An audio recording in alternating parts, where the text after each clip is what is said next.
it sounds like we have got all of our audio visual up and running.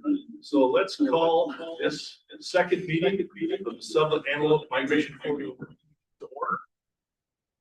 Just a few procedural details again. First of all, it looks as if we have got most of our working group here. We have at this point in time, Ms. Allison and Commissioner Newcomb are not present. I'm aware that Commissioner Newcomb would not be here. Ms. Allison will be joining us, so at least she won't be here. We're starting 5 minutes after 8. Please silence all cell phones. And once you try and keep away from all of those types of distraction. This meeting is streamed virtually as well as live. As this is a work group, the purpose of the group is to review information, facilitate discussion, and to develop recommendations. From our meeting last month, we learned that we do not need to operate under Robert's Rules of Order, but we will follow structured guidelines to ensure fair, respectful, and efficient discussion. The role of the chair will be to set and follow the agenda, to recognize speakers, to keep discussion focused and respectful, and to summarize key points and next steps. Please adhere to one speaker at a time and limit side conversations. There will be time for public comment both in the morning and this afternoon. For those that would like to comment, please pre-register with a check behind your name on the registration sheets. We ask that you limit comments to 3 minutes. I am Rob Slaughter, Commissioner from Sweetwater County, and I will be acting as the chair for this meeting. Are there any questions?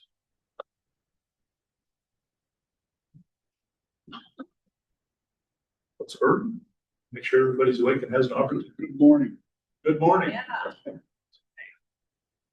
All right. Before we start with our meeting review, I thought it would be appropriate to take just a moment and have each of the work group members kind of give an overview of what they have done over the last month with respect to reading and learning about the risk assessment and any comments that you got moving into this meeting. So with that, I would ask we could start with Mr. Brennan. Mr. Brennan, if you'd like to give us somebody has to, right? Yeah. Yeah, good morning, Mr. Chairman, folks. So what I have spent, it sounds like what I did for summer vacation. I've been going back through the risk assessment and the database, and I have been struck each time I look at it how deep the database is that we have to work with, and how unusual that is for wildlife issues in this country. And it's great. To me, the picture that it paints is pretty clear. I've had a number of meetings with folks that are in the broader conservation community interested in these proceedings. Shared some of basically their support for the effort and their engagement over time getting to this point. I've been looking into some of the aspects of, and I'll be very interested, Michael, your perspectives and others, the ramifications of generational change in land ownership, particularly in the ranching community. Most of that's already happened in Teton County. It's in the process of going on elsewhere. And considering the degree to which that changes in land use can be both a concern, migration standpoint, and a potential benefit. To do a little bit of digging in terms of some of the work that's been going on, and I hope we have a chance to hear from the folks that are doing it with regard to collaboration on fence work with private landowners, retrofitting Antelope friendly features. There's been more going on than I've known about. I think that's principally because it's been going on in Sublette County.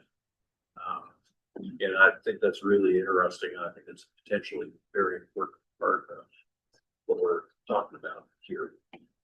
Not something that work's being done on a voluntary basis, which I think fits the model Wyoming is comfortable with.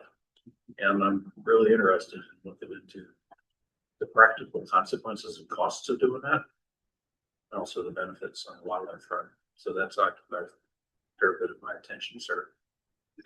Sounds like a fun summer vacation. Yeah, couldn't be better. Commissioner Bernard. Well, I thought Mr. Brennan did a very eloquent and satisfactory job, and he could speak for me. I appreciate all the effort of Sarah and the information that she sent out.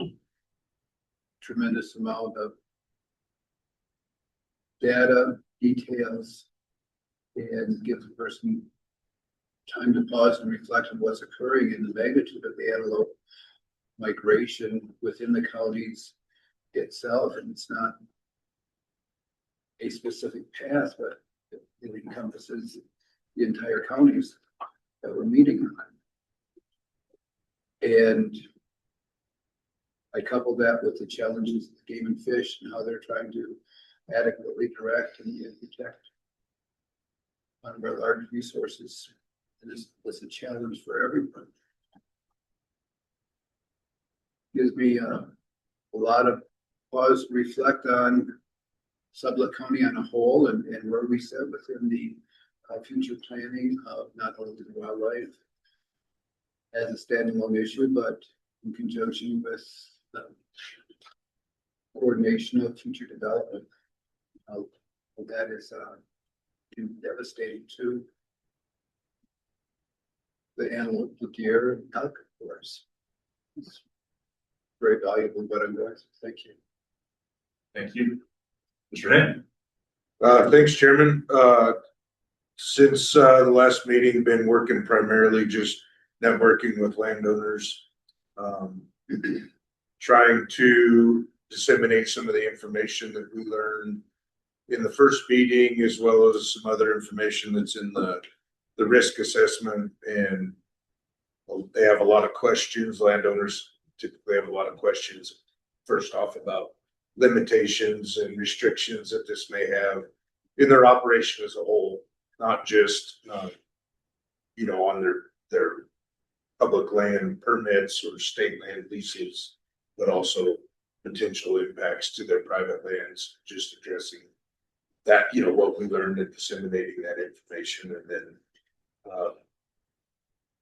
also in my other job of working through forest planning efforts and RMP amendment efforts and wildlife impacts associated with those, and that covers the fair share of this corridor.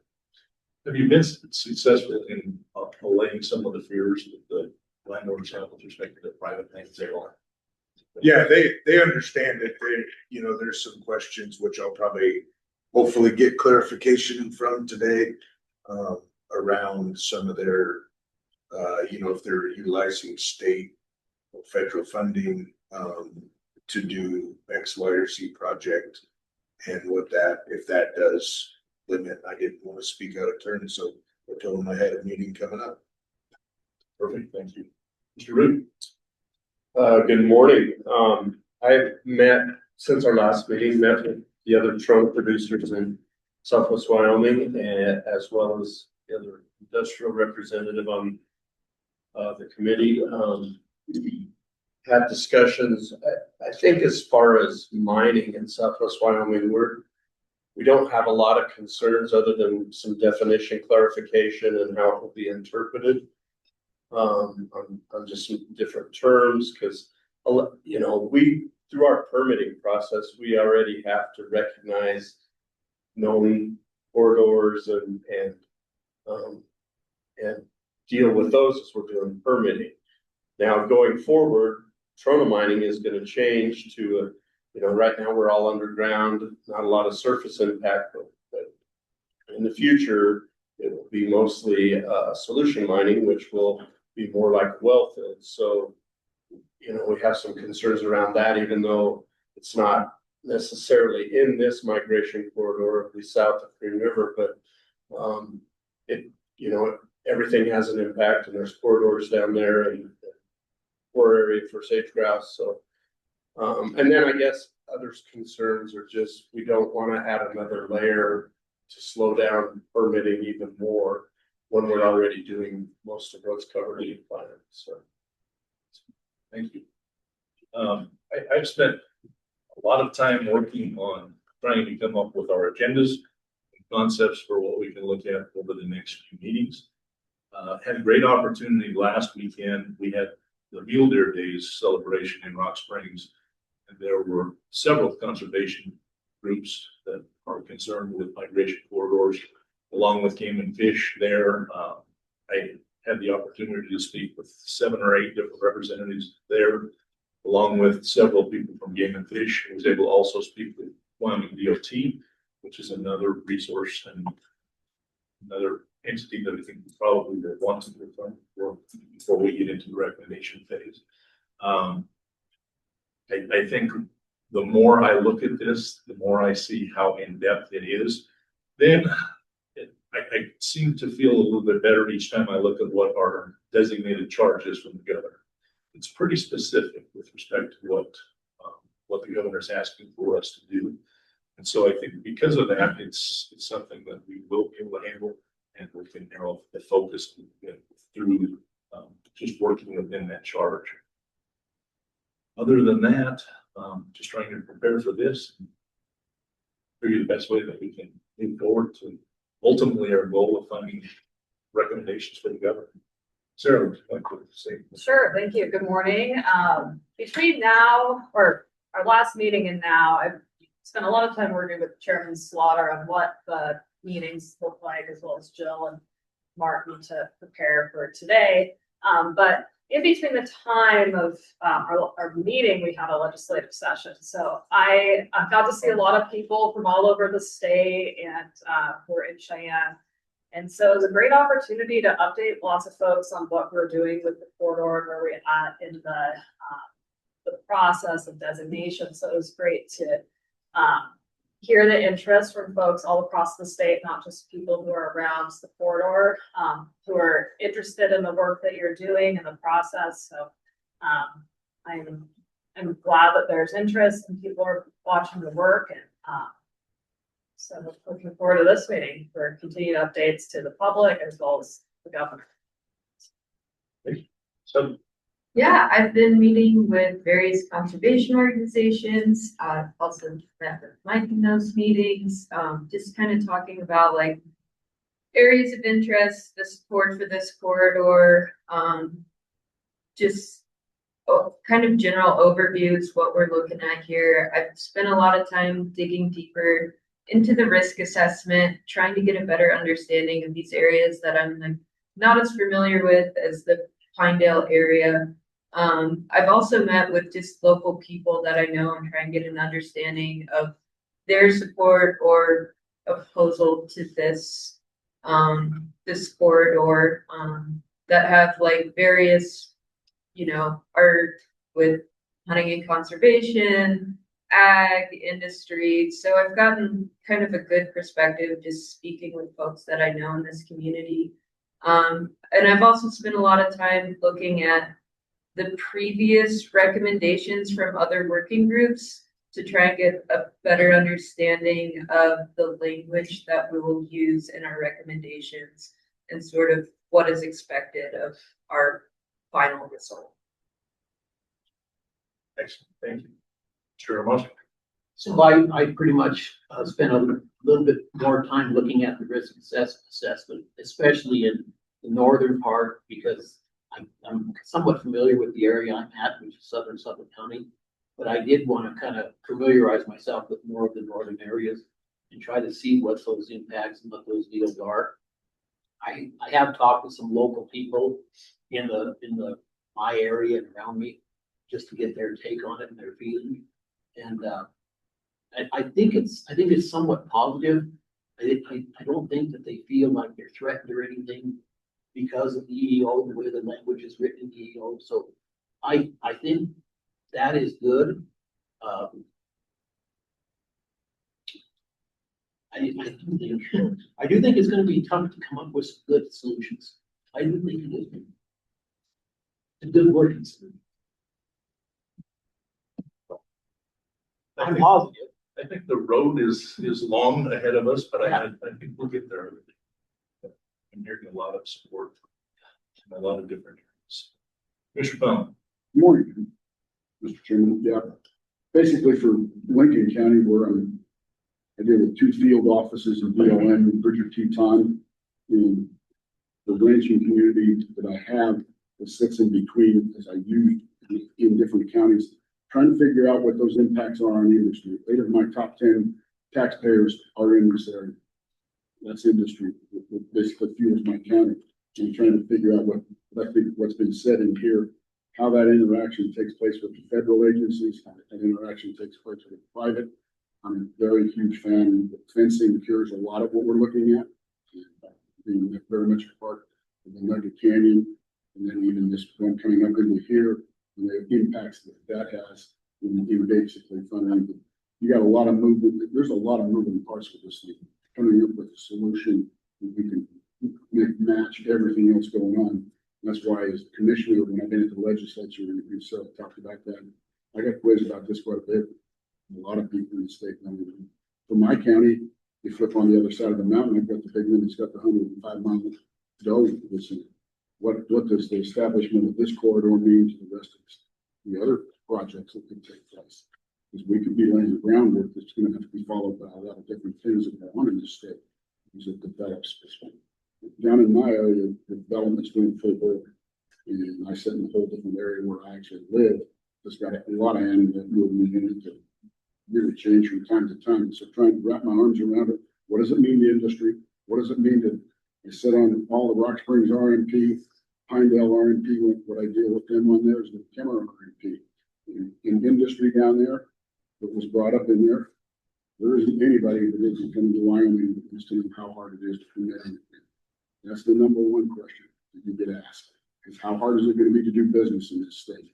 And we're obviously a very popular state because of our tax base, and the best in the nation, top 10.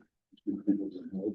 And it not only attracts a lot of people, it attracts a lot of businesses. So it's been my kind of key things. But those, like I said, we did a deep dive into what it meant, what it's going to mean to those 8 industries that pay the top 10 taxes in the beginning. Super. Mr. Langford. How are you this morning? I'm excellent. How are you? Good, good. I have to admit, after my meeting that we had through here, there was a lot of information put at this thing that I didn't fully understand. So I had an opportunity to meet with my local game and fish guy for an afternoon just to try and go through everything that we were talking. So I get a little bit more of what it was that we were looking at. In the realm of motorized recreation, I reached back to my contact with YDOT and with the Highway Patrol checking on mortality as far as animals go within the county recently, as to where we're having problems and where they're most impact that we have with our animals within the area.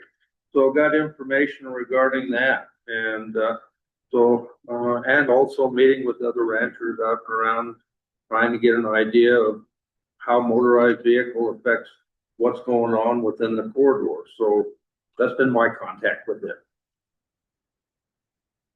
What type of reaction did you have with the ranchers with respect to motorized vehicles? They just Pardon me? brief. What type of interaction? What comments did you have from the ranchers with respect to motorized? Well, one of the things is talking about fencing, and as far as wildlife fencing that's going through here and how it affects and where it's going with this, and try and get an idea of, to me, what a wildlife fence was and how it was working. So, and in regards to our weather that we had to come through in 22, how that fencing affected our antelope herd as it was coming down south because of the early snow that was coming in. So I had to talk about through that with it, and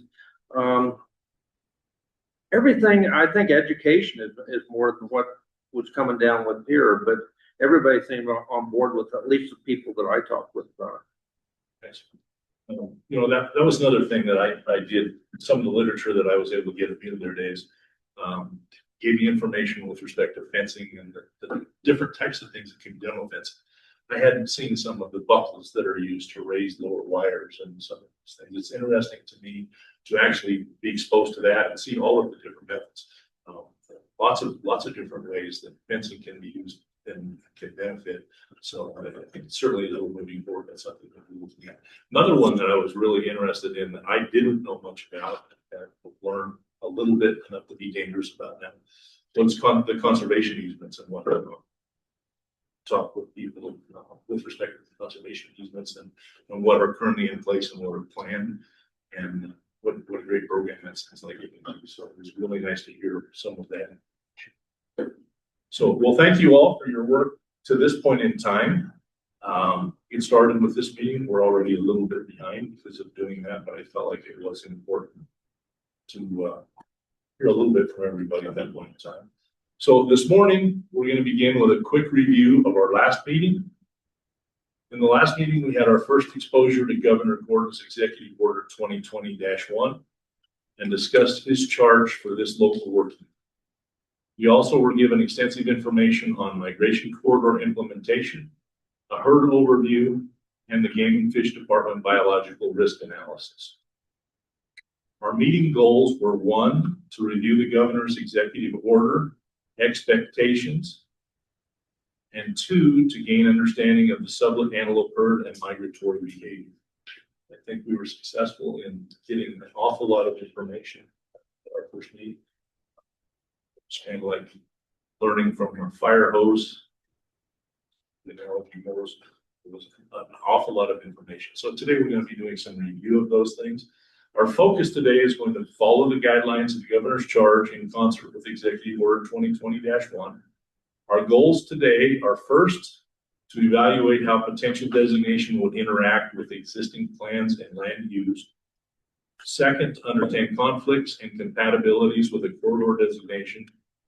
And third, this afternoon, to start discussions on recommendations and how we can move to the type of recommendation that the governor has asked for in his charge to us.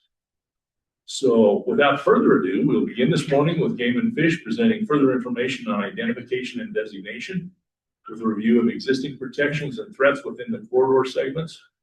We will then hear from BLM and the National Forest Service. So we'll turn it over to Jill Randall with Game and Fish. Thank you, Mr. Chairman. Good morning, everyone. Thank you for being here. I'm excited to be able to bring some more information to you today. And I'll probably do the first few slides and then maybe pause for questions because there's kind of two different components to my presentation, and then I'll roll into the next if that works okay for you. Excellent. Can you speak up just a little bit, Jill? You know what? I heard that hearing. I hear that so rarely. I would It's too. there's a Yes. echo in here. I said, okay, don't talk too loud. Don't talk too loud. Excellent. Well, yes. Very well. Let's see if we can get this tech working. It's done. Excellent. So I just wanted And it to talk. looks beautiful, guys. Good job. Yes.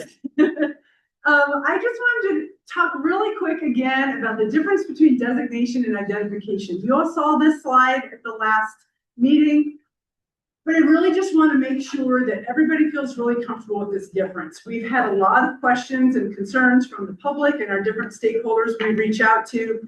There's just a lot of uncertainty about what the terms mean because they're all new, right? Starting at the bottom, this kind of builds. Of course, we have a lot of GPS collar data. We talked about that at the last meeting. And when we have that data, we can do analysis with it and then identify the corridor. The identified corridor is where we're currently at right now. The corridor is identified. We also have another identified corridor, the upper Wind River here, identified corridor. The work that happens in there, all of the regulatory components are voluntary. It's excellent for us as managers to have those polygons on the ground because we're able to use that to make recommendations and to help us do a better job managing. But the components of those kind of regulatory components of the executive order are not in play for the identified corridors. The designated corridors, that's the highest level of protection that we have, that is where the executive order comes in full force. Once a corridor is designated, there are requirements for consultation with Wyoming Game and Fish for activities that require a state permit. And there's still no action on private land, although we do encourage voluntary actions that go beyond when we do have a project proponent or landowner that's interested. We do hear from folks frequently that said, well, I know it's not required, but what do you recommend? What's your, what do you guys want us to do if we can't? And so we're happy to be able to provide that as we can. There's a lot of words on this slide, I apologize. I did want to put very specifically though, the actual language from the executive order that talks about identified corridors. So I'm going to read it. Geographic area used by big game for seasonal movements between summer and winter ranges that has undergone research by or approved by the Wyoming Game and Fish Department to delineate the habitat and components of habitat. Identified corridors are not subject to the management processes outlined in the Migration Corridor Executive Order. Therefore, the process that we undergo for those kinds of projects, we do comment on them. We do let project proponents know if their project overlaps with the identified corridor, but we try to just do that through offering best management practices and some of those optional activities that could happen. On the other hand, the designated language it says an identified mule deer or antelope migration corridor that was nominated for designation by the Wyoming Game and Fish Commission and was subject to the process for designation outlined in the executive order. Of course, this is that process that it refers to. Jill, can I ask a question? Can you go back to identification? So the next slide, sorry. Yes, that one. So optional, that means optional in any type of plan, any type of project. What do you, can you go into that just a little? Yeah, so for an identified corridor, we aren't going to come in with our comment letter and say, you have to do this activity outside of migration window, for example. We do not write that kind of language in our comment letter back for, say, if somebody's going to be doing some sort of construction activity within the corridor. Instead, we would say, you are in a migration corridor, you are in high use or you are low use, whatever it might be. And we would be happy to work with you on any solutions. The primary migration window is this. So instead of saying, we need to have agreement how you're going to move forward with this proposed project, we offer our assistance if they would like to discuss it further, and we offer the information that you are within a identified corridor. Is that covered? Okay, excellent. And then the process for designated, like we just talked about, if we do have a project that is proposed within that, we do collaborate with the project proponent. We do that through formal commenting, but more importantly, we also do that through conversations we have on the ground.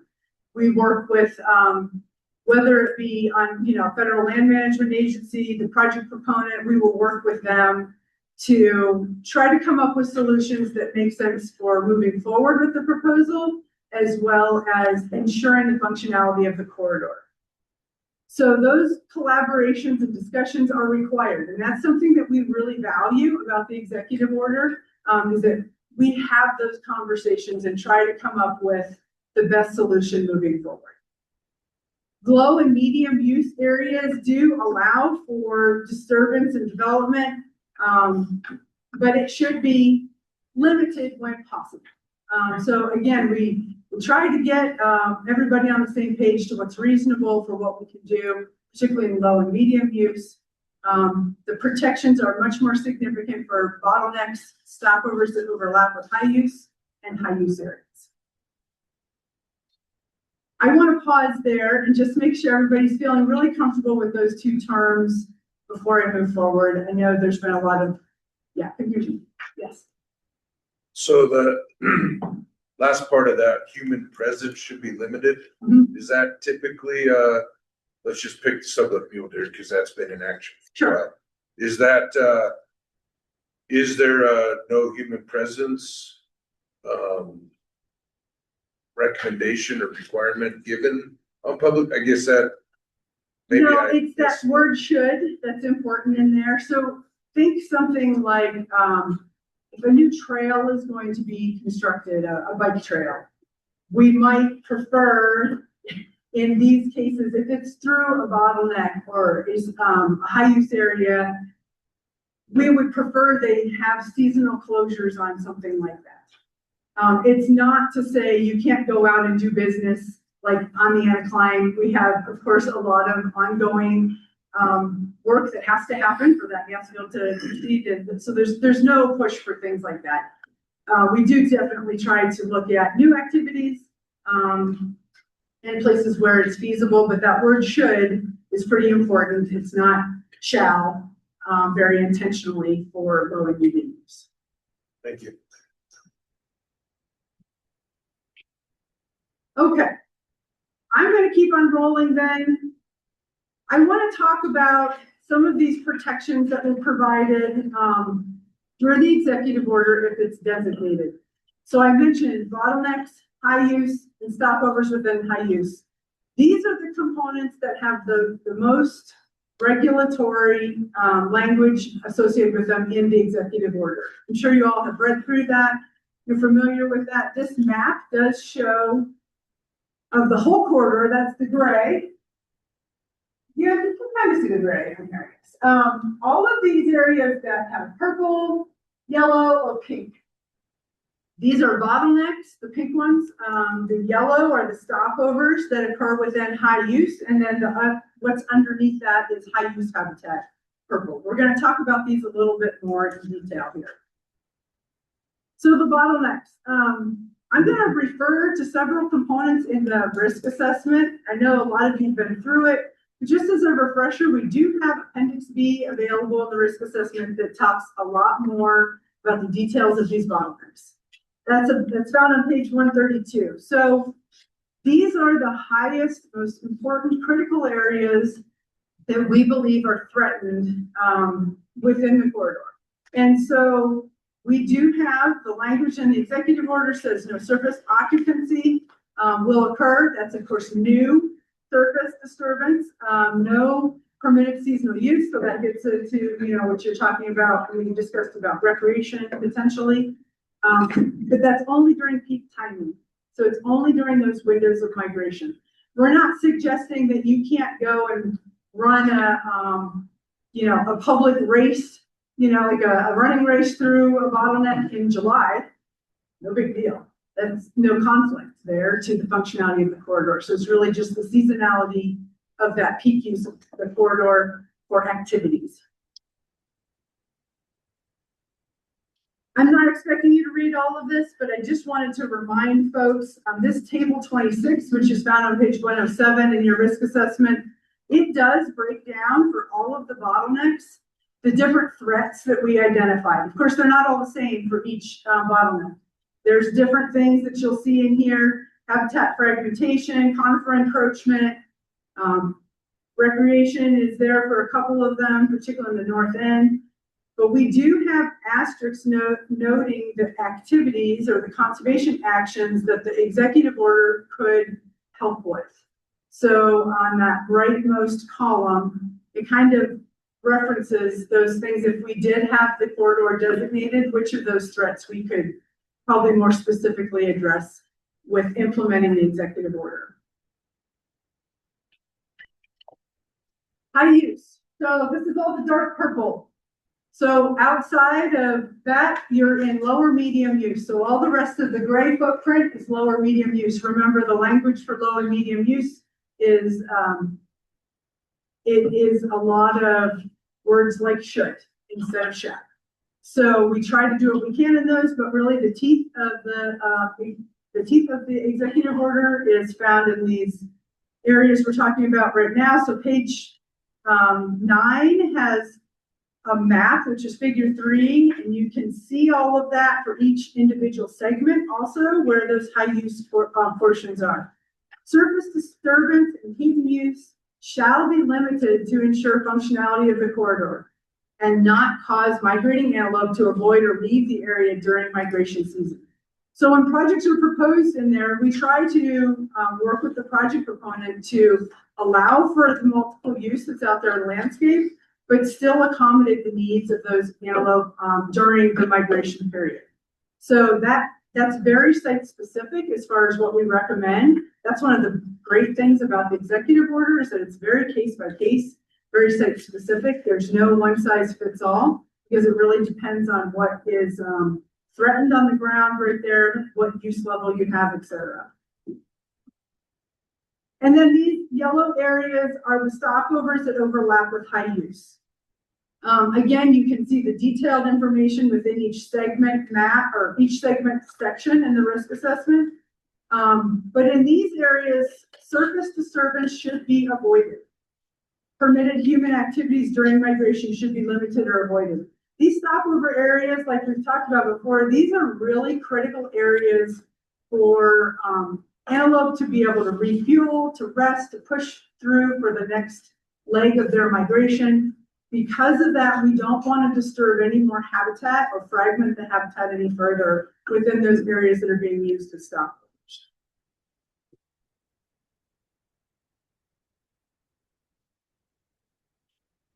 Shifting gears a little bit, I want to talk about some of the existing protections that occur throughout the corridor.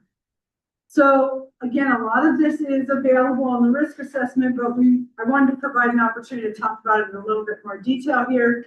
The Sublette mule deer migration corridor is probably the best aligning protection that's similar to what we would want to have through implementation of this corridor being designated because it's a different migration corridor. The timing is certainly different in some portions of the corridor for pronghorn versus mule deer, but the protections are the same. That you're avoiding seasonal use and the surface disturbance within the corridor. However, only a portion of the corridor overlaps. You can see that here in yellow, the migration corridor for mule deer compared to that purple color for the pronghorn corridor. So there's really only certain components of that overlap that we have here. Also, I put up here comparison for timing. So you'll see on the left, this is the peak timing, peak season of use for this Sublette pronghorn corridor, whereas on the right we have the mule deer corridor. And generally speaking, I mean, there's certainly some overlap, right? But you can tell that the way that antelope move from south to north is just a little bit different timing than how mule deer do. So this is something that's important to consider when you're thinking about the overlap of the mule deer corridor and the protections that it could afford to this corridor. Not an exact lineup, but certainly some overlap. Next one I want to mention is big game crucial winter range. This is not just pronghorn, this is all big game that we have here in pink. The pronghorn is in orange. These are all maps also that are in the risk assessment, so hopefully they're not new to you. Really important to understand that this protection that we get from crucial winter range overlap, it really does help with the human disruptions, but there's no effect really on surface disturbance. So in areas where we have the migration corridor that overlaps the crucial winter range, they could do development in there in the summer, which would be perfectly fine within typical crucial winter range stipulations. However, that disturbance is going to be there now in the migration corridor. If we're on places where we really need to limit that, like stopovers in areas where we don't want any additional habitat fragmentation, disturbance that happens outside of the migration window could still have an impact. So that's why we get some benefit out of the crucial winter range stipulations, but it really doesn't directly align with what we would be recommending in the corridor for ensuring the functionality of the corridor moving forward. Fall migration starts October 1st in this corridor. And some of it is actually done before November 15th, which is when the start of crucial winter range steps are. So in portions of the corridor, they're already done migrating by the time winter range stipulations take place, which makes sense. But there is some overlap seasonally with the November 15th to the end of November in some portions of the corridor. So when development occurs in the summer, it can have those nutritional impacts. So we know when there's a lot of fragmentation of habitat, whether it be really any kind of development out there, they have done research that shows that antelope and deer move faster through those areas, which means they're not exactly going to be able to take advantage of all the nutritional gains that they would be otherwise within that portion of the corridor if they're moving faster and getting out of sync with that green wave we talked about last time. Sage-grouse core area is the last one I wanted to talk about. There's a lot of overlap with sage-grouse core areas and this corridor. There are some protections for surface disturbance that are afforded through that. So if you're in core areas, there is no surface occupancy within 0.6 miles of Lex. Within the non-core areas, it's 0.25 miles. And there's a lot of overlap with our spring use. So the disturbance that would kind of be limited because of sage-grouse core areas in the spring would benefit migrating pronghorn during that season, where we have those protections that overlap. There's some protections for those human disturbance components, not just the development on the ground, but the human disturbance in the spring around Lex. These are new maps to you.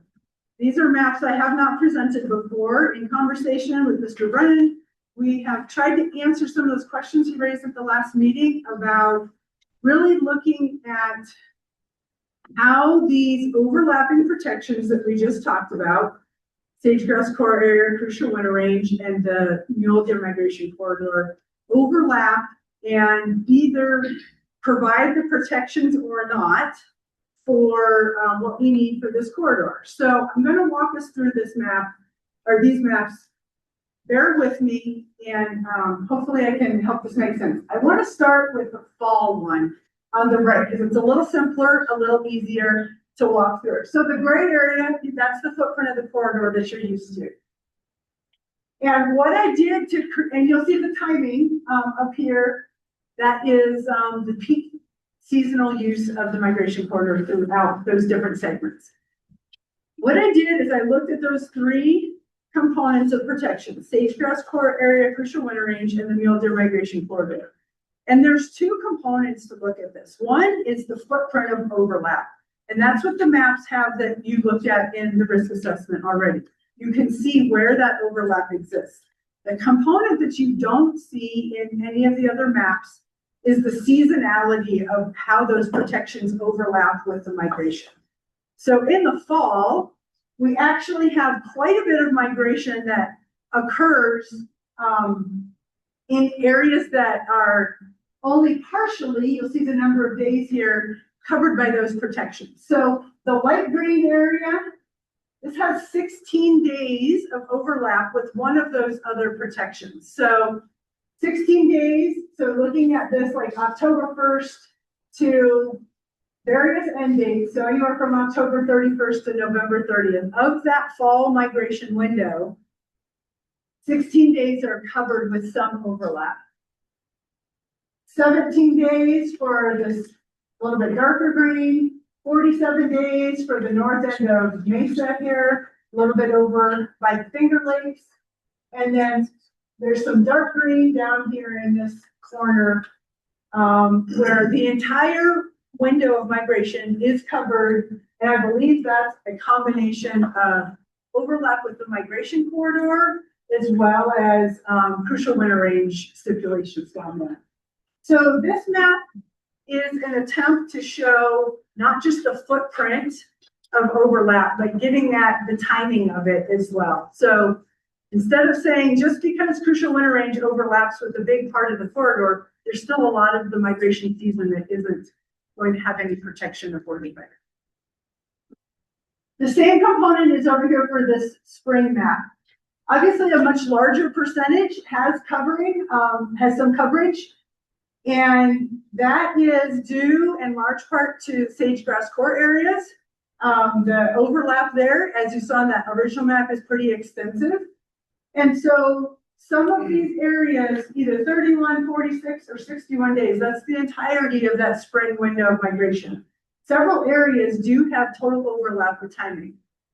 There's some other portions that are 16 days and 30 days where only a portion of that migration season has an overlap with timing of the protections that are already in place on the ground. I'm gonna pause because I know that was a lot of new information with those maps, and see if you have additional questions or anything, Mr. Brennan, that maybe you wanted to offer based on our conversations and your questions you raised last meeting about this. Yeah, and Jill and Brandon and company, thank you very much for humoring me. It's hard to put a picture together from the text that shows the applicability and utility from a conservation standpoint of existing conservation regimes for mule deer and sage grouse. Because it's a lot to piece together, and bear in mind that both the geographic component and actually two different temporal parts to it. It's sort of I was wondering, so what question? Where we have potentially overlapping existing conservation provisions, do they mean anything to antelope? Because antelope are what they were developed with, in mind. And what's their utility in providing conservation values to protect the migration corridor? Jill put these maps together to try to show, as she indicated,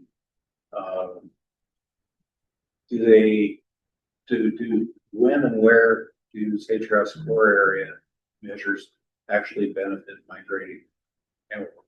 Doesn't take into consideration the consequences of habitat change, which are 365 days a year. Whenever there's an evidence there to feel it, experience it.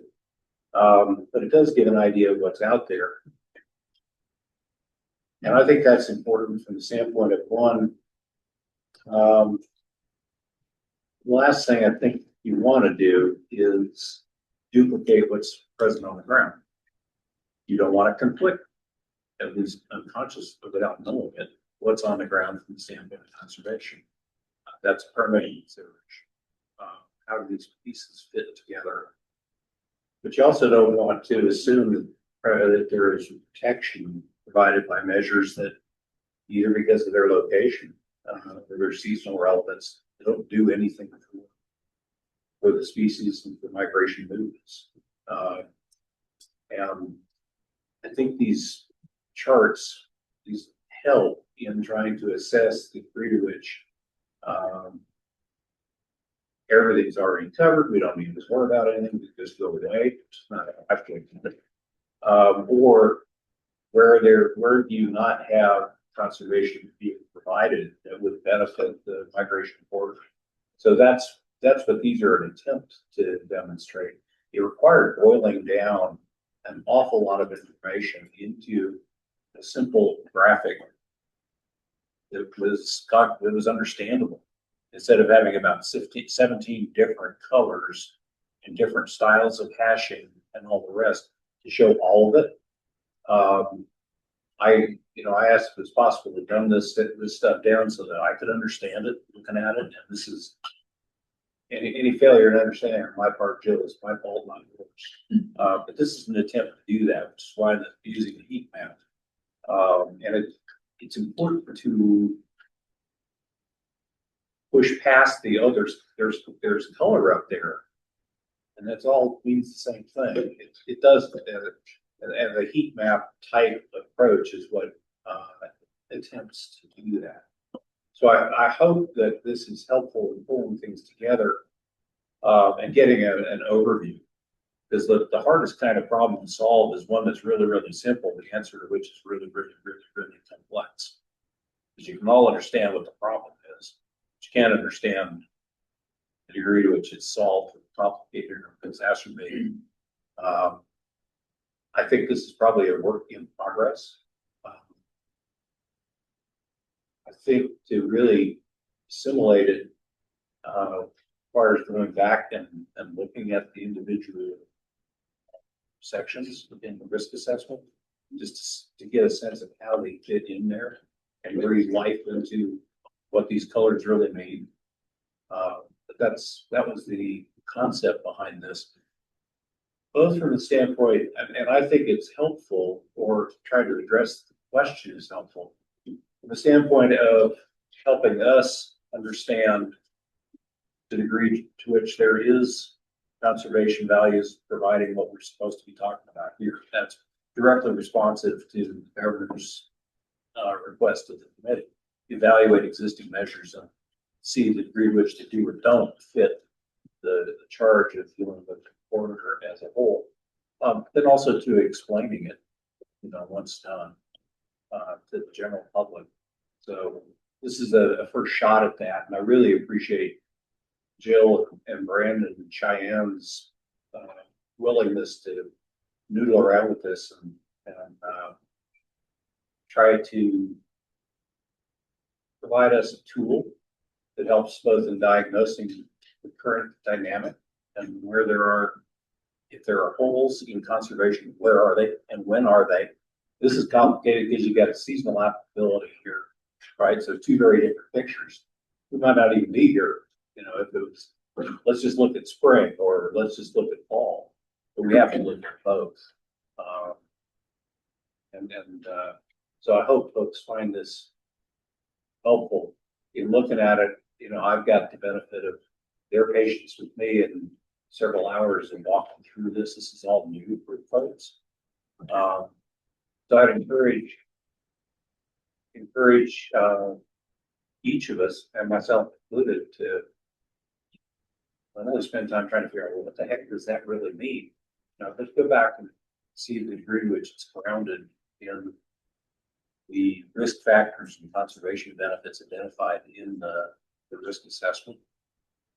Because this is just, I can't, maybe you guys can, I can't pull together 18 GIS levels for APCO at 2 different times of the year and synthesize them into a simple picture. And that's what this attempts to do. That doesn't mean understanding it's simple, but it's an easier access into it, hopefully, than, like I say, trying to do a 3-dimensional jigsaw puzzle inside our heads. Yeah, that was one of the things that I had written a question down for you, Jill, on this today, because of my question during meeting 1. And I think this is an excellent representation of what he was looking for here. I think it gives great information for us. We don't have that in our packet. It's not in there. At least I can't find it. Okay, if we can get we that for certainly like you, that. absolutely. In fact, I should be able to get it after lunch. I'll be able to have hard copies of these 2 maps. And I may be jumping then just a little with respect to this, because this is a question that BLM will probably be able to answer for us. But under the current Rock Springs RMP, my understanding is that there is an ECEC, which is in the lower, in the southern center section of this corridor also. And has Game and Fish looked at all that it, with respect to this as a protection also? And I understand there will be an amendment to that RMP coming out at some point in time. That may not be the case, but I think currently it is a situation. Yes, and I actually, in this next slide, do mention that there are a lot of additional federal land protections. Forest Service, wilderness study areas, BLM wilderness study, ACECs, all of those should be on the maps within the risk assessment for each segment. We did try to put those on there spatially so that you could see that as far as what protections they afford. Of course, they're various, depending on what that federal land management agency has in place. But I would say that any additional questions of that would be excellent in the next presentation from the dealer. Thanks. Trent. Mr. Chairman, Jill, this is awesome. These maps are good.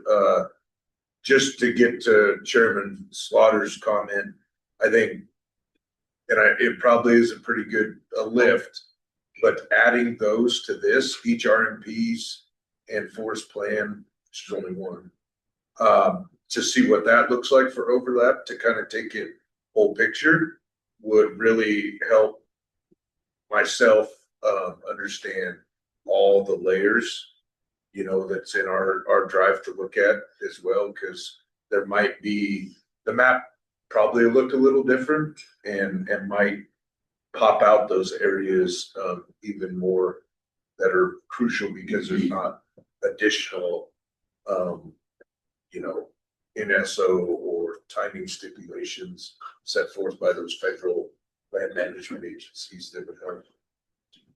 I think but this is awesome. I could work on that for the next meeting, try to get an additional kind of layer added to these two maps. They'll be a little bit different because most of those don't have timing component to them. Most of them are, it's just a matter of what sort of protections are afforded through that particular designation or delineation on the ground that we would need to dig in and kind of understand, you know, what does a wilderness study area, what protections does that provide that are applicable to the migrating, you know, antelope in this case. So we could look at that.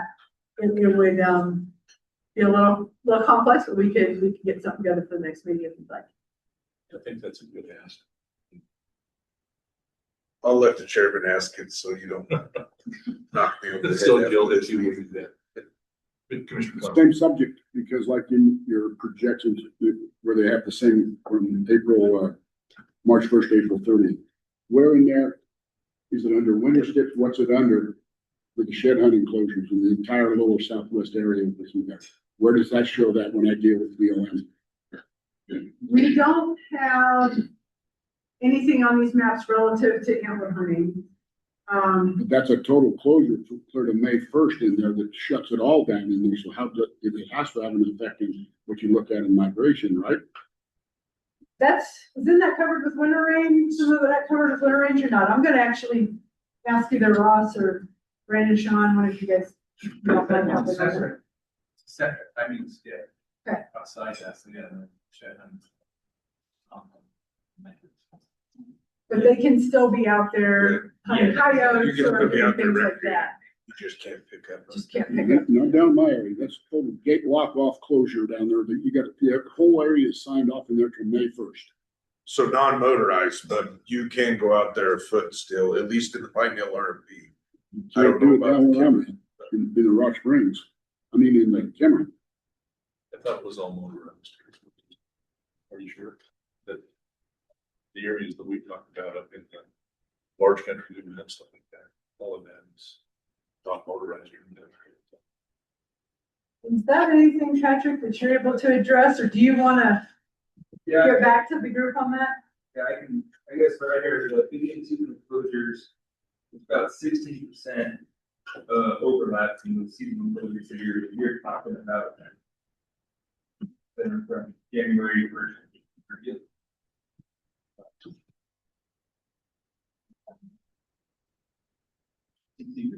60% overlap. So 60% of the road corridor is within that season. They're huge areas. So even in the areas where you're walking, and you're talking about a total lockdown, massive land areas that interacts with that. So when this gets into ranchers, how they live in around that thing, and how those oil and gas assets are handling in that.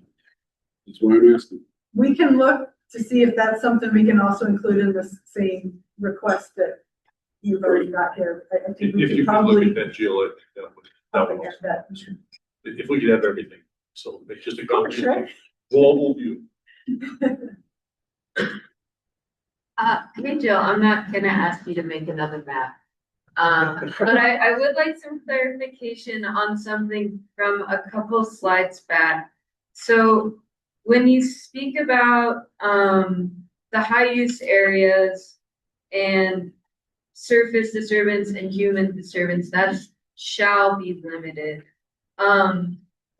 Does that, or how would that affect hunters? Because I noticed that these fall timings align with,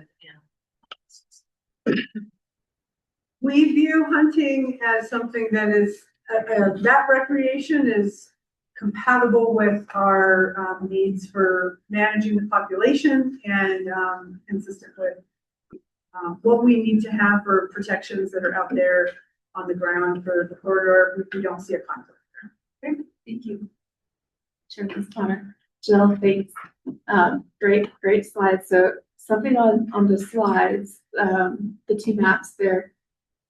From an industry perspective, we try to balance all the wildlife, right? So the timing throughout the entire year, all of the species, they're not just this spring and fall, but the balance of crops, right? And so for the Pinedale anticline, we have a very narrow window that doesn't have a timing stipulation around species. And it's narrow enough that it's not economic to try to develop just within that window. That could be true for other industries across all of these outside the Pinedale anticline. So I think it would be of value not to have you make another map, but to show all the timing inclusion with all of the species. I think that's what we tried to do here. Do you think all the gray covers it? Commercial winterage and sage-grouse core, that's what we were attempting to do here, not just look at the, corridor. Just the window. The deer corridor in there as well. Okay. Trying to look at that holistic view. That's what we're trying to do here. If we miss the mark, I'm open to suggestions of what else we should do. And maybe just for the group to pay attention to, like, if you were looking at the central segment, that's March 1st to April 30th. And then you have a narrow summertime. So you get to October through November. And most construction can't happen in the winter time. So if you have a project that you're trying to slate, we have this little time in between. I thought there was a little bit more of it than what's in the gray, but maybe I'm missing it. More of what? More wildlife stipulation areas than what's shown in the gray, but I can check my map too. And then for the high use with the shall not have human presence, if you don't have pre-existing rights as an industrial operator, how do you foresee, like, they're still going to be able to return to their already built locations to continue maintenance and their normal actions? Thank you, with you, Ross. Yeah, that's true. Okay. Thanks. I think what you're suggesting is a scenario where there is development without balances to rights. Right. So it's a new development. Or it could be really old, Ross. It could be like from the 50s or 60s. There are definitely some oil and gas fields that wouldn't necessarily fall underneath the pre-existing rights that would have those old paths that they still have to visit. Right. Okay. But if it was a brand new one without balances, there would be discussion. And maybe that's a good question. So if it were new development, they don't have the pre-existing rights. I was hoping that routine maintenance, right? You have to have access to those pad locations once they're producing. Right. You don't want to prohibit an operator from visiting to maintain. Right. It would just be if you maybe had extra on top of that, you were trying to make an expansion or drill an extra well, you'd have to stay within those windows. Yeah, and if it was new development, we'd be having discussions about placing safety confiscate or something like that. Maybe discuss some placement, stair stop. So we would have those discussions that could be placed in, you know, the spot before it's in, needs.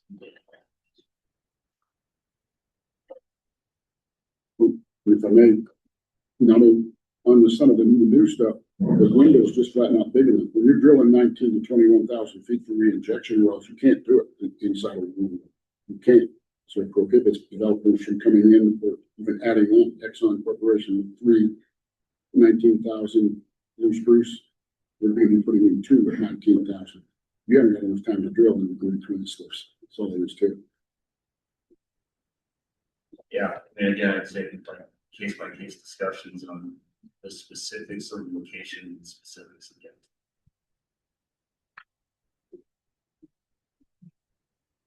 All right, Jill, oh, sorry. Mr. Chairman, if I may. Couple things to keep in mind. Yeah, the landscape that is actually going to be affected by what we do in this committee isn't the entire area that's shown in these maps. To a degree, that overstates. We're not careful, the maps can overstate the reach of what we're trying to do. It's not the intent of putting it together. The color coding also reflects, I think, the relevance to conservation of the corridor. It's not a surrogate for the stringency of the particular measures that are applicable. NSO or seasonal stips versus, we'd like you to keep this in mind when you go into it, but you know, that map doesn't, and those maps don't and can't reflect how much does it hurt if you're a developer? How much does it help if you're to let you focus those questions, you know, within the broader context. The one thing I certainly don't want to do is conflict with existing obligations or requirements. That'd be a mistake. We don't want to duplicate them, but in a different way, so that you're told to answer the same problem twice, in slightly different language. And we want to make sure that, in my opinion, what comes out of this is clear and isn't subject to differing interpretations. I think from the standpoint of the project proponent or private landowner, the devil's going to be in the details of what might this language mean to somebody else, because that's what you end up arguing about potentially without the need to do that. And so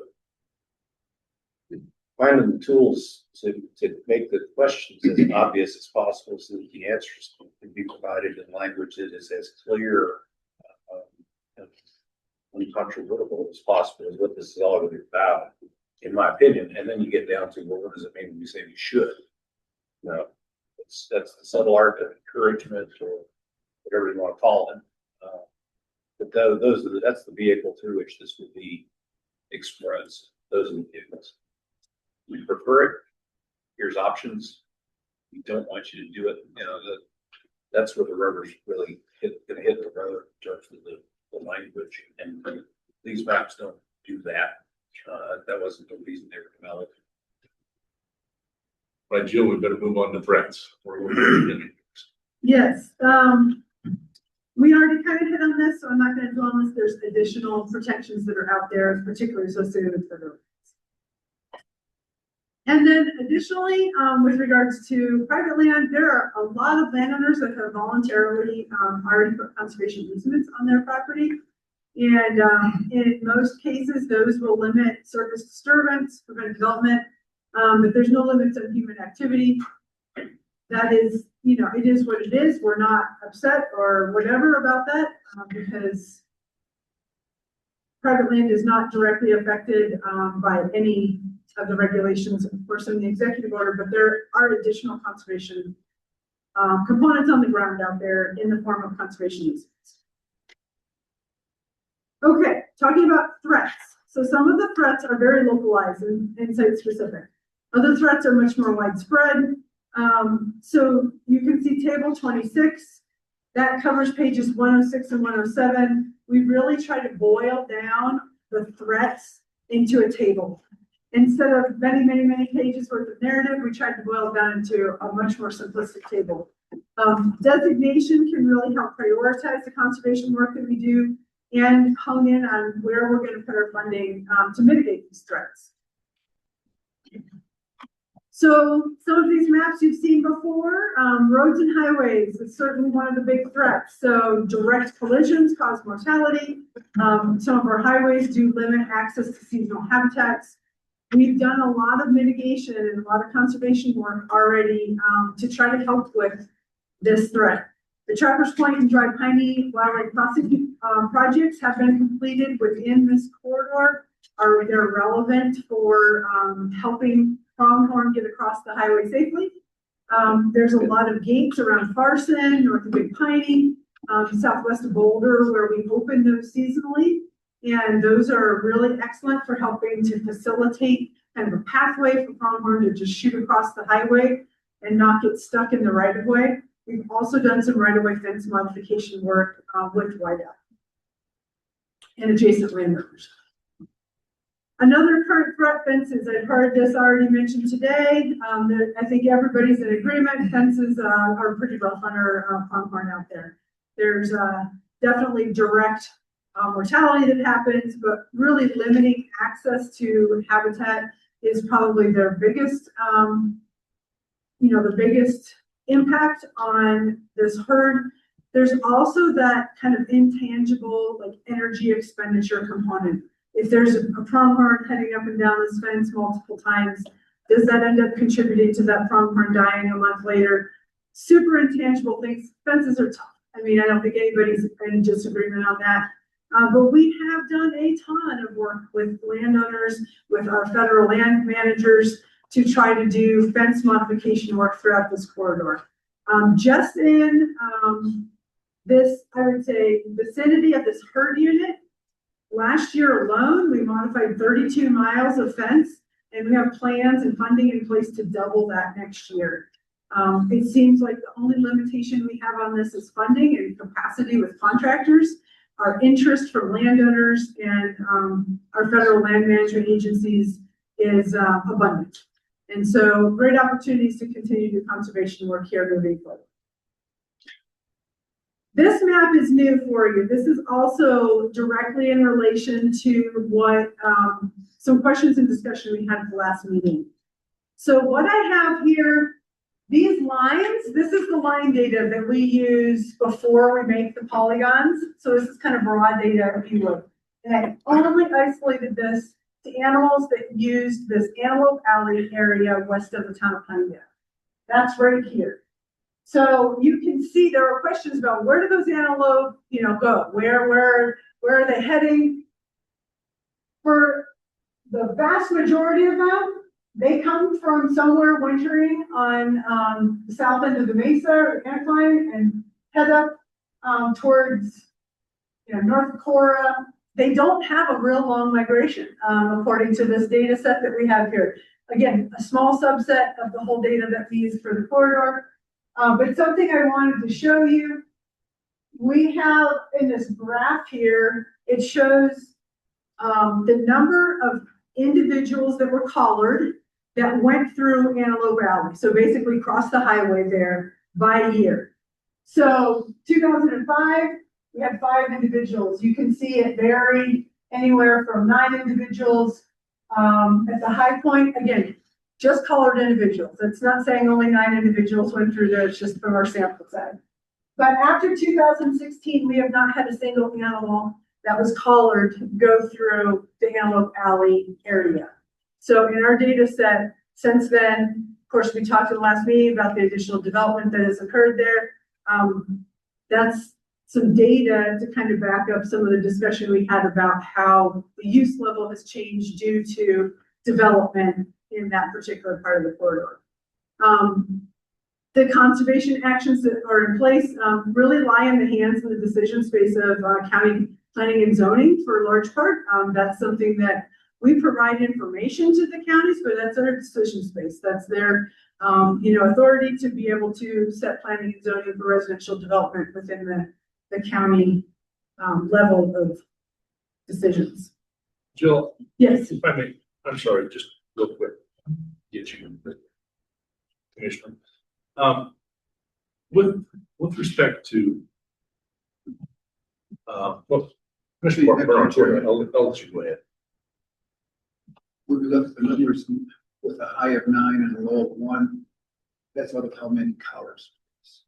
Well, that would be out of our whole sample that we've had for the herd unit. I mean, we're talking hundreds of individuals that we've collared within the herd unit, but these are the sample, but these are the numbers that went through. And as far as the total, I didn't write down the total number that I have, like how many lines, like how many individuals are for those lines there. I didn't To you as keep that. I'm sure if we're talking 9 of 9 or 9 of 100 or 1,000. Thank you. And that's kind of in line with the question I was going to ask, I think. So in the high year, we had 9 colored animals that went through there. In your ground truthing, biologists watching that, are you seeing the same thing? Or are you seeing virtually with your eyes, the biologists seeing that there are no antelope that are moving through that area in the last few years, along with this colored animal? Yes, our observations are consistent with what we see with the color. Okay, so I think that's kind of what we. The next threat, oil and gas development, certainly is an important land use in this corridor. I think we've said, several times and feel strongly, we try to do everything we can to accommodate multiple uses, including oil and gas within this landscape. These maps here are from a publication looking at pronghorn use in this herd unit. You can see here these red areas. This is like a heat map again. The red areas are the highest amount of use, going down to the blue areas, which is the lowest. And looking at the disturbance, these black components here, black here, these are surface disturbance components. You can see pronghorn are using areas outside of the most heavily disturbed components of oil and gas development fields. They certainly move more quickly through there and avoid those areas as they can when they're migrating. We do have, again, a lot of conservation actions that are going on with regards to this. We work with the MOU we work with BLM through an MOU that we have and do consultation on all the applications for permit to drill. We do also work with OSOI and the BLM on lease stipulation so that the lease holders for these particular areas where they overlap with the corridor are given that information at the time of leasing to know what component of the corridor that lease is in, if it overlaps with high use or low use or whatever it might be. Renewable energy, wind and solar, we don't have a ton of data on wind, but it's pretty safe to assume that it's going to be similar to other kinds of habitat fragmentation and disturbances. They're likely moving more quickly through those areas. Solar, we do have direct information from this herd unit. These maps are taken out of a publication from Paul Sawyer from 2025 that looks at the Sweetwater Solar Facility. You can see in this map on the left, this is before construction. Oh, that's the wrong button. Before construction, there's purple dots that represent GPS color data all over this area around the facility. And then after construction, this green component, these are the locations that were observed from collared and pronghorn post-construction of this facility, which is in black. So there was also a 1 kilometer avoidance around the facility itself that you can see on this map down here.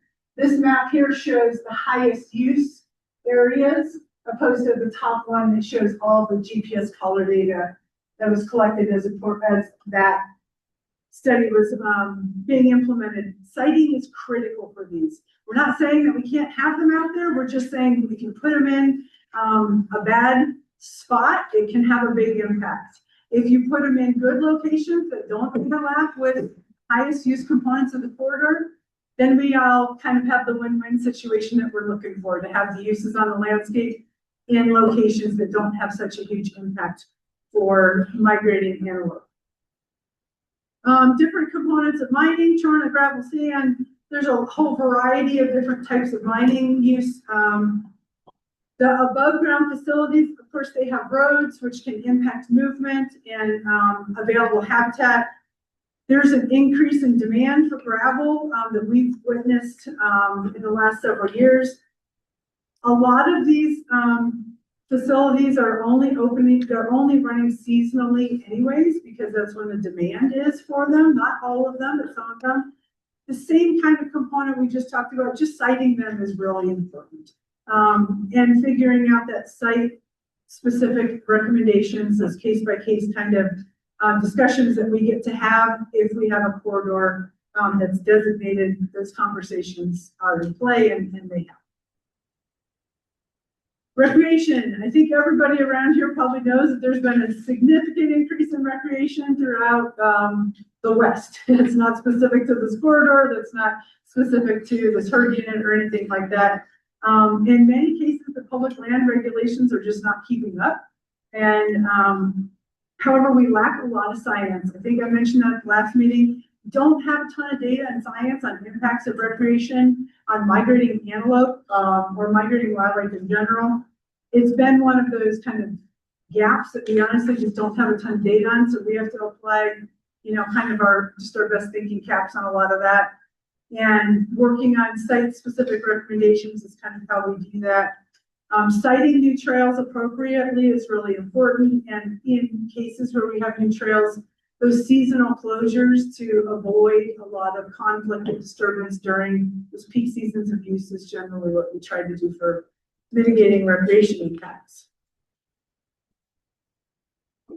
Cheatgrass, we have talked about how that reduces forage quality within the corridor. It also increases the threat of wildfire. All 4 counties that overlap with this have very active treatment programs. We're doing a really good job throughout this entire herd unit, working with our weed and pest districts. This last year in 2025 alone, we had about 68,000 acres of cheatgrass that was aerially treated, which is a great success for conservation right there. And then there's certainly plans moving forward as funding is available to do additional cheatgrass management. Last slide, almost there. Feral horses. We talked about that in the risk assessment. This isn't new information. They certainly conflict and displace antelope from important habitats. The BLM is working to try to keep those within population objectives, those herds as they can. Thank you. That was a lot. I am happy to answer questions now or however you'd like to handle that, Mr. Chairman. Thank you, Jill, very much I think this has been very beneficial today. It cleared up several things for me. I do have a couple of questions that have been missed. We may involve you with this, but questions for the working group itself. In putting together this agenda, our goal was to try and come up with the threats and protections throughout the corridor as one unit, rather than trying to look segment by segment at each of the threats and each of the protections that are given in those segments. I think this helped an awful lot. How does the group feel about looking at the segments individually? Do you feel like it is something that we do need to do potentially, or do you feel like an overall analysis like that we looked at here with these threats and protections throughout the corridor would suffice? Be interested in any comments on that so we can kind of figure out how we want to move with our next meeting. Mr. Chairman, I think it's great to see the big picture, but it's at the same time, unless it's an interactive map, it's kind of hard to see some of the because with the request, it's going to get even busier, like that map showing overlapping restrictions.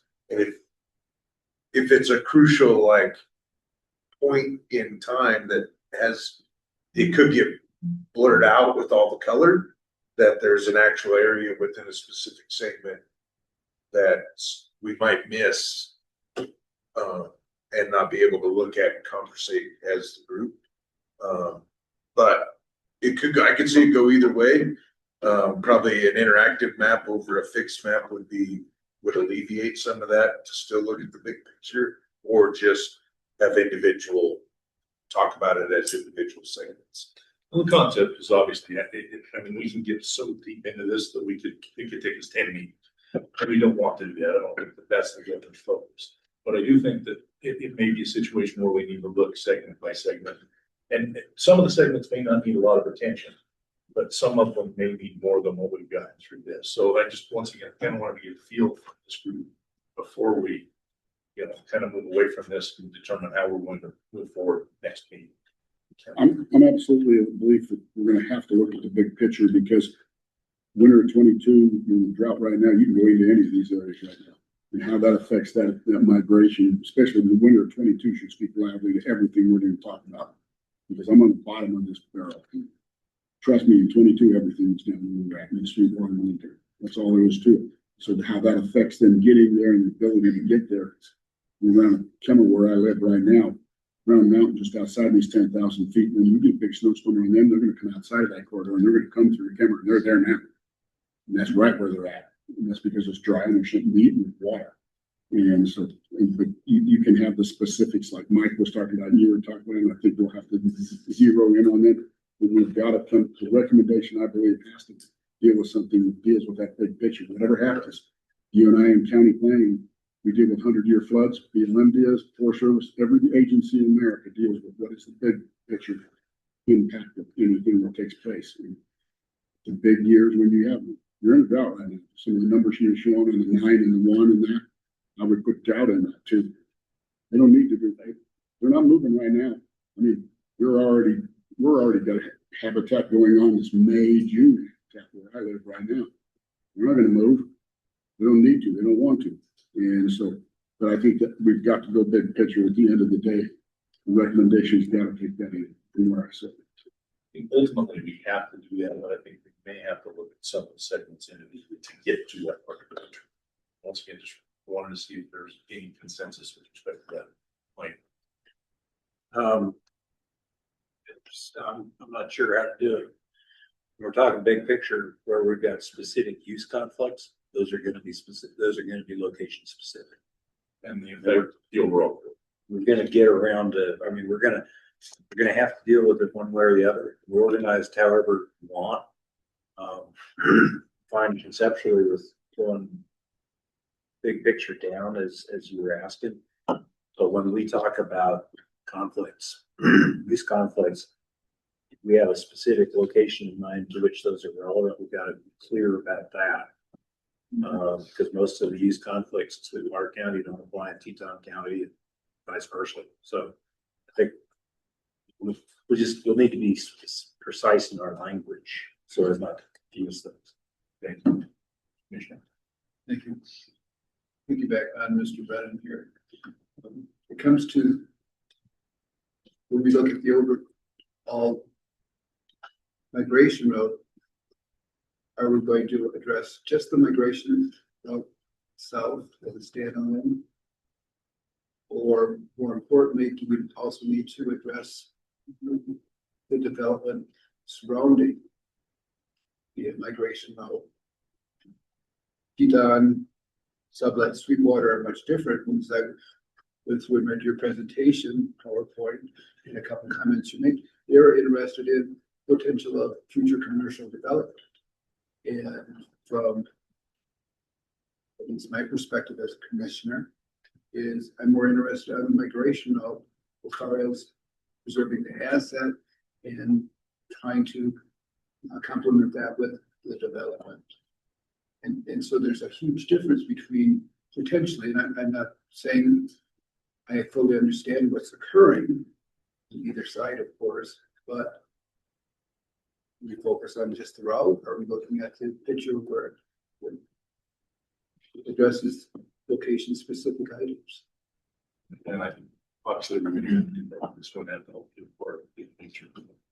So, okay, I think that's leaves me a pretty good idea of where we are with respect to that. Last thing, I think, I just want to make sure that following this presentation this morning, that everyone is comfortable with the concept of identification versus designation. That's the one thing that I continue hearing as I go out in communities, and it's where the most confusion or lack of information potentially to people who are not party to this group see things. But I just want to make sure that this group is really comfortable with respect to that, because that's going to guide all of our actions with respect to moving forward with recommendations under the governor's charge. Anybody who feels like we haven't had enough, or it's been pretty redundant, I know, but it's the most critical concept in what we've looked at so far. All right, Jill, thank you very much. I do want to just share one other thing. We do have an interactive map that's available on our Game and Fish website that has all of the migration corridors in it, including stopovers, high, medium, low, bottlenecks, as well as a lot of other land uses that are out there right now. I'm happy to share that maybe with Chairman or Sarah to get out to all of you to make sure you have an opportunity to look at that. I think it can be useful. You can zoom in on a particular area that you're interested in. I think it could be a helpful tool for you moving forward. You would send that out to me. I'll try to do it. Thank you again. Sounds great. All right. We are now moving on to our next agenda item. We'll be starting with our federal plans. So we will have Patrick Lionberger, who is out of the High Desert office of the BLM. He is the management and program analyst. And he will be giving us some information on how this may affect or be affected in federal plans.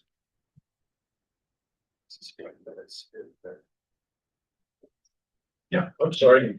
Sarah would like to make a quick announcement. While he's getting set up there, I just wanted everybody to know Jeff Davis is here. Sorry, Jeff, probably like Jeff Davis is the new deputy director of Game and Fish. So I don't think a lot of folks have met him before. So say welcome to our working group, and thanks for being here.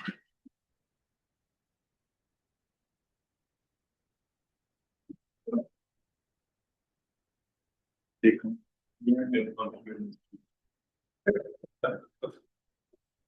make that for you if you'd like to.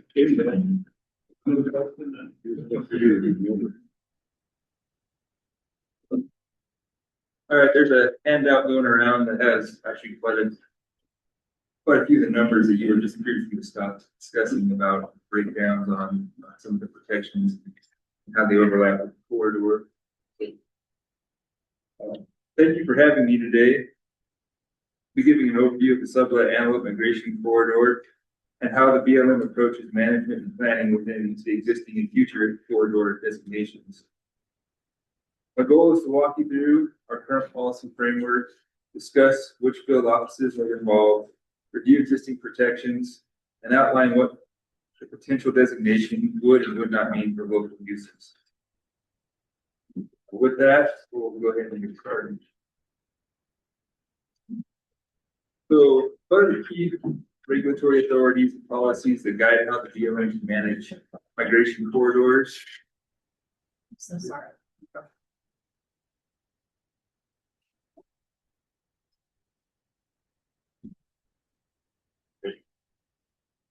First, under the Federal Land and Policy Management Act, BLM is required to manage public lands for multiple use. And one of those uses specifically includes wildlife utilization. This is the foundation for considering big game migration and BLM land use decisions. Next, we have Instruction Memorandum 2023-005 titled Habitat Connectivity on Public Land. This directs the BLM to incorporate habitat connectivity, permeability, and resilience into our planning and project level decisions. The IAM also emphasizes collaboration with partners, integrating migration management into land use planning, and working proactively to maintain and improve habitat connectivity for wildlife.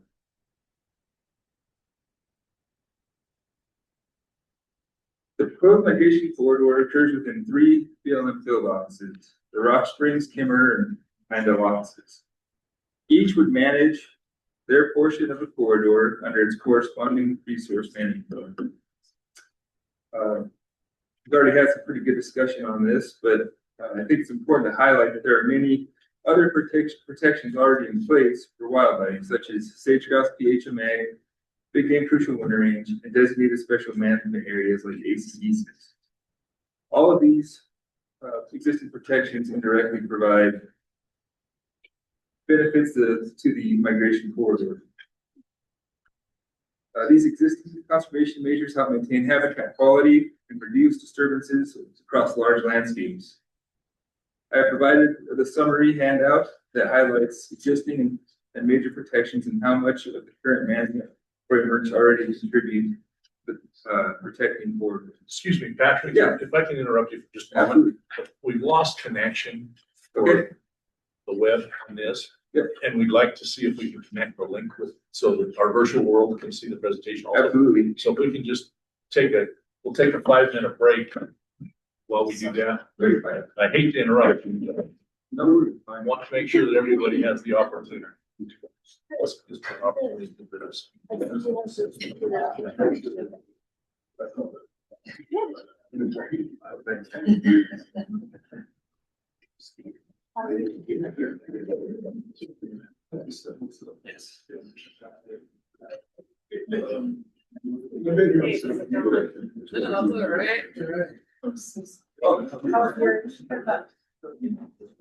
Yeah, I can't. I heard about the. Gosh. Oh, that's why. Yeah, I like that.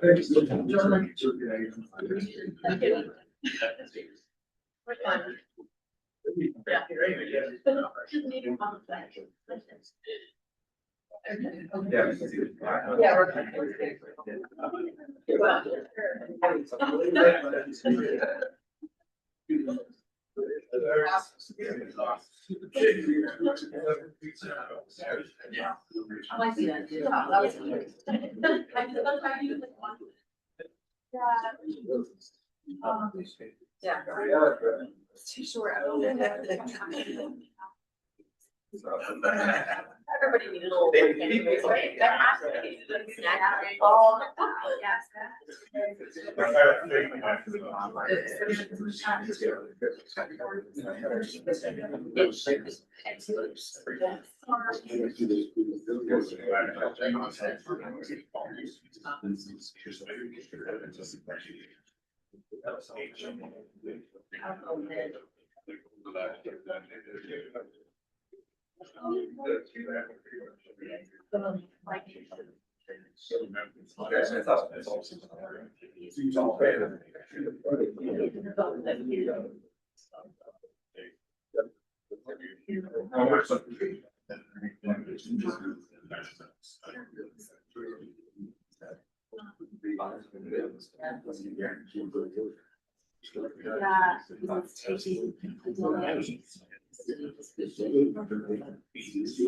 Oh, right. Yeah, right. Especially because like they're probably anticipating things. Wow.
You guys have a windy weekend down here?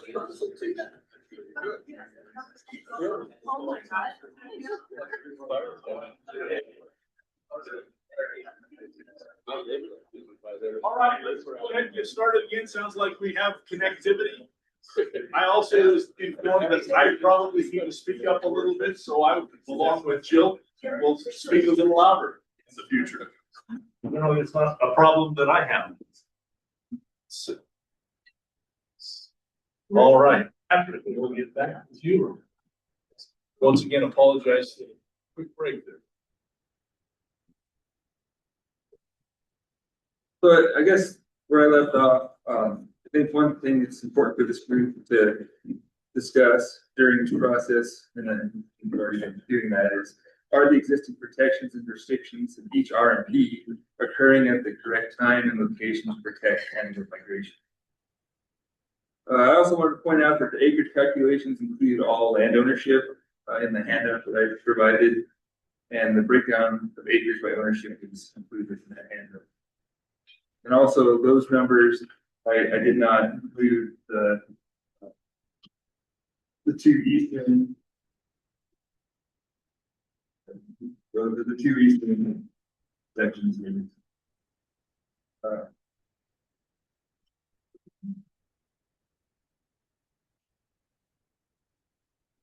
Right. All three field office resource management plans have management actions that recognize big game migration. The general goal within each RFP is to maintain functional big game migration corridors. I'll just start with the Kimmer field office. That office RFP was signed in 2010, and under this plan, the field office commits to identifying and working collaboratively with partners to ensure that development activities do not compromise the functionality of big game migration corridors. The Kimmer RFP is probably the most general when it comes to the corridor management goals. Management is on a case-by-case basis and follows the hierarchy of avoidance, minimization, and mitigation to address potential impacts. The Pinedale RMP was signed in 2008 and establishes broad protections for big game migration by limiting development impacts, managing access of winter ranges, and maintaining functional habitat. Special designations such as the Trappers Point and Beaver Creek ACDCs, along with the Wind River Front Management Area, restrict surface disturbance, prohibit leasing, and protect bottlenecks from crucial seasonal habitats.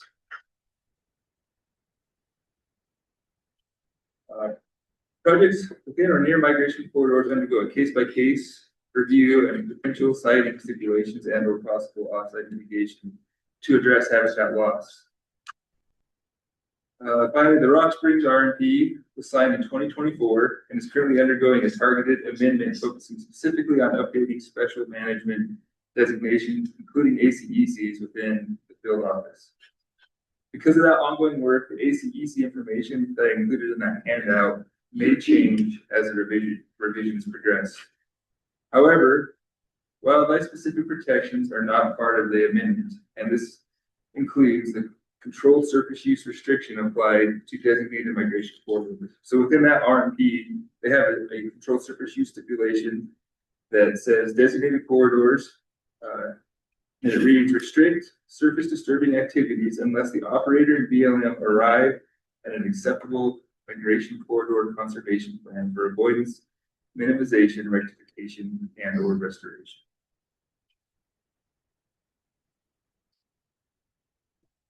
wanted to touch on how the BLM would incorporate the designation into their planning process. At the top level, we have resource management plans, which make the big picture land use allocation decisions. If a stipulation or management objective occurs within the existing RMP, that action can be applied. Proposed changes to land use allocations, including the designation of areas open, closed, or restricted to specific uses, constitutes a change to the resource management plan, and such actions require a formal RMP amendment and corresponding ECO analysis. Implementation level decisions are project-specific protections that do not affect land use allocations, but are still consistent with the goals of the RMP. For example, avoidance and minimization applies to a single well pad, pipeline, or gravel pit. Implementation level protections like avoidance and minimization would not require an amendment and happen at the project specific level. Things like applying conditions of approval to individual permits or developing site-specific mitigation measures.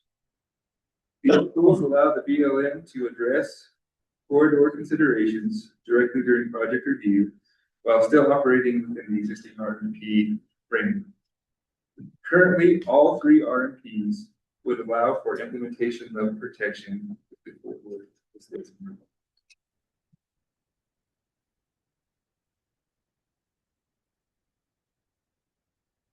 If migration corridor is designated, the BLM would continue to fully recognize all existing valid rights and authorized actions, such as current oil and gas leases, right-of-ways, and grazing permits. The corridor designation does not take those rights away. In addition, the designation of a migration corridor at the land use plan level does not result in automatic change to existing livestock grazing operations. If there were to be any modifications to grazing management, it would be addressed at the implementation level during the permit renewal process, supported by land health assessments and site-specific NEPA analysis. If there were any identified concerns, the emphasis would still be working collaboratively with the permittees.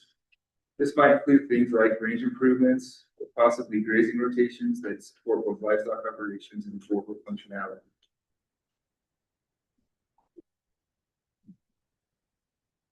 Coordination with state, local, and tribal partners is a statutory requirement. The level of coordination with the state and intergovernmental partners doesn't change with the designation. We would continue working through the same collaborative process that already guides big game habitat management project development. What does change is the designation of the corridor identifies areas on the ground which helps us prioritize conservation efforts. A formal designation helps the BLM prioritize staffing and project work in areas that matter most for maintaining functional corridors. This includes things like wildlife-friendly fence conversions and crossing structures that reduce barriers to movement. Designation also supports broader habitat improvement work, including targeted noxious weed control, vegetation treatments. Finally, designation provides access to targeted funding, which can benefit multiple uses on the landscape. It essentially gives the corridor a higher priority in status when agencies or net partners consider where to invest limited conservation dollars. So that was just a brief overview that I wanted to give, and I wanted to give plenty of time for discussion so I can answer any specific questions that you have.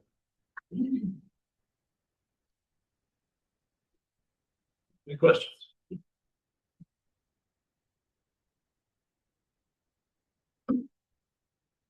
Thank you, Mr. Chairman.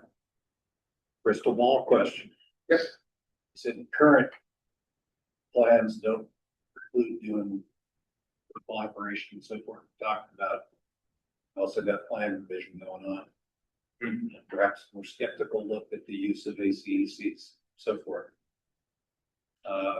What's the viability of what would you project is the viability of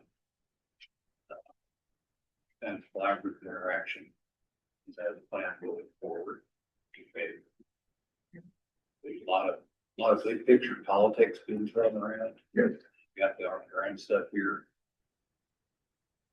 It's to the extent this group's talking about trying to come up with something that collaborates with BL, does what BLM does, what the BLM does.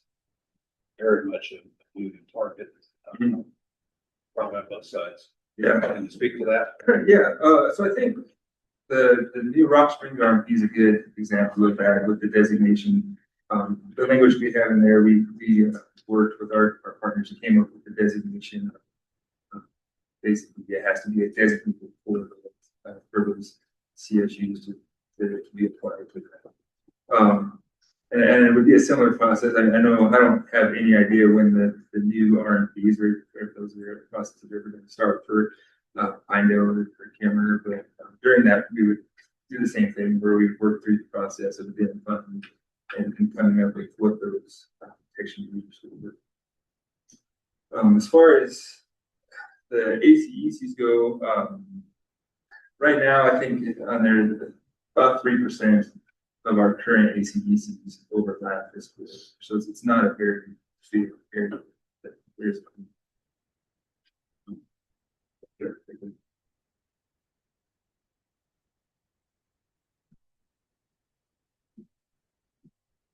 Any questions?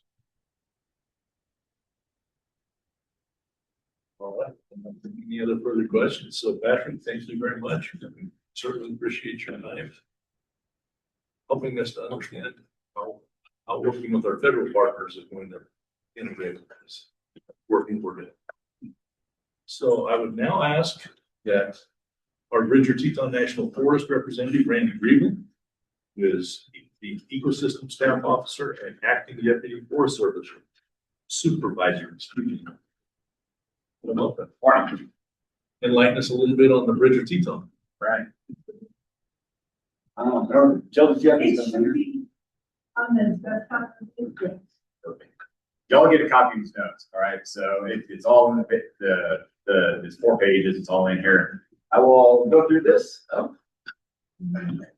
Okay, so when Jill reached out to me, she basically asked me a set of 4 questions to try to answer. So I've got those 4 questions. I'm going to go through them and answer them to the best of my ability here. So number 1 was, hey, which of your agency's land management plans will be affected by the designated migration portal? So we only have one land resource management plan. It's 1990. It's super old. We're in the process of revising that plan. But bottom line, there'd be little to no impact if this was designated. Interestingly enough, though, with this particular migration corridor, we amended our forest plan in 2008 to incorporate that portion of the corridor that was on National Forest Service lands. Basically protect that might, the ability for longhorn to migrate from basically the Green River up through the Grove and out to Grand Teton National Park. There was one pronghorn standard that was implemented as a result of that amendment. It's super simple. I love the simplicity of it, and it's to the point. And it states all projects, activities, and infrastructure authorized in the designated pronghorn migration corridor will be designed, timed, and/or located to allow continued successful migration of the pronghorn to summer in Jackson Hole and winter in the Green River Basin. So very simple, and it's tied to a geographic area. You'll see the map. It's really that tied area right there that goes up through the Green River over to the through the Grove. So we're currently working on our forest plan revision right now. That is an opportunity. Eventually, we get that point in the revision process where we are developing plan components, where we can make adjustments to whether it's corridor maps or other designated corridors other than the pronghorn migration corridor that we want to add in there. We do have general guidance at the forest plan level, forest-wide, for some migration corridor management actions, and I'll go through those shortly here. So second question was, how are project proposals handled within the designated corridor and potentially using Sublette mule deer corridor as a reference? So project proposals that are located within the migration corridor, I'm going to talk specifically about the pronghorn one, must meet the plan component direction. And so that, although I kind of went through that, and it's kind of long, you'll get this copy and you'll see what that says. So I'm going to give you a real world example of where that comes into play. So for a project we did for the Kendall gravel pit, which is located in the migration corridor. You know, how do we deal with that? With those timing, you know, issues to make sure that those pronghorn migrate through without any issues. So 2 mitigation efforts, or I should say design criteria, were implemented with this decision. Number 1, crushing operations and earthworks will be restricted from October 15 to May 31 to minimize impacts to pronghorn and wintering moose. This does not apply to routine administration, use of guard station, including loading and hauling gravel, things like that. So basically the crushing operations have a time stipulation. Number 2, any fencing will be constructed in a wildlife friendly standard and approved by the district ranger. So those are the 2 design features that were incorporated with that Kendall gravel pit project to take into incorporation the plan direction we have through that forest plan amendment for this pronghorn migration corridor. Now, although that's the only one we have designated in our forest plan, we also recognize there are other corridors out there, such as the Sublette mule deer corridor and some other ones. You know, we talked about the identified Wind River mule deer corridor and some things like that. So we still work within those time frame or timing things that we want to deal with in those other corridors, and basically work those into project design as we're going through that. I'm going to give you some real world examples right here. So right now, I'm going to give you a real quick what is in our forest plan migration corridor management wise. So we have an objective, we have 3 standards, and we have 1 guideline. So the one I probably will just focus on for now is the forest-wide habitat effectiveness standard, which basically deals with non-motorized and motorized vehicle access. And although there's others, big game issues in there, migration corridors is mentioned, and that's one that we really tied to a lot. So objectives are not meant to be met on the entire forest. Those sometimes conflict with each other, and that's where we have standards and guidelines to try to direct that issue. Standards are a little bit different. Standards have to be administered to. You can't, there's no wiggle room around that. So if we wanted to do something outside of the standard, we would have to do a forest plan amendment. Guidelines are a little bit different. You got some wiggle room there as long as you're meeting the general intent of the guideline. So those are some of the management actions in dealing with migration corridors that is currently in our forest plan. Oops. So question 3 was, how does project collaboration occur with the game and fish, and would a new designation change this or affect actions on the ground? So we regularly collaborate with the game and fish on project design and implementation. Designation of this corridor would have little impact on our current operations. And we'll give you an example here. So I got right here Monument Ridge as an example. So Monument Ridge project was a joint chiefs project working with a lot of partners. It is over by Bondurant. It was a WUI project, a Wildland Urban Interface Fuels project, with also a big healthy dose of Sublette mule deer migration route habitat enhancement. So it's a combination of WUI, combination of big game migration corridor. Sublette mule deer herd is not, we don't have like specific management guidelines in our plan for Sublette mule deer migration corridor like we do for the pronghorn one. However, we recognize it's on the ground, and we work with our partners to make sure that we, implement projects on the ground that benefit that migration corridor. Additionally, another one that I can think of right quick off the top of my head is the Fremont Bottleneck closure area we have. It's closed for basically 1 month period in the spring and in the fall, and it's it just happened recently here, but again, it's tied to the Sublette mule deer migration corridor. Again, so just because it's not specific direction in our forest plan, we still work with the state and we still do management actions on the ground to benefit those migration corridors. Also, again, as I mentioned earlier, we're going through forest plan revision right now. Game and Fish is a partner, as a lot of the counties and state agencies are with us right now on that plan as we work through this. And I'm sure that we'll have a lot of discussion on migration corridors when we get to that point in the plan development, actually developing plan direction once we get there. So finally, the last question was, as a land management agency, how is this wildlife management priority incorporated into land management actions? So as previously mentioned, with state designation, it doesn't really directly impact the forest per se. because we already have to operate within the bounds and management actions of our forest plan. And we have a lot of flexibility there. And even though it may not be designated on the forest, we do management actions to benefit that. Except for the pronghorn, we got that migration corridor that was amended in 2008. So the designation could be important, however, as we move through plan revision and possibly incorporate more migration or corridor management direction. Again, as we're going through plan revision, I definitely foresee maybe, we have specific plan components that address migration corridors a little bit more than our current plan does. And the forest will continue to collaborate with the state on projects that would benefit this particular corridor and others, whether it's in our forest plan or not.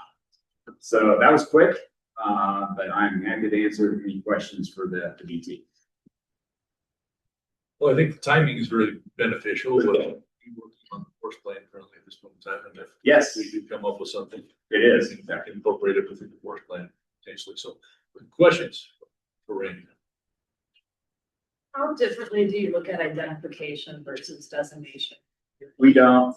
Yeah. So, like I said, even when we amended our plan in 2008, that pronghorn corridor wasn't identified, or obviously it's not designated, but it wasn't identified at the time. But we thought it was important to amend our plan to incorporate that. However, what we do look at is we know an identified migration. Let's say the Wind River's Mule Deer corridor. It's like we know it's on the ground. We know it enters the BT. If we have any projects or actions that are going to take place within that polygon or that area, we would definitely incorporate design features that are friendly to that migration area. Other questions?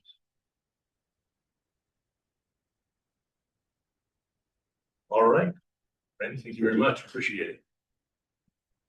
All right, we've got just a couple minutes before we get into our break. So just want to try and have our working group put their thinking caps on for just a minute for what's going to take place after our lunch break and our.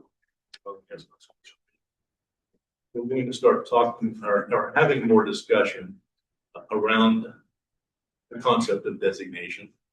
And obviously, we realize that there's no question the corridor does exist. It has been identified. So our question is going to be, do the biological risks and opportunities rise to a level that justifies designation? So start thinking about that for some discussion for early this afternoon, so you get that during time. Any questions with respect to that or that concept? Okay, we'll take a break just a little bit early, and we will be back here at 10:30 for public comment. Once again, if members of the public do want to comment, we ask that you sign up. Let us know that you want to do it. We'll have you then present. There may be questions from the work study group. We ask that you try and limit your comments to 3 minutes. And with that, we will go to break. Thank you.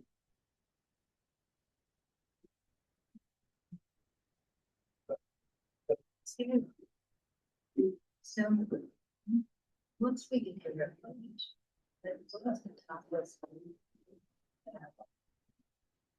what happens over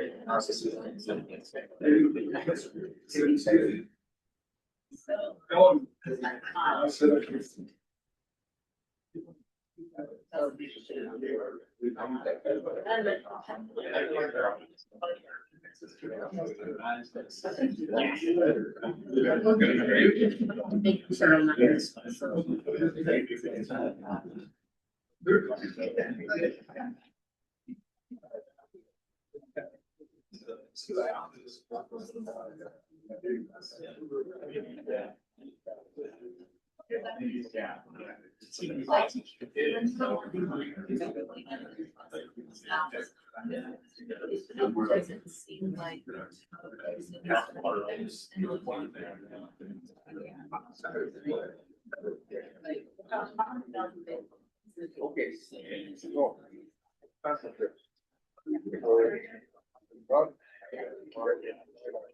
Oh, yeah.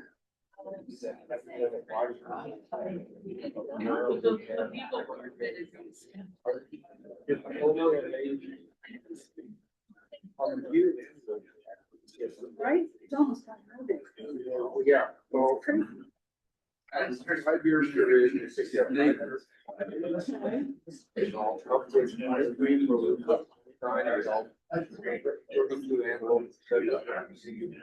Yeah. Okay. Very similar. Okay.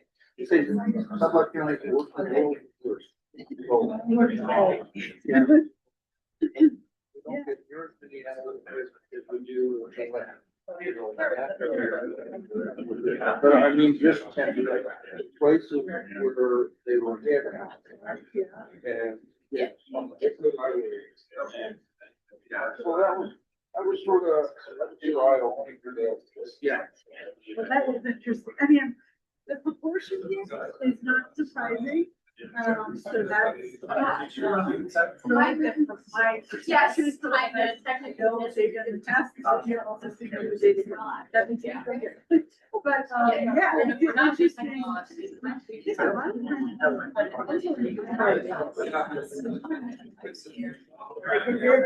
times. They gotta get through this. Like, actually, I could try this. Like, they're gonna it's somewhere like it's a big range. Just avoid it, like in Cal country, for sure right now, I don't have much. Just because. And we did.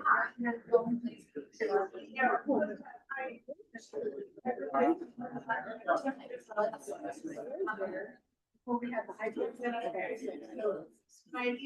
They would just say, when they got stressed, like in the winter conditions, they had towards the bar. They wouldn't go to the yeah. It's not.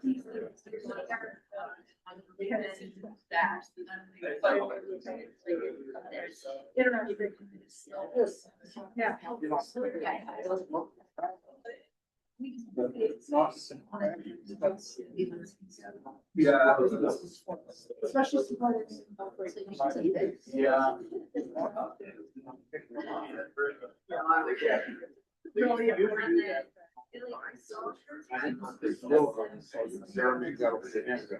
Only 5 years for what's left. And it's amazing how the mitigator. Yeah.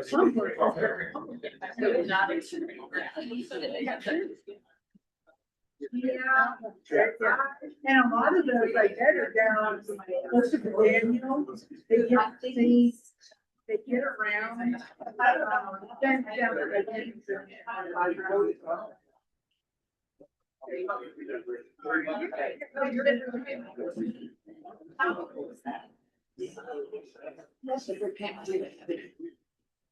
you see it right there.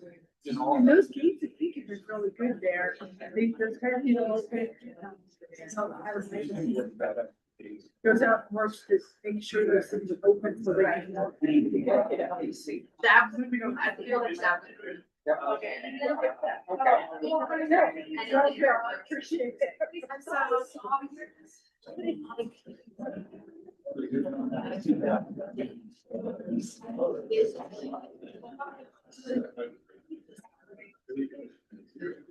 How are you? I'm good. Good, good. My wife said, yeah.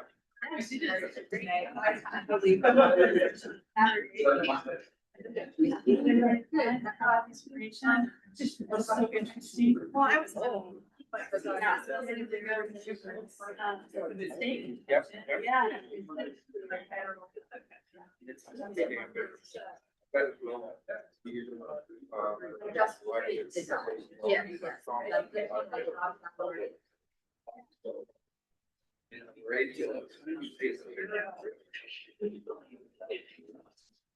Yeah.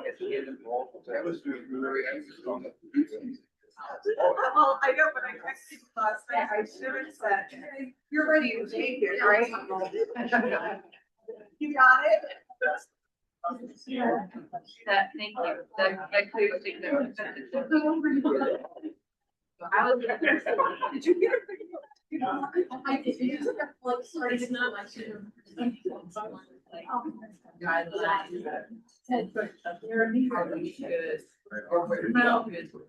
You were. So I have, that was my old quitting work. For the last 5 years, I asked for every animal No, I like. picked up off of the highway. 5-year period, they 976 animals that were picked up. Okay. Which 23 moved, 29 elk. Yeah.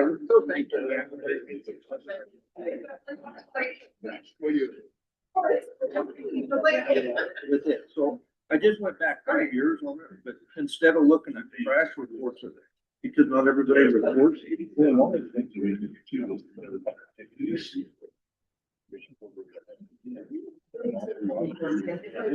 No, only 14% of our animals, or 14% of they hit in 5 years have been animals.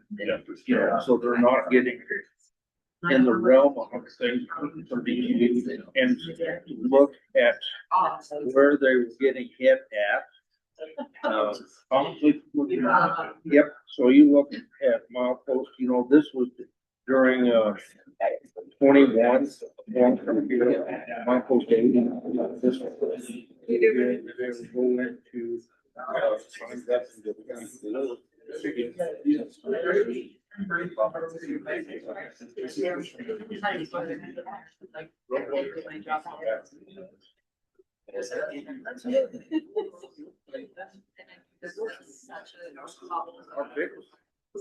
I have seen a public really either one or the bottom strand is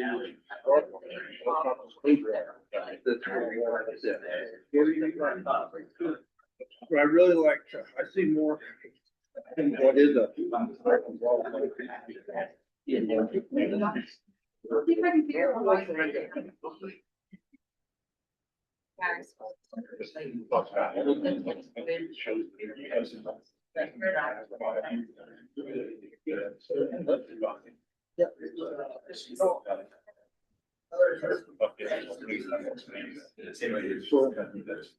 So yeah, it's been really interesting.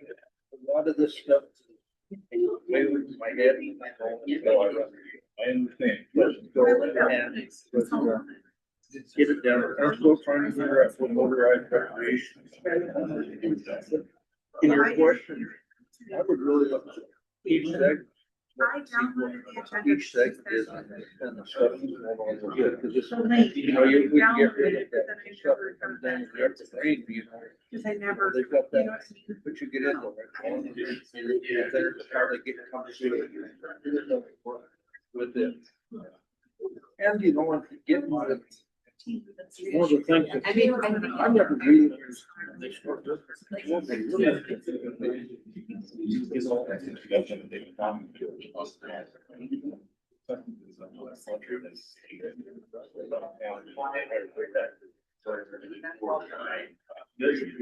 I made a joke. Someone told me.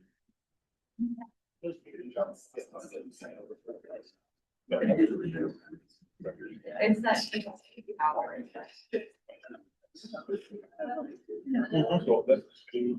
Yep. And then in my dream, got this all figured out. In fact, I've got 86. If I got a wall in let's take that piece of property right there. Get it. With that other federal piece of property and get this thing dedicated for the river.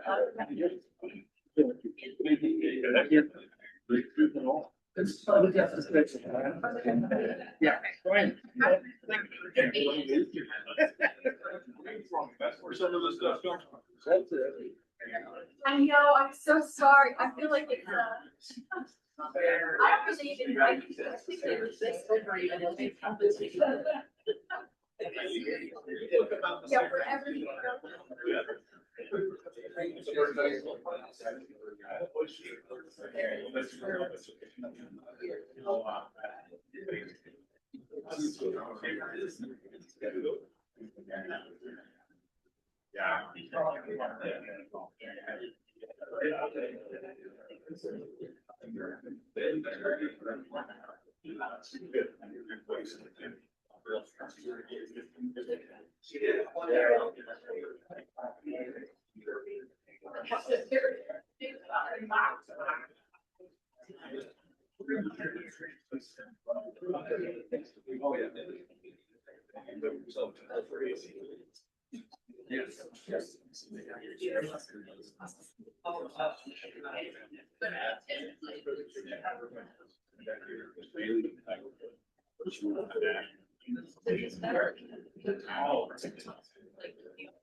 Well, yeah, you could do this.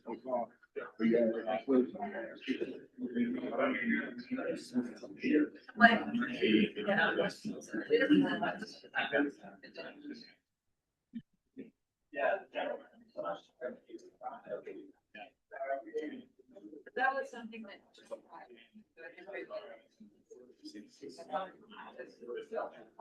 No, yeah.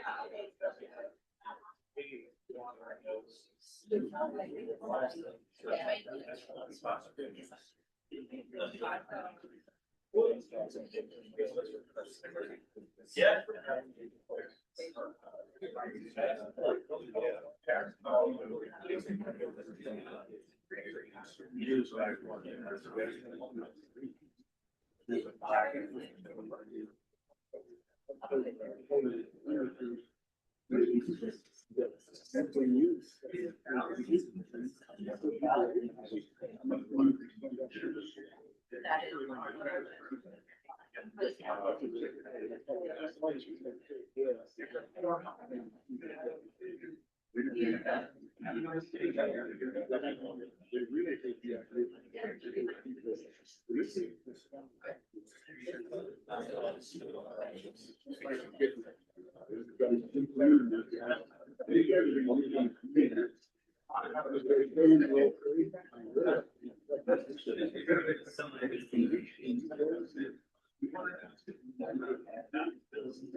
Yeah. So like now it's very. Yeah.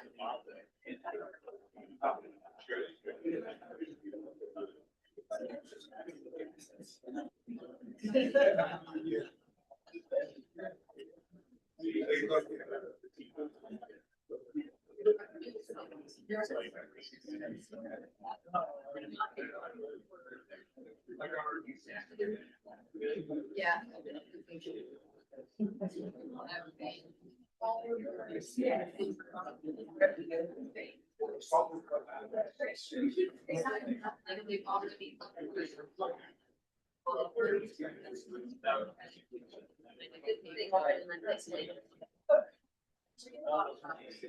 More digestible language, there's like those focusing on. So that's the only thing that's not my name.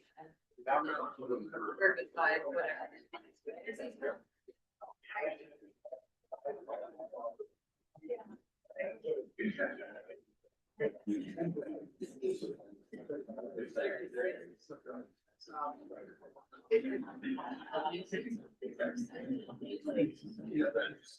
Yeah, so. That.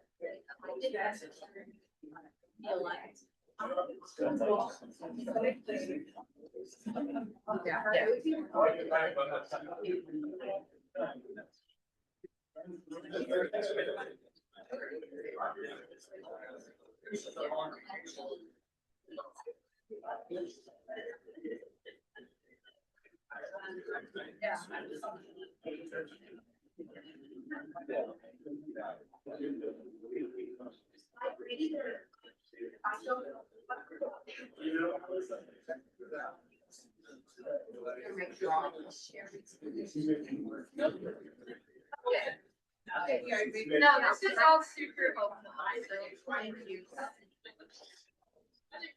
Thank you. Yeah, and I can it's coming together.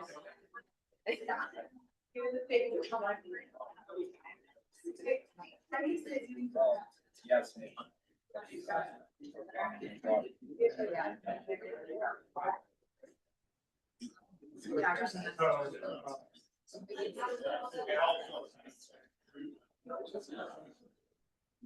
It's okay. It's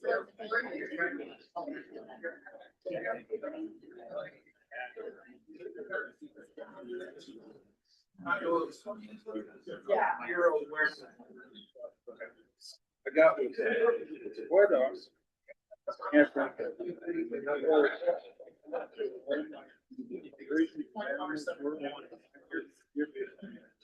And that really, it surprised me in that in the last 5 years, 25, they picked up 926 animals. 3 were blues, 132 to antelope. 5 years.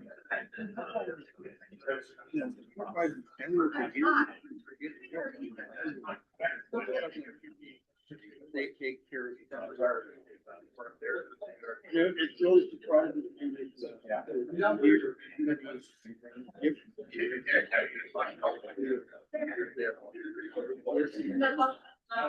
Me, I thought we came interesting. Where they get, what time of the year they get.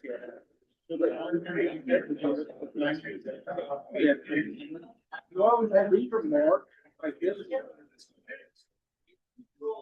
They were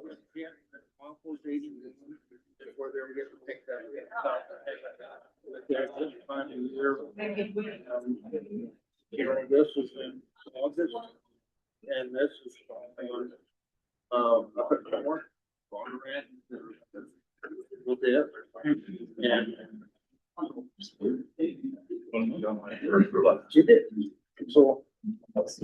I knew that time ago that, I think that's why we have to track before they pick them up. All right, we're going to go ahead and move into our public comments. We have two people who have indicated that they would like to speak in our group here. We also have one in the virtual world who would like to speak. So we're going to start on site with Tom Christensen. Tom, if you would like to step to the podium. Behind you. Podium. Right behind you. It's just a question. Oh, well, that's okay. Step up front to ask your question. Yep. And don't take more than 3 minutes on your question. Don't worry. So yeah, I just, a question came up, in Jill's talk, where she listed under the current threats discussion, under the oil and gas development section, the conservation actions listed MOU with BLM, the OLCI parcels reviewed by Gaming Fish, and lease stipulation language for both. So those are listed as conservation actions, but do we have data and analyses of those actions to demonstrate that they are actually contributing to conservation? Jim. We were in on over here. You ready?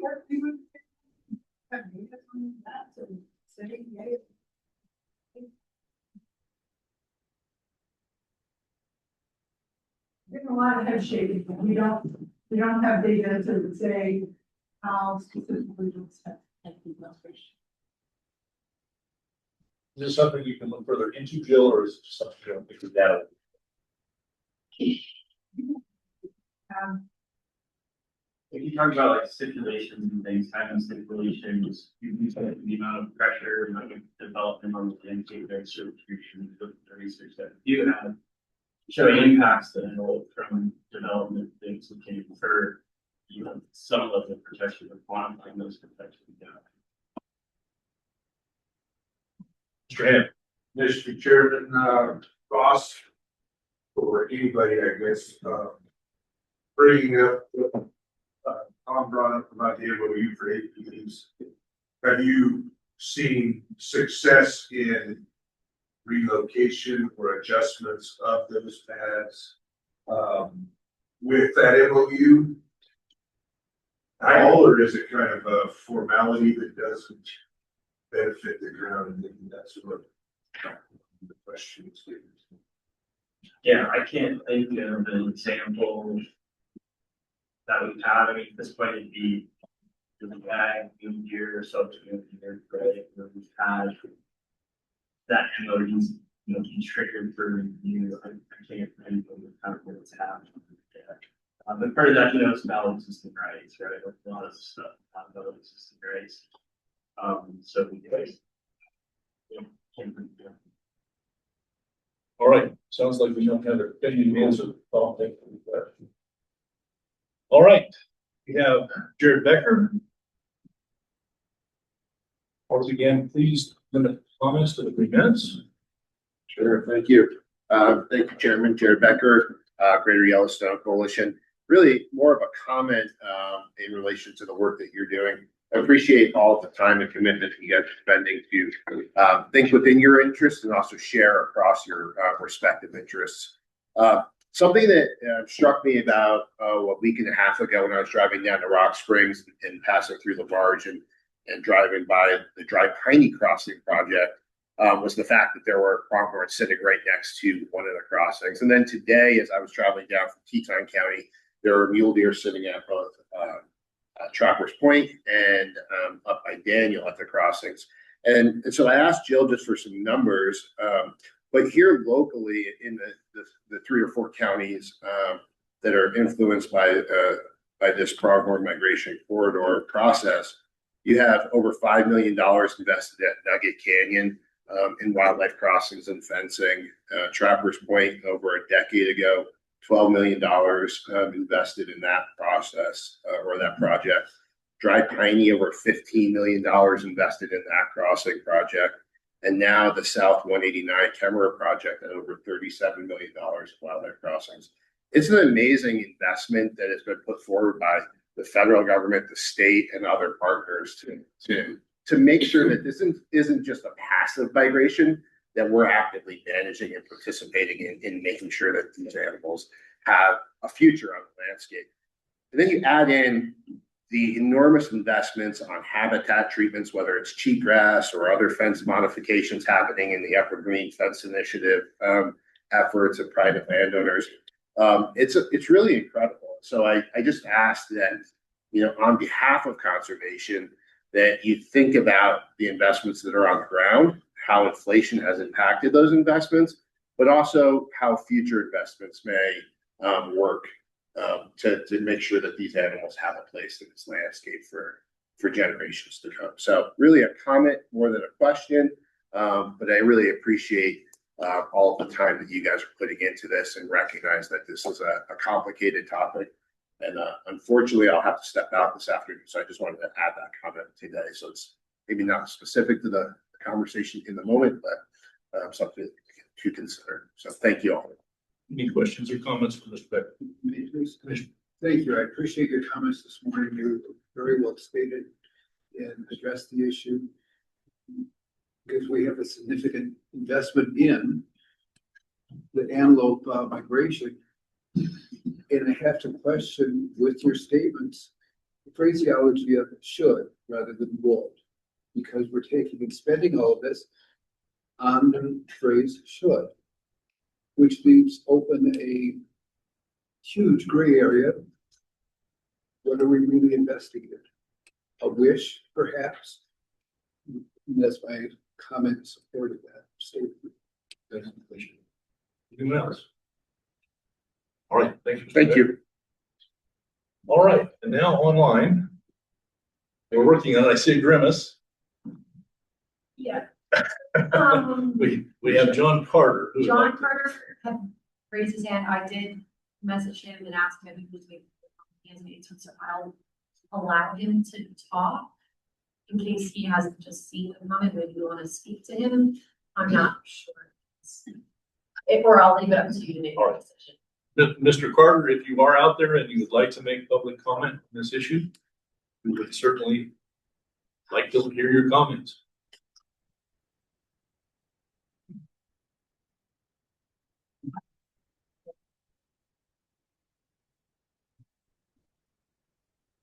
He's still muted on his side. Okay. So If not, Mr. Carter, we will have public comment this afternoon. So if we've got a problem potentially with your link or something of that nature, we will have the opportunity this afternoon. and I'll message him that. Thanks. All right, anyone else for public comments? All right, we'll close that portion of our agenda. And we'll move on to the presentation of our county land use plans. We're focusing on our land uses and local economic considerations. And our first presenter will be Chris Colligan, who is the Public Works Project Manager for Teton County.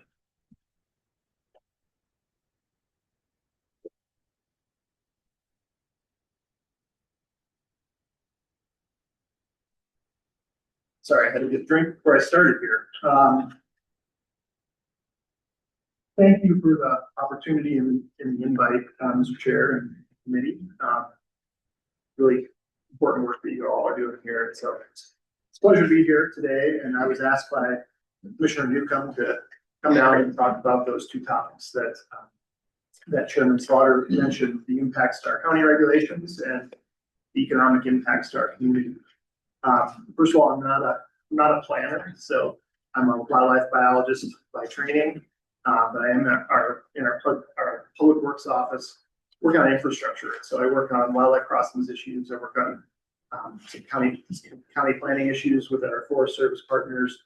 I work on water quality issues, and so I've got a lot of planning and land development regulations information here. I'll do my best to try to answer questions you might have, but I'm not a planner. So when I was asked to participate in this, the first thing I thought of was this photo.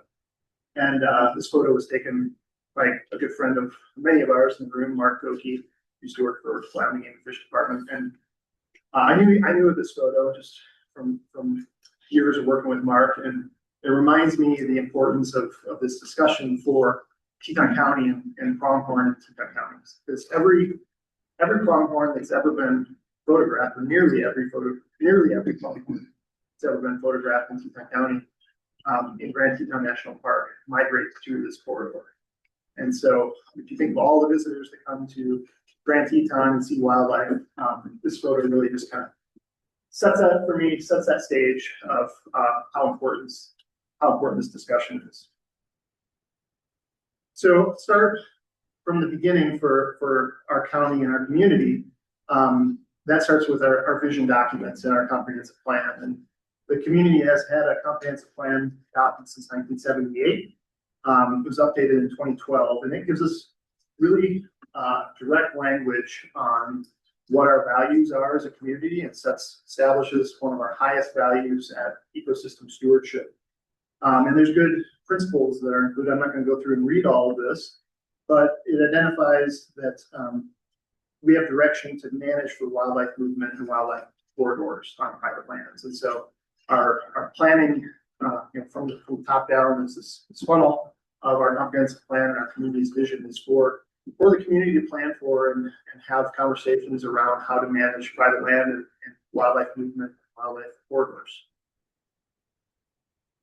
Kind of taking that step further, comprehensive plan then gives us policy direction. And so we're encouraged to not have development and have conservation of wildlife habitat on private lands, and avoiding development in critical wildlife habitat and wildlife movement corridors. And so, our planning guidance is funneling us down into specific land development regulation. Just move my next slide. And again, I'm not going to read all of this either to you. I can provide this to anybody via email if you'd like. It's in your documents. But in May of 2025, our county commission at that time adopted the governor's executive order for wildlife migrations on private lands. And so we have specific language in our land development regulations today about the upper wind river mule deer migration, Sublette pronghorn migration, as well as the Sublette mule deer migration corridors, and that these are already established in our land development regulations for protections on private land. What the regulation says is that development should protect and promote landscape permeability for wildlife, and essential to maintain viable populations both locally and statewide. Additionally, we have language around that investment that Mr. Becker just mentioned with wildlife crossings. Wildlife crossings in our community, if they're within a half mile, private lands are within a half mile of a existing or proposed wildlife crossing, there's attention to development and what development on private lands would occur. And that development prioritizes wildlife permeability. And so primarily that's talking about fencing and retaining walls in our community. So promoting that permeability in the vicinity of a development design. This doesn't affect our essential facilities, essential access to private lands. It also does not apply to acreage over 70 acres that's agricultural. So we have an exemption for agricultural lands in our community. This is primarily rural and subdivision development we're talking about.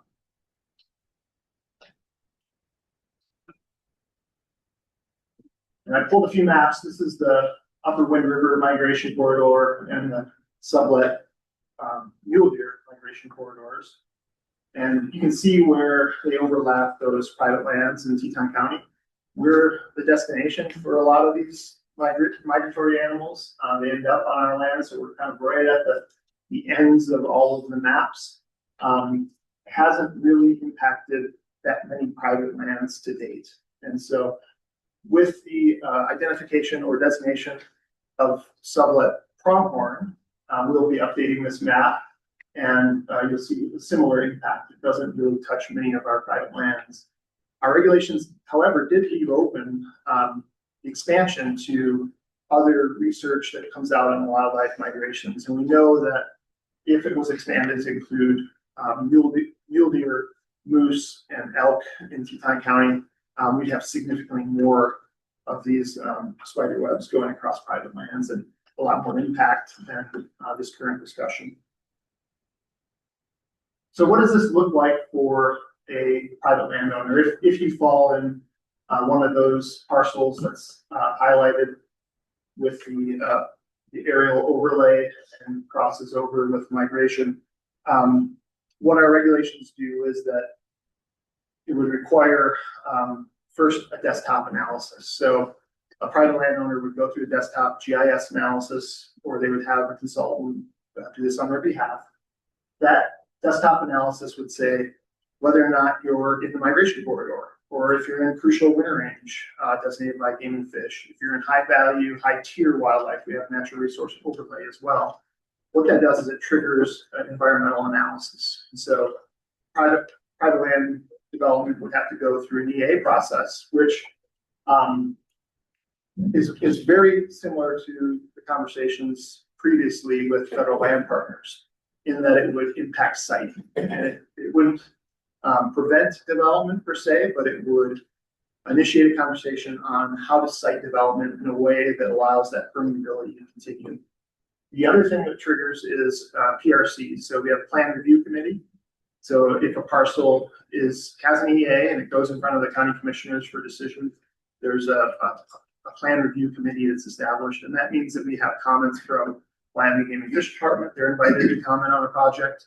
Our local conservation district would be invited to comment on the project, and other departments outside the planning departments. This is where I might get asked by our plan review committee to provide comments on, how this might impact a future wildlife crossing and movement of wildlife.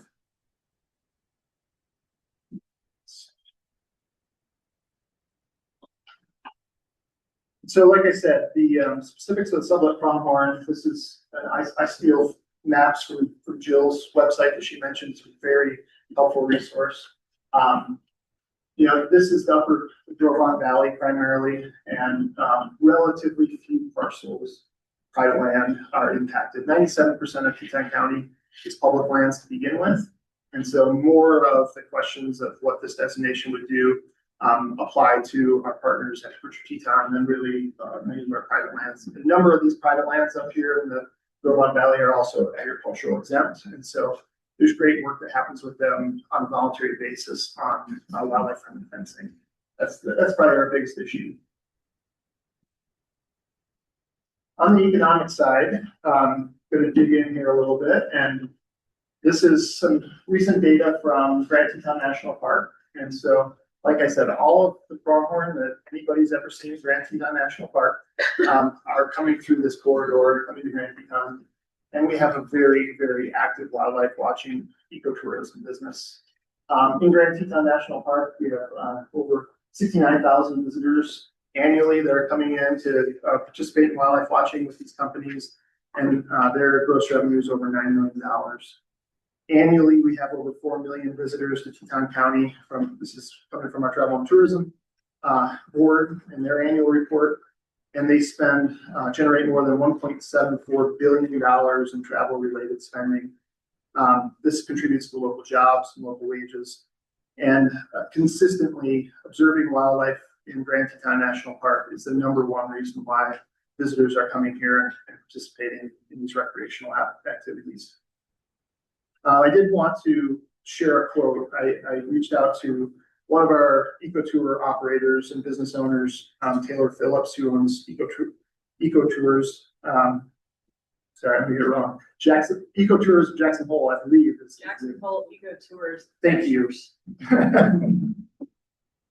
I asked him, what's the importance of this migration corridor to your business and to your visitors? And he shared a quote with me. He said that pronghorn are a vital part of Ecotour Adventures programming because they create a meaningful wildlife viewing and educational experience that connects guests more deeply to the landscape, to migrations, and the conservation story of Western Wyoming. And I think, Pronghorn really exemplify that movement across these boundaries, and people come here to see them. Now I want to end with importance of hunting. And hunting in Wyoming, as we all know, is a major economic driver. These are some of the latest numbers I could get from Wyoming Game and Fish Department. Generating over $339 million in direct spending and supporting roughly 3,500 jobs annually. This contributes over $1 billion to the state's economy. And this also drives our tourism, local sales, and generates millions in state and local tax revenue. This is how our county operates, is through these local taxes. And Teton County isn't always thought of as being the destination for pronghorn hunting, right? But just a reminder that we have the state's busiest airport. A lot of those non-resident hunters are coming through our community. They're bookending their trips at hotels. They're spending money in our community before they come to Sublette County or Sweetwater County to participate in hunting. And those tag sales have dropped drastically. I heard earlier the conversation about the 22-23 winter. You can see what those tag sales went down to. Some latest numbers from Game and Fish down to only 814 tags. Hunting to our community is important in ways beyond just the economics of it. We also have participants in hunting, so self-included. It's my family. We come down to Sublette County to enjoy pronghorn hunting, to have the opportunity to harvest clean local meat that we feed our families. And this has been greatly diminished over time. When I talk to locals that have been in the community for years, they talk about the days of driving down to Bondurant, stop at Elkhorn, pick up 5 over-the-counter licenses, and that was just in the late 80s. Today, and sorry, pre-22, I was lucky if I could draw a tag once every 5 years. Moving forward, that's might be once in the rest of my lifetime for me to draw a tag in Bondurant. And so it's a very important resource that our community enjoys both economically and for the recreational health aspects of this herd. And so happy to try to answer any questions that you have, and my contact information is there. Shoot me an email. I can send you the details of our planning documents and get in touch with our upcoming planners. Thank you. Any questions from Chris? I have a question about how, if you know Chris, or if you can get more context to, that why your county put the migration executive order into your land use regulations. Talk a little bit about that. Yeah. Every county is different. Well, it's a choice that our elected officials made. We consulted very closely with Wyoming Game and Fish Department through that process. They helped provide that language on the executive order. I think it's right in line with what our comprehensive plan directs us to do. And so because it's such an important value to our community, I think the political will was there to use the same language as the executive order, knowing that there's a lot of good data that goes behind this process. There's this committee, there's the governor's decision that carries a lot of weight, the ultimate amount of weight in our community. And so that's why we also left the door open in our community. We have National Park researchers, we have the Fish and Wildlife Service at the National Elk Refuge.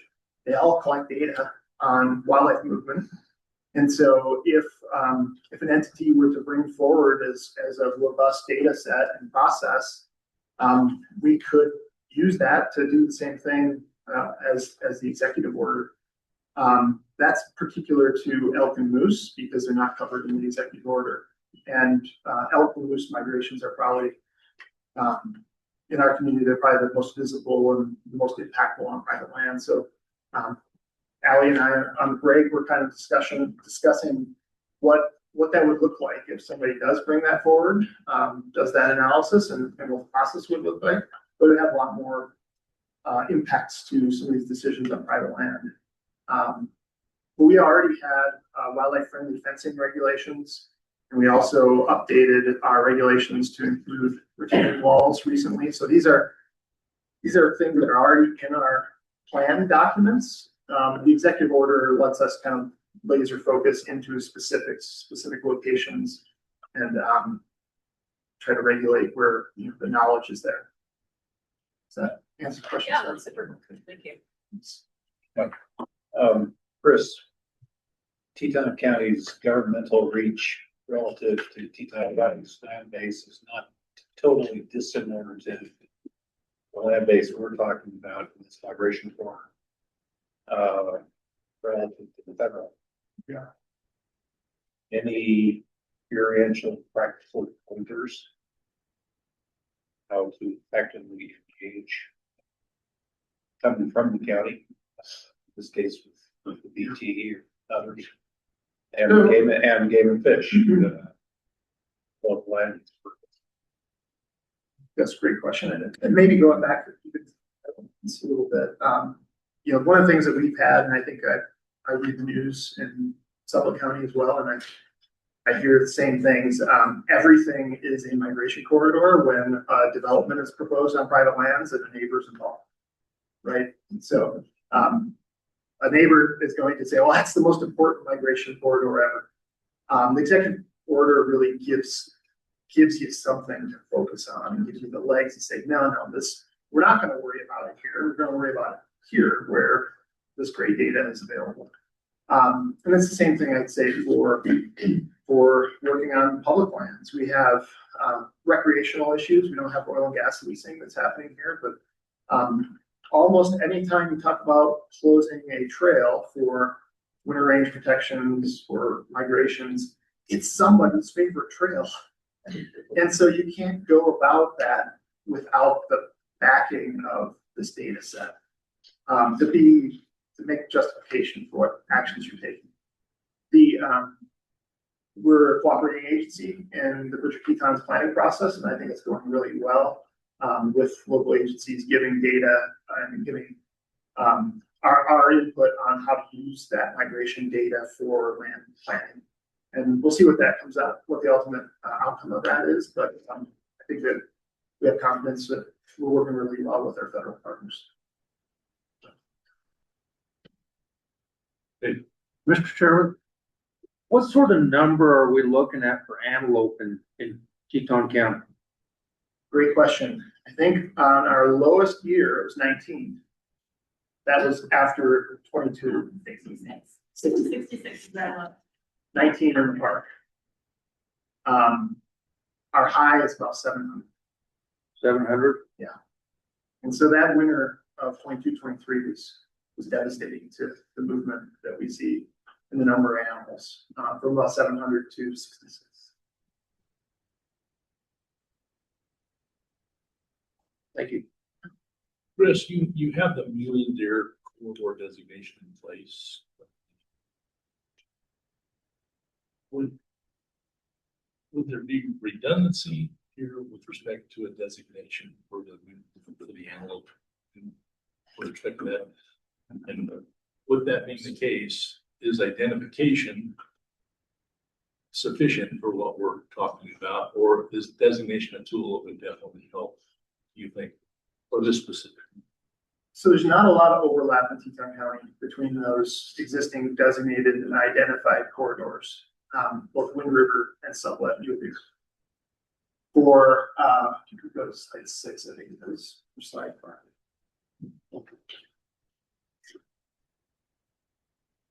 No.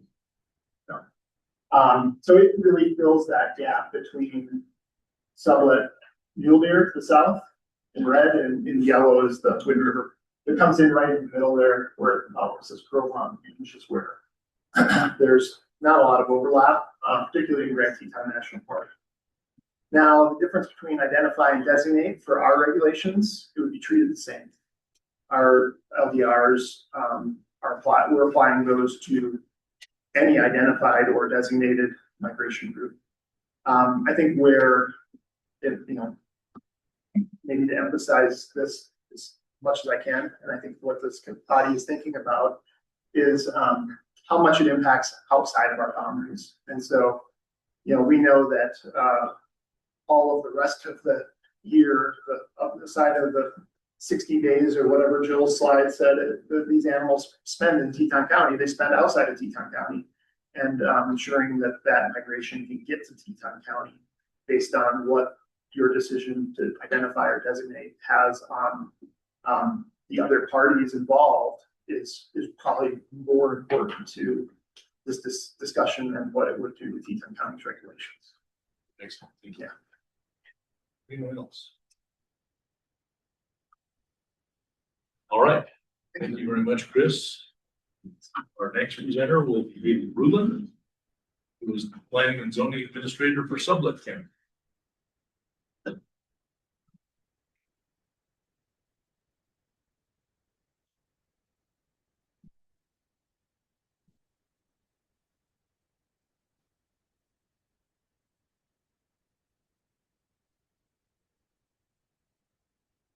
Hi, good morning. My name is Julie Ruland. I am the Sublette County Planning and Zoning Administrator. I was asked a couple of weeks ago to come and do this presentation. I started with the county about 6 months ago, and I have had a crash course in antelope migration in the past 2 weeks. So thank you for this opportunity for this crash course and to share some feedback with you just regarding impact with Sublette County and our zoning and land development. So I went ahead and we'll start first by looking at the different corridors in Sublette County. And we really are just looking at the meat of this map. You can see Sublette County is like the central area, where this migration happens. And on this map, the yellow those are all private parcels in Sublette County that overlay with the migration corridor.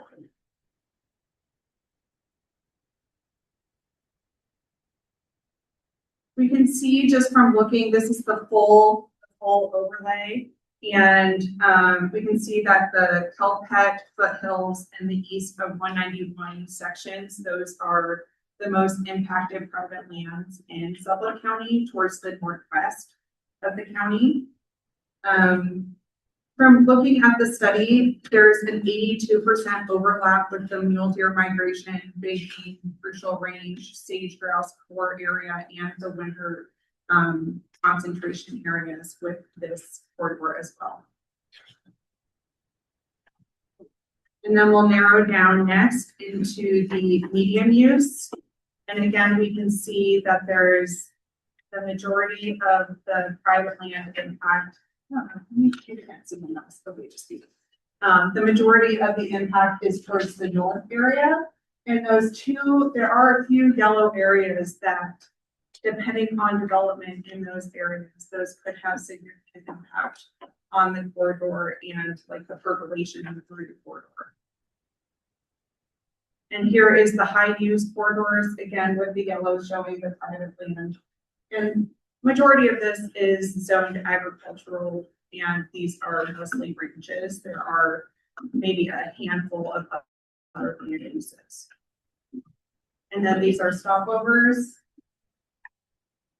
And then the bottlenecks. And this one's a little harder to see just because of how small the dots are, but we can see up in this north, this corridor, this bottleneck up here, there is a little spot, there is more yellow up in that area, and that's near the rim. This just is showing more of the acreage and some of the overlays of what we're seeing with the corridor in Sublette County and percentages that are being impacted. So we can see that the bottlenecks, there is nearly 30% impact on private lands versus the entire corridor, there's about 23%. And the bottom line, every time I go to explain this, hopefully I say this right. So we took all the parcel land that has an overlay of the corridor and then the overall percentage of those parcels. So we can see that of all the parcels that have some sort of corridor overlay, it's nearly 49% of that overlay on private land. So going into more of our land use policy, we have our Sublette County Comprehensive Plan, we have our zoning and development regulations, and then we also have a federal and state land use policy. So our comprehensive plan, that was, this was the last time this was adopted or modified was in 2003. And this was an 18-month process with 43 individuals that helped develop this comprehensive plan. It has not been updated since 2003. And the main priorities of our comprehensive plan, the vision, is to preserve rural character and lifestyle through strong local culture, working families, and safe communities, support economic freedom, diverse opportunities, low regulation, business-friendly environment, protect natural resources, clean air, water, open spaces, and healthy ecosystem, balance development and resource use, responsible use of land, minerals, oil, and gas, and wildlife, and defend private property rights with limiting access land use regulations, and then guide decision making, ensuring policies are socially, economically, and environmentally sound. So we do have a lot in our regulations that do guide, or in our comprehensive plan about the importance of wildlife. And we also have the importance of protecting the private property rights too. Again, that was developed in 2003. And we do use this comprehensive plan when looking at applications that are submitted to the county and planning and zoning and the Board of County Commissioners. This is a guiding document, and this should be used to help develop the zoning and development regulations. So the zoning and development regulations, those were also adopted in 1978 for Sublette County, and they have been periodically updated over the years. We are looking right now at seeking funding to help us with our comp plan and to update some of our regulations. But generally, when it comes to our zoning and development regulations, we do not have like hard specific things in the regulations related to the wildlife corridors. So it's more, we receive recommendations whenever we receive an application, the applicant is required to reach out to Wyoming Game and Fish, and they will provide us a letter with recommendations of possible mitigation measures or just construction timelines, or hey, this one, you are not in a corridor, you are not, there will be no impact. And then we present that to the Planning and Zoning Board and the County Commissioners. And typically the standards, there are open space requirements to preserve undeveloped areas. We have development density with the zoning. Again, though, if someone wants to go through a rezone, you know, we would be looking at wildlife and recommendations from Game and Fish, but we don't have anything that stands in our regulations as far as like where and where not. We should be, you know, where is there a hard objective criteria? We don't necessarily have a hard objective criteria in our regulations. And then, so we do have it with subdivisions, conditional use, and our comprehensive plan consideration. However, if someone does come in for a building permit and it's a permitted use, typically we review the building permit. We're not doing some additional review. I typically will tell people, hey, we highly recommend that you reach out to other agencies, there are other permit requirements. That is up to you to make sure that you follow those requirements. I will try to help lead people to, you know, make sure they're in touch with the right people, but we are not necessarily checking every permit when we issue a building permit.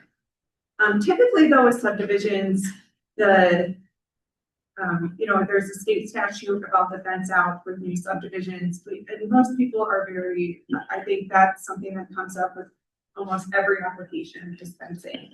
And people are very, you know, accommodating to wildlife fencing when it comes to subdivisions. But overall, in general, we have not had a significant amount of like major subdivisions in Sublette County over the past 10 years. We just had one that was more commercial. And then another one that is residential that is going through the final plat, but otherwise we do not have a significant amount of major subdivisions. But we do see a lot of minor subdivisions where people are wanting to take a parcel and split it into two. So that's something that I feel like we're seeing more, we're in certain areas where it already is developed, that people are trying to split it into two. So it's more, how could that impact also, you know, the wildlife corridors if that's more development in some of these subdivisions. And then here's just a table showing more of what our regulations, what they do and what they don't do. And again, we have not adopted officially any of the executive orders with our regulations. We don't have overlays that we refer to that say, hey, you're in this overlay. There are certain restrictions. We really are referring to those game and fish recommendations. And then this is, let me get to my slide.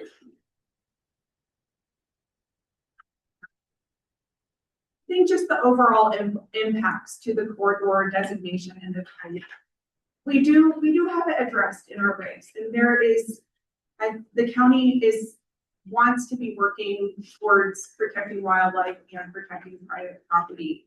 And overall, though, I think one thing that's difficult is if, depending on the area of the corridor, if we're in a bottleneck or a stopover, there could be increased scrutiny with an application, depending on how many corridors there are with the overlays. That it makes it difficult when an applicant comes in. And it's nice for an applicant to know upfront what the requirements are. And oftentimes when it's a little more, there are gray areas with recommendations, then it's up to the county to make those decisions of what recommendations do we require or what don't we require. So I do think this could open up potential for some conflicts depending on applications that come into the county and scrutiny with review from the planning and zoning board and the county commissioners with our current adopted regulations. And we do have a federal and state land use policy, and this is just to encourage agency communication with projects. Sublette County is about 20% private land, so it is important that, you know, there is coordinating between the different agencies. And wildlife, they don't care if they're on state land or private land. They don't know what land they're on, so it is important that we do work with each other, and just that we are trying to use this plan as well. So I won't get too deep in with that federal plan. But from an economic standpoint, I originally had a lot of numbers on this, and then I took them off because I felt like there was just this really is a deep conversation when it comes to economic impact. And I feel like my role with planning and zoning, this started to involve a lot of other people to get feedback. And I thought I would keep this a little bit more high level, but looking at this pie graph at the top, we can see that the mineral and industry makes up a significant portion of the assets within Sublette County. And most of that is on public lands. But how this could impact those lands as well, you know, that's not something we specifically looked into, but that does impact Sublette County significantly. This blue little sliver right here is the ag parcels. That's our ag parcels. There are some significant tax benefits for ag zoning. However, that is where a significant portion of potential lies with any sort of future development and change in zoning and any sort of subdivisions. And that's where that potential would be impacted and bringing it up to the fair market value. And we can see too that the county assessed value, it did fall from 24 to 25. And that is from talking to the assessor's office, right, preliminary because of the mineral production from this year. Some of the property tax exemptions that did impact the revenue, but it was significantly less than the impact of the minimal distractions. So I think the other thing to address is the encouragement and incentives that's brought up in the executive order. And this is just an overlay showing the migration corridor. The orange and yellow, that's more of the stopovers, the high use areas, and the green those are our conservation easements. And the entire migration corridor, there's about a 20% overlay.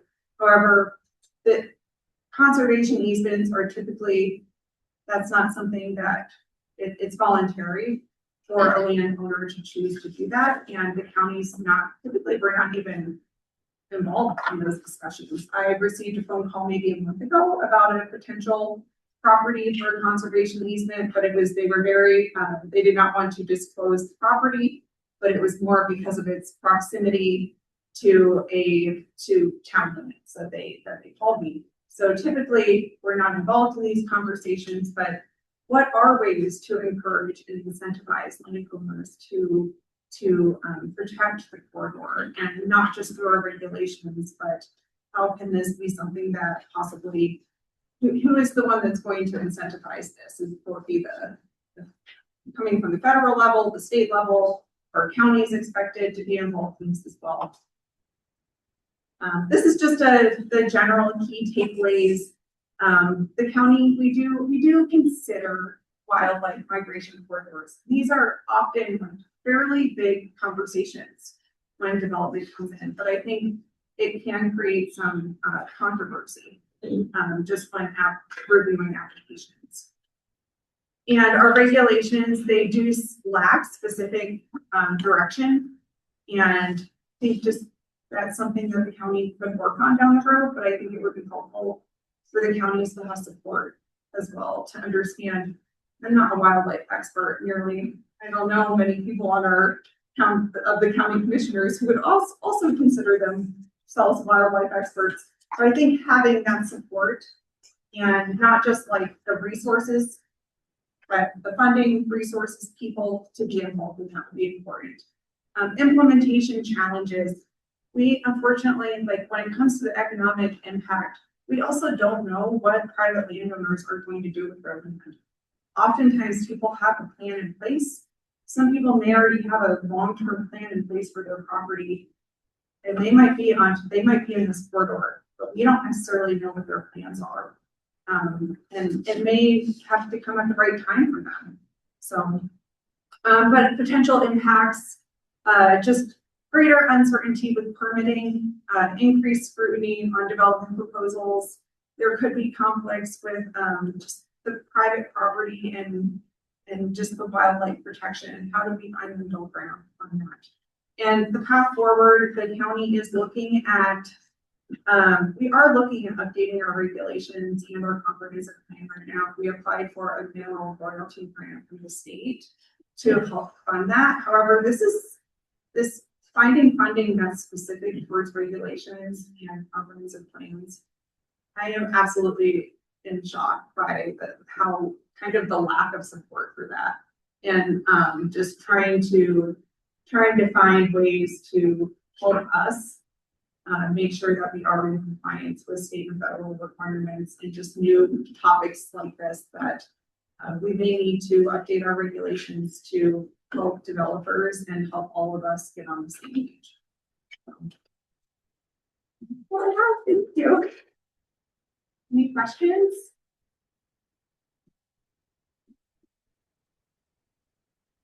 No questions for me. Yeah. Thank you. Thank you, Haley. It seems like you're kind of wading in murky waters with this.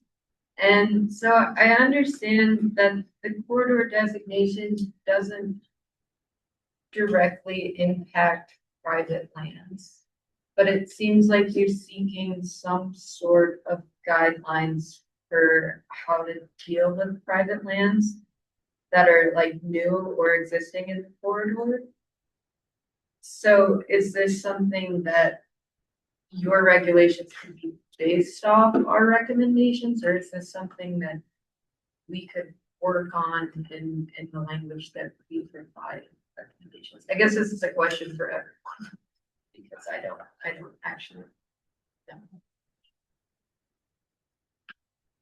I think this is a very good question, and I feel like the timing of this too, when I got involved in this, I shared this presentation with the county commissioners on Friday with the Sublette County commissioners. So I really have not had a huge opportunity to talk with all the commissioners about this. And Commissioner Bernard, he's.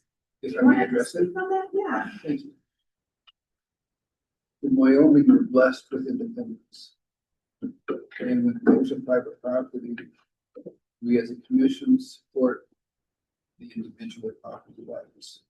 When they go in and tell a property owner, private property owner, this is what we expect, it's something that doesn't flow.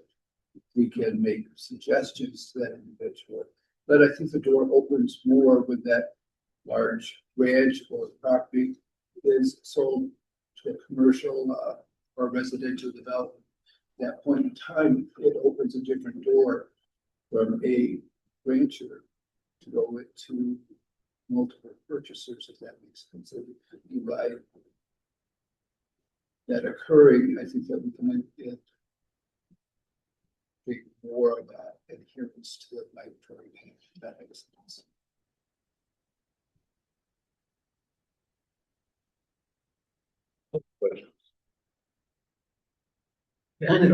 Kind of add on to the private property thing. I kind of agree that the private property issue is kind of a hard one to deal with. But even in the EO pertaining to agriculture, they're kind of exempt on a lot of the regulation, but you could do like voluntary incentives towards the private owner on these developments that they do that might give us some leeway on a designation or whatever. I think that's an important point. I think what we're, like, there'll be agricultural land that's private land that has great value to wildlife. Private land's great value to wildlife and in the corridor. I think what the commissioner is talking about is if those are sold and something changes, the development regulations come into play. If the land status changes, yeah. So I think, two different sides of how it.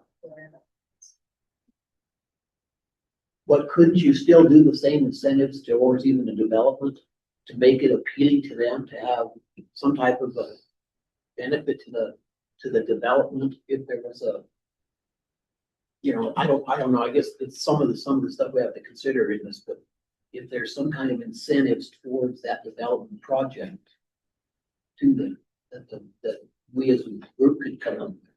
I don't know, guys. I think that's, another of those things that we will be looking at.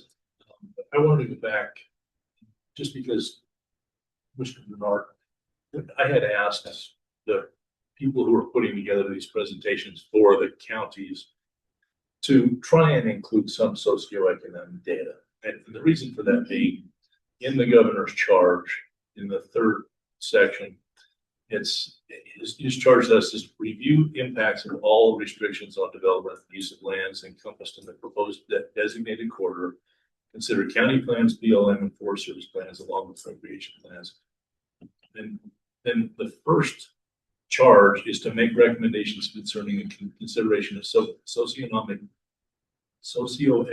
impacts to county and state revenues, jobs, proposed and current projects.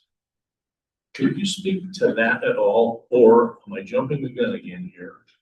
Do you believe, and I'll ask this of the working group, that we need to have another session on this, talking specifically about the socioeconomic impacts that we're going to see potentially within the counties and the financial and jobs that could be affected by this?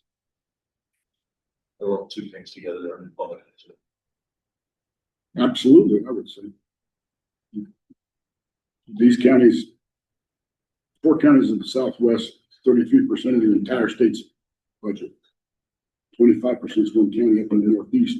And we know where the big money comes from? We're talking about 33% of the entire state budget comes from these 4 counties. Two of them are key in this conversation.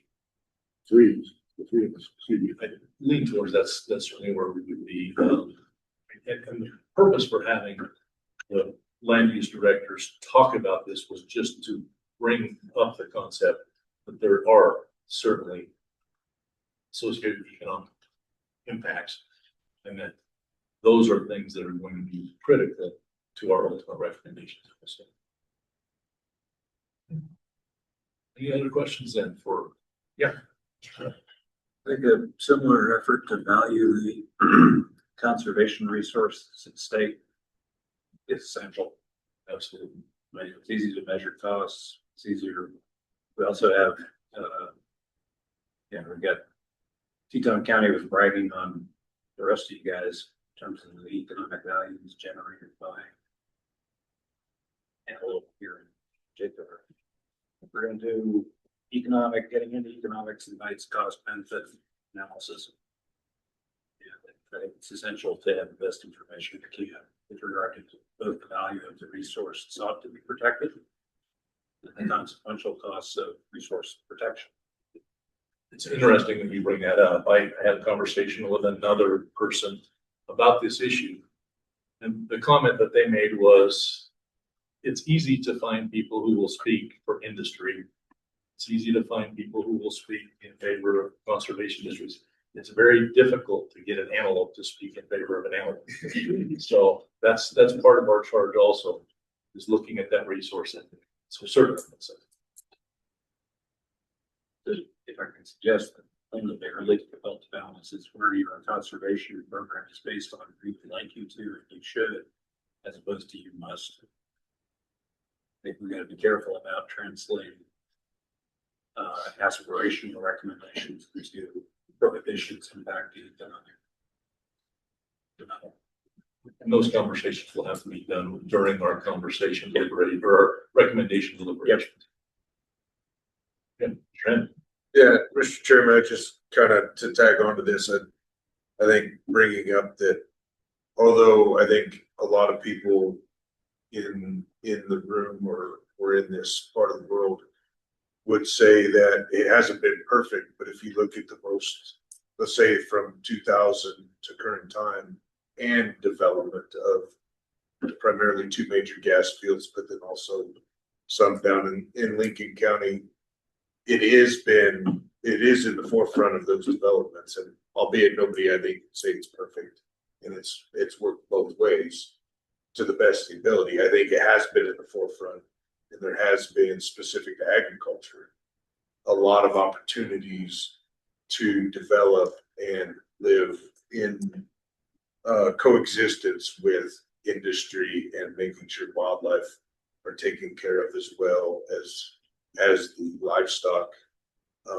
on both private and public land. So I think this isn't new from the aspect of trying to balance the socioeconomic, but moving into the future of the areas that have not been developed and making sure that there is wildlife are put in specific to this antelope are put into the highlight.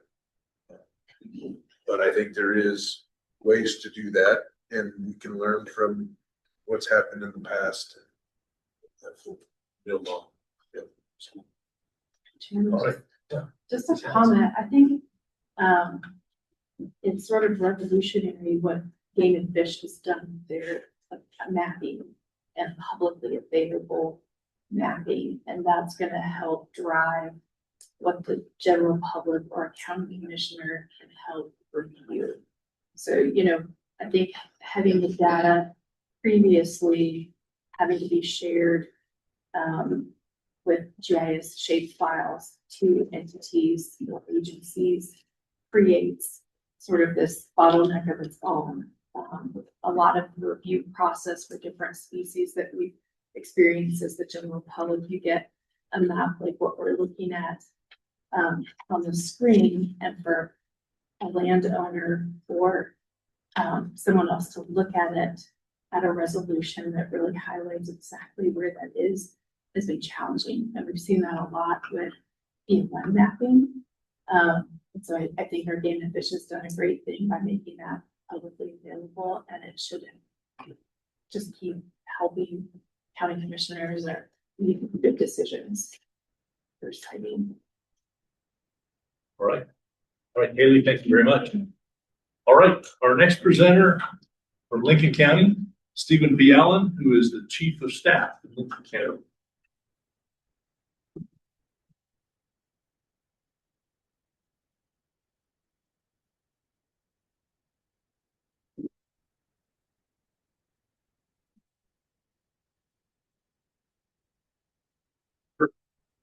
Passes the baton. Mr. Chairman and committee members, thank you for the opportunity to present our little 10,000-foot level in Lincoln County and the impacts that we're looking at based on what's being proposed today. I apologize for overdressing. I notice I'm the only one who wore a tie. So, dress for success, so be kind on me when we get to questions like that.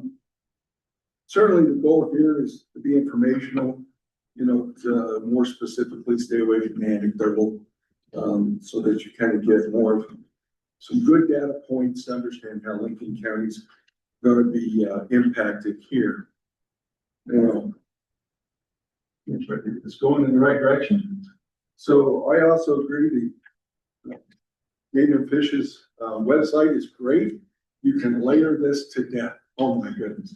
So I just went ahead and put the proposed one. Obviously, I've turned Lincoln County on its side. To your right is the north, as you can see, because I wanted you to see how big Lincoln County is and spread out. A lot of our development, I tried to get my planning and zoning guy to come do this, and I was outvoted by the chairman of the commission. But most of our development is up here. So we have a lot of our plats, subdivisions, and so on. We have a comprehensive plan. Lincoln County really has 3 different economic zones. You have the lower valley, as we see up here, upper valley, and of course, South Lincoln. I always say South Lincoln's our engine, right? It drives a train. It's where all our industry is. Every bit, all the money that we get in the county, that's our engine. The lower valley up around Alpine, that's the pinstripes of the vehicle, right? It's a wonderful clean lines of the body. And of course, Afton is all the luxury leather interior, the burwood inside and so on. Unfortunately, we've got to get all 3 of them to keep the wheels on the car. That's always the challenge for us. So in this case, obviously, the Antelope corridor is all in this area. It's hitting our engine pretty hard. So when we look at it, the good thing is we only have one high use area right here and only one stopover area right next to it. That's next to the high use area. As was mentioned earlier, that's a critical look. The rest of it's medium use, so on. If you look at this versus the elk and the deer migration, the real big difference here is this goes all the way south to US 30. So that takes us into Opal. It takes up a huge part of our northeastern end of the county. I picked out the key high areas that we look at from a planning standpoint in our comprehensive plan. Obviously, wildlife and considerations. Anytime we do a plat, and this is why I wanted to point out that most of our plats are up in Star Valley. Industry are getting zoning and development permits and so on. We're in the checkerboard here, which, like Sweetwater County, we live with every day, right? Not so much in Sublette or Teton, but we get BLM and private mix, and it's a wonderful discussion. We have obviously only one LEC, the BLM road LEC, which is the orange right here at the confluence of 240 and 189. We have the winter range closure, January through 30th. This also mirrors the one sage grouse core area for us as well. So that's important to know. We look at all of these because anytime before we do a plat, we're reaching out to our outside agencies and waiting for a response before we approve them. The next thing obviously is we looked at your Antelope corridor, and these were all the high use areas that we had in the county from that total corridor. So even though the corridor assumes everything from US 30 north, those are your only critical ones that you showed. Those are primarily around highways. Those are your Exxon workers. Right there, right there. And these are all your workers that are coming into the coal mine down here or the oil and patch fields back and forth to the barn. So I would note on this that we do have some conservation districts just south here. Exxon is right here, and then west of LaBarge right here. The reason I point those out is these are the conservation districts south of LaBarge. The industrial zones we have are here and here. Everything else is public or private. We go back to the checkerboard. I reached out to our conservation district, wanted to get their opinion. The Lincoln Conservation District board members do not want the proposed Antelope migration corridor to be an impediment. Again, it goes back with everything we look at in our industry and our engine. You know, we want to be conservation minded. We want to protect our wildlife. It's important to recreation and multiple use, which is the key of our comprehensive plan, but it can't be an impediment, okay? Notice how I saved you for like reading PowerPoint like that. Okay, our land use regulations, this are from our comprehensive plan. Then we open up our land use regulations. Every 95% are public and rural in this area. I pointed out the industrial, which is Exxon, west of LaBarge, and then we have a slight mixed use, just a small area just south of LaBarge.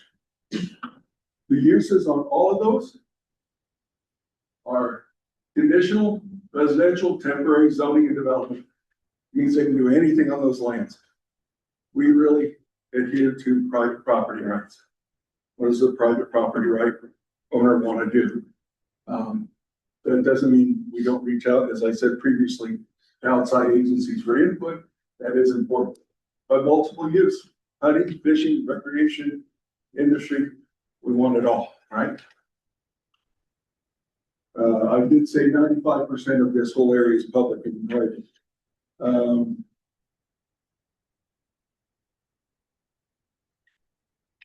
Key element for us, and 8 out of our top 10 taxpayers are in this area. Our top 10 provide about 26 million a year. 19 of it is with these agencies. And it's all oil and gas and Exxon Enterprise, right? Cryogenic. Our big concern here is whether you guys go to identifying or designating, because now what's going to happen to the new impact on qualified opportunity zones? Well, we just heard that word. Well, I have a question. I would like to hear you talk more about how that's an impact. Okay, we had Treasurer Meyer stand up just 2 weeks ago and talk about qualified opportunity zones right around Opal. So if we go back on our map, Opal fits right there, right at the edge of where we're looking at so right in here is Opal. If that becomes an industrial zone, and we look at the remanufacturing of fossil fuels into other products, right? So that we can ship them, that's the whole point of it, i.e. maybe natural gas to ammonia, right? This has to be a consideration. If those new qualified zones can come in, how do you as a committee look and address those? Again, we go back to identify versus designate for your consideration. So for Lincoln County and all our specifics, it comes down to 19,200,000 currently. We know we have several industries on the horizon. We're already sniffing around. We're already looking at large buyouts of land. We're gonna be on the cusp of a growth over the next 5 years. So whatever this committee does could severely impact that growth in our engine, so. That's where we're at with Lincoln County. Are there any questions?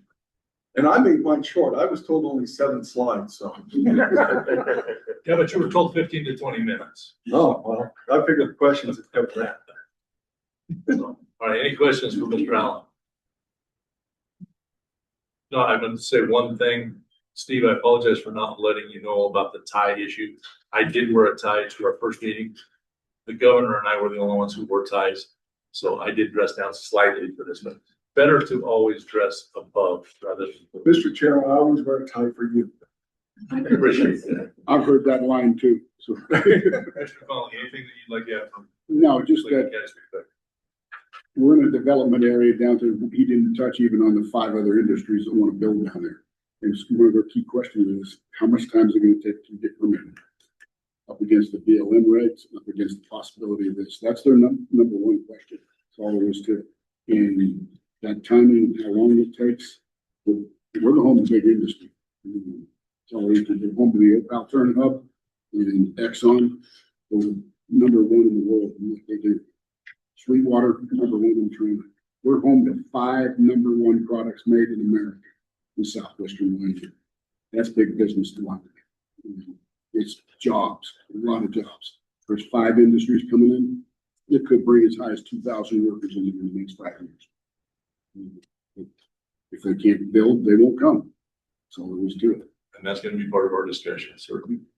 Into the recommendations. All right. Other Thank questions? you. Steve, thanks a lot. Yeah. Thank you. Mr. Chair, there was been a question before, like every oil and gas operator industry on this side of Wyoming cares about Opal. And then the same thing happens with the future planning of data centers for that area or surrounding area. They're just not there yet. They're coming. Notice I didn't mention any names. Yeah. Of what big industries over the next 5 What years. she's referencing is very simply this: Opal is the home of 29 major pipelines that feeds the western United States, not just Wyoming. And we have 4 or 5 companies looking at building major data centers around it, just because they'll go right to the source of the natural gas, ammonia. The byproducts that are going to come out of these industries is huge. There's a lot of in the air out there of what's coming to southwestern Wyoming. We're going to be probably, well, the Terra Power plant will be the first new nuclear plant in America. And that's one of the things with respect to our recommendations, that if we look at prior recommendations on the other corridors, one of the things that we have to look at is future use also, and making recommendations, forecasting what future use can be in those areas. So once again, it's all going to be a part of our deliberations when we get to the recommendation. And Mr. Chair, I would point out that we don't have any bottlenecks. So, I mean, I showed you very limited what the extremes considerations we have to look at from land use in the wildlife. I mean, those are always critical factors, those 3 areas. But Exxon's got 3 major pipes going in right now, and they're connecting to Blue Spruce, which is another industrial site that we just went through, just north of Calpet.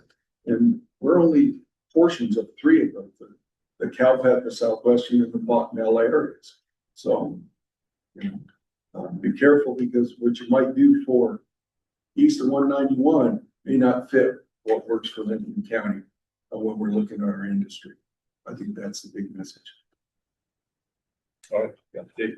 Mr. Chairman, how is the health of our antelope in your area that you have down through the corridor?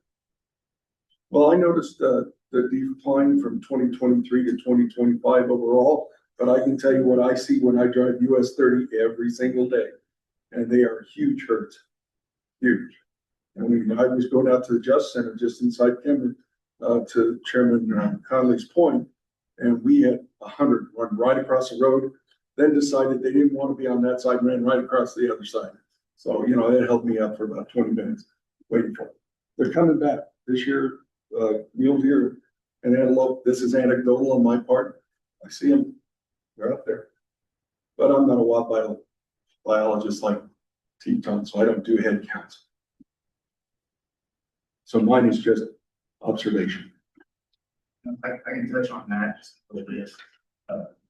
That area in question, so South Locale's a different hurricane than we're discussing today. This would be also north. But we have seen over the last couple of years since the 2023 winter, we are growing antelope again. I don't have the specific numbers for that area in general, but we have a lot of high productivity in that Conway Basin, North of Kimmer area that migratory segment is doing better. Thank you, Sean. All right, Steve, thank you very much. Thank you, Mr. Chairman. Appreciate it. All right, and our last presenter from the best county, Sweetwater County, Harry Bingham, our land use director. They say the best for last. Gonna say that. That's right. That was what I was alluding to. Right?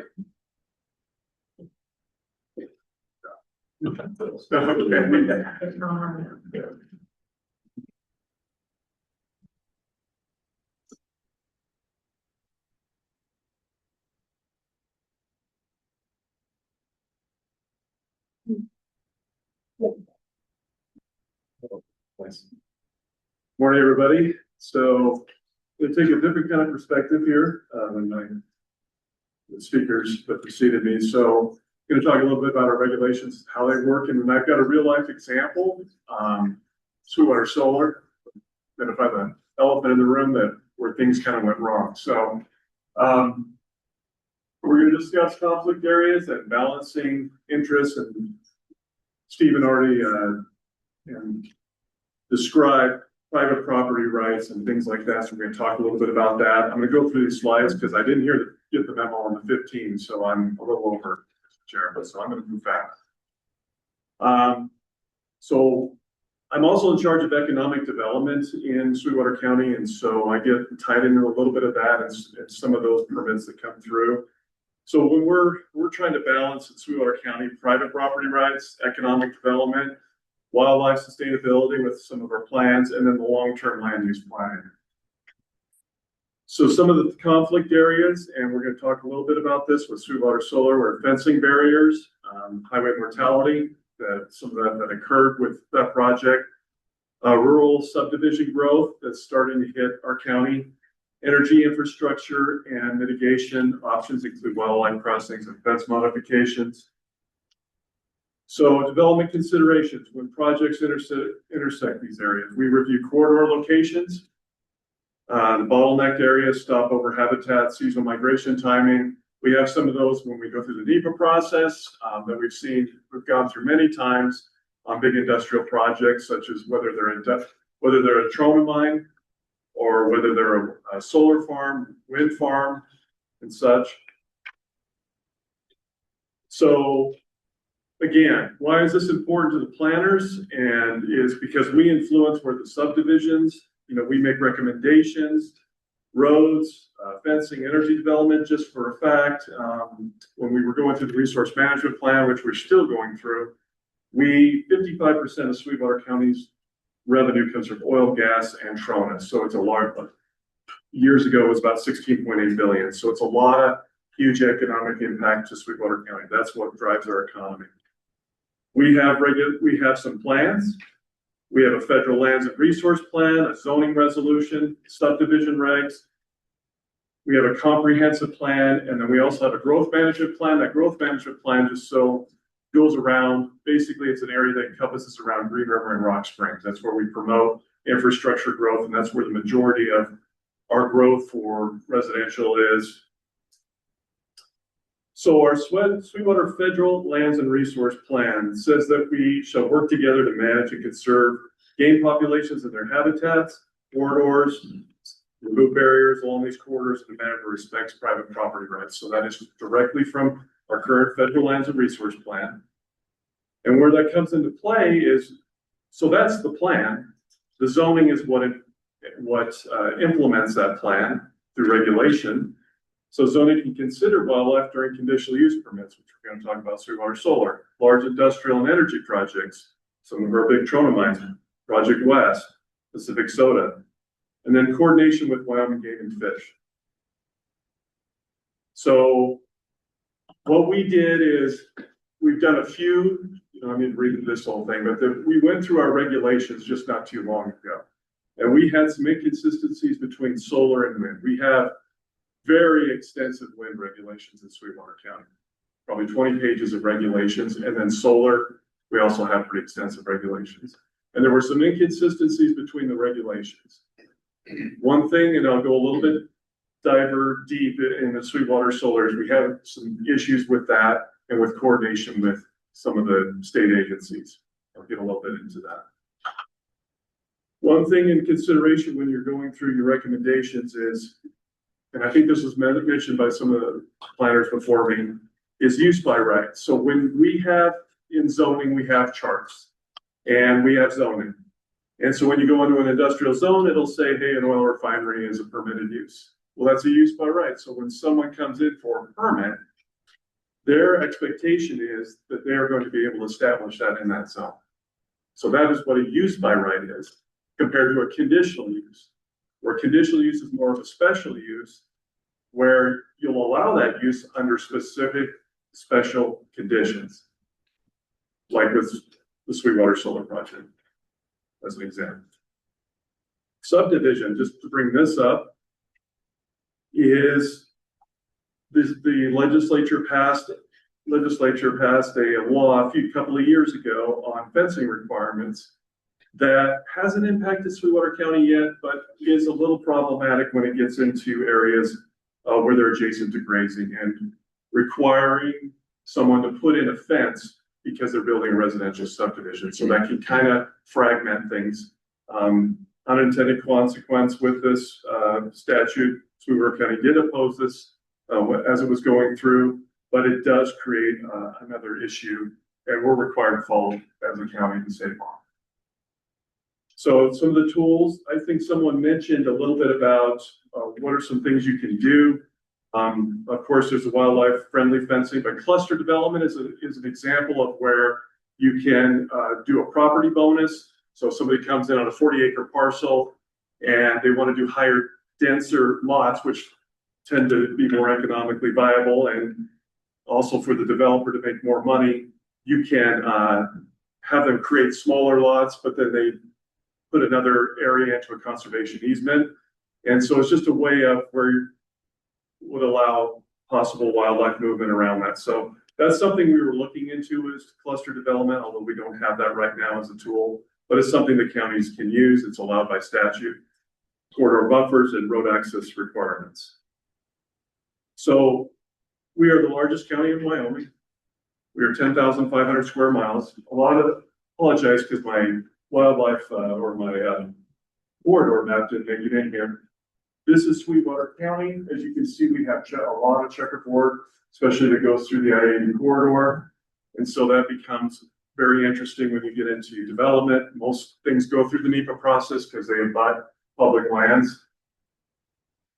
So Sweetwater Solar was a project that came in, and you can see it off the 372 when you're driving up to the Toronto mines. And right there, in kind of that bigger area there, is the highway that goes through this. So the project is split on both sides of the highway. And what you're seeing kind of off to the highway there, on your left there, is a corridor that was created. And this was a project that went really streamlined through the NEPA process. It went through in less than a year. And it was an administration that was promoting renewable energy. And a lot of things were not looked upon when going through this. And there were a lot of issues with the size and what size it should be. And it was just one of those things where it wasn't really sure how big it should be. That corridor is 150 yards, so 300 feet. And obviously that did not work out, because when we had a winter come along, pretty heavy, one of those heavy winters we had, they bottlenecked all the Antelope did to the north of that project and jumped onto the highway. So it was one of those issues where you can't force animals to go in a certain area. It was obviously not wide enough. I believe it's even fenced off right now because they're not going through there. And when I looked at a study that was showing an after the fact, it shows that the antelope are obviously migrating around this area and avoiding it. And why can't they go on the other side, on the west side of this project, is there's a cliff right there and they just won't migrate there. And so that's forcing them around the project. Other issues came up with this, with trona mine and such, because it's in that area where a lot of trona mining is. But this was an example where we did try, and the applicant, when they came in, we tried to work with them and say, hey, get with Game and Fish. You need to get with Game and Fish. And it wasn't in our regulations. So that was one of the changes we made just in the fall was you need to go to Game and Fish, get recommendations, and then bring that permit to the county. And so that was one thing that we did with both solar and wind, because just how big these projects are. We did get another proposal of a solar project to the southeast of this. And just because of all the migration issues, they ended up pulling the project. So again, an example of, we did work it through the NEPA process and tried to establish a corridor in there. It just didn't work out.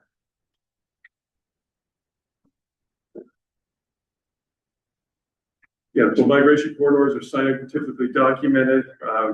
Again, we'll go through this, but that was probably the biggest learning lesson that we had in Sweetwater County was that project, and how important it is, at least for our county, is that when these developers do come through, that we are actually having them coordinate with Game and Fish. And they were coordinating, of course, with the BLM, but that was a portion of it that was just not being included. So any questions? Look at that. It's 2 minutes to 12. Any questions that you have? Eric? Yes. I will just say with that, Sweetwater Solar, I was involved in that because we had the Trona mine that have leases under it. Game and Fish did come to county commission meetings and say, this will not work, this will not work. And county commission said, we're going anyway. It was the fastest NEPA project I've ever seen in my life. Yeah.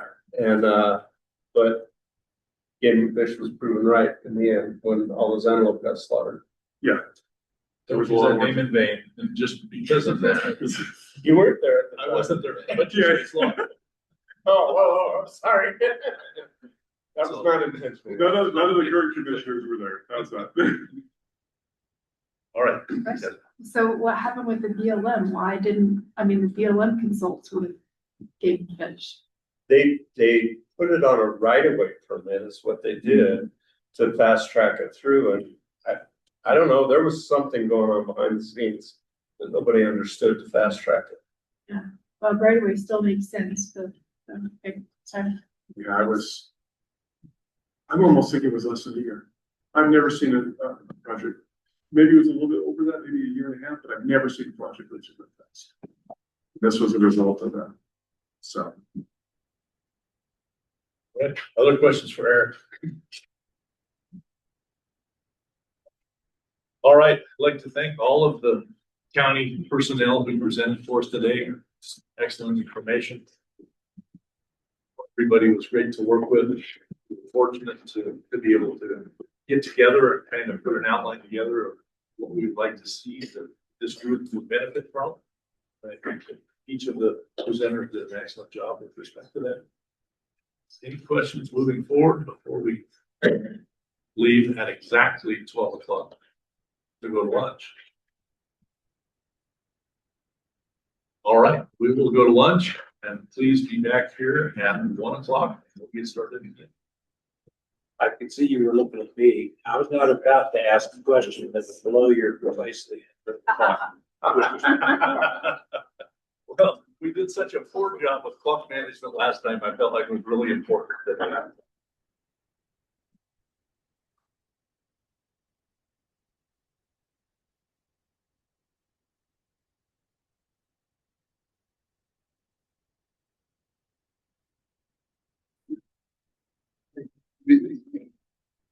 I think it's a beautiful day.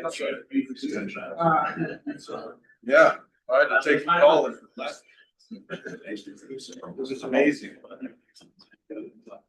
Too bad I got it back. Instead of sit outside. Is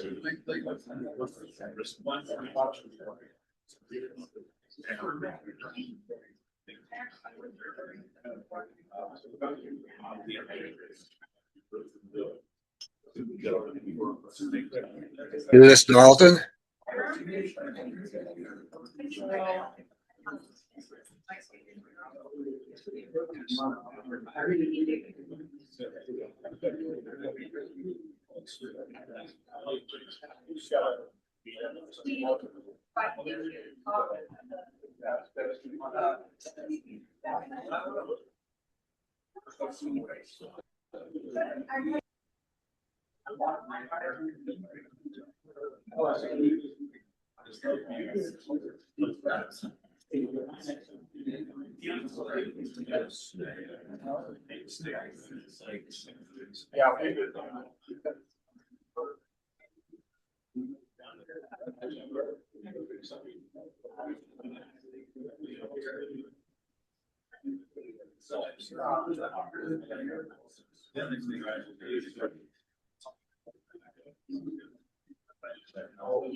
Yes, can you hear me now? Yes, we can hear you, John. Can you hear Okay, us? that's what. Yes, I can. And so I guess the mute unmute only works from your end. Is that correct? Yeah, so I have to let you talk, and if for some reason on your side it wasn't allowing you to talk before. So at 3:15 for that public comment, is it okay if I plan for you to talk during that? For sure. You bet. Okay, thank you so much for your patience. I really appreciate it. Hey, very worthwhile so far. Thank you. Yes, no problem. Thank you. Okay, bye-bye. Okay.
Yeah. No, I think. So, yeah, but you guys are.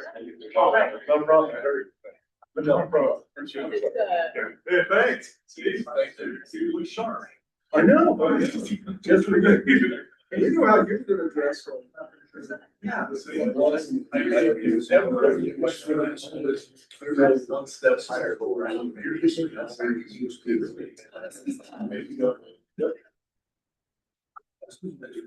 I wasn't sure.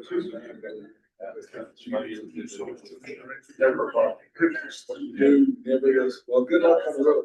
Thanks. Yeah, he stays on the rail. Don't hit the Antelope. Good seeing you. For you guys. No. The one who they will choose.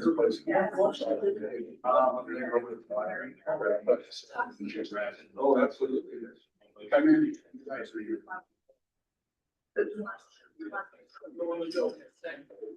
Yeah, it must be.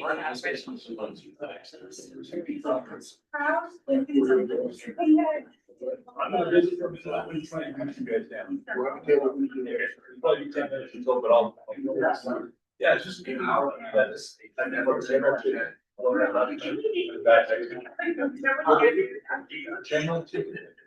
Okay, thanks. So. I think you're doing that, and pretty sure we're done. So it's. Well, so what's the work finding of recognition or extra charge? Where we go with this, right? Then. The last thing that I had was.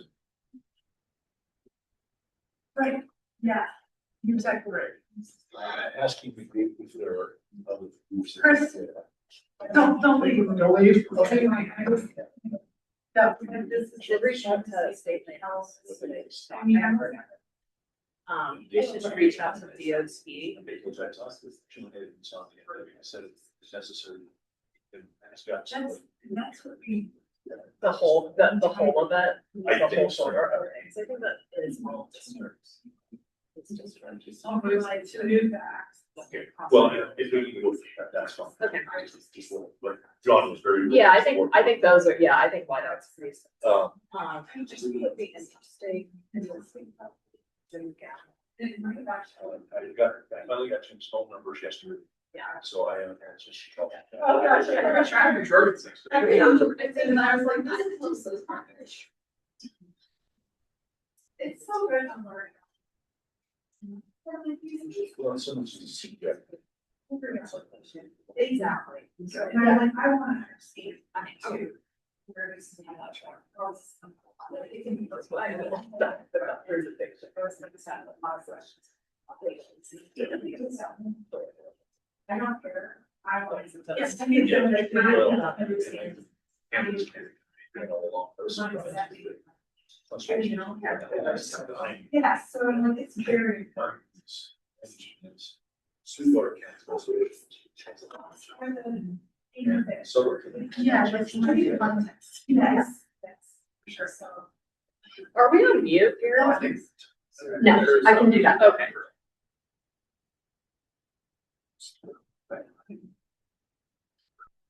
That would be, I see your business.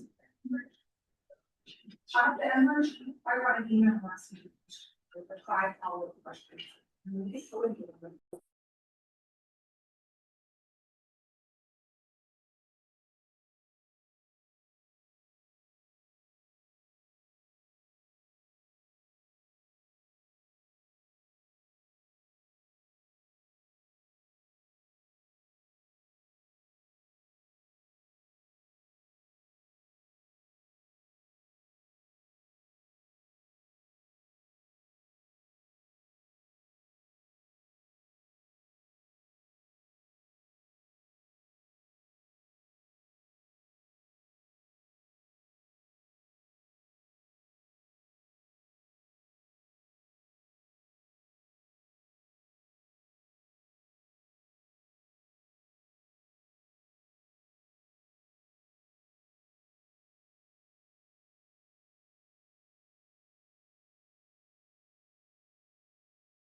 Oh, yeah, oh, yeah, oh, yeah, oh,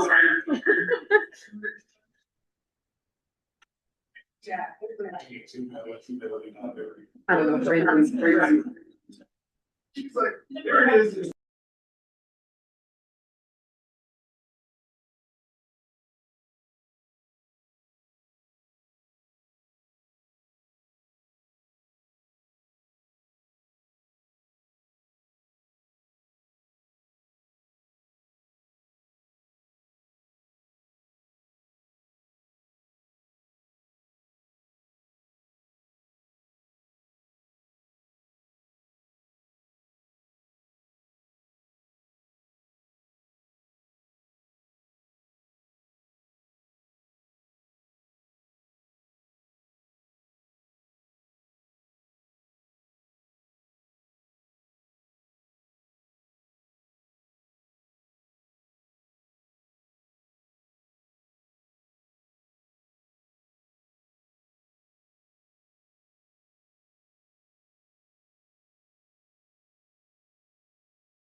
I think you're okay.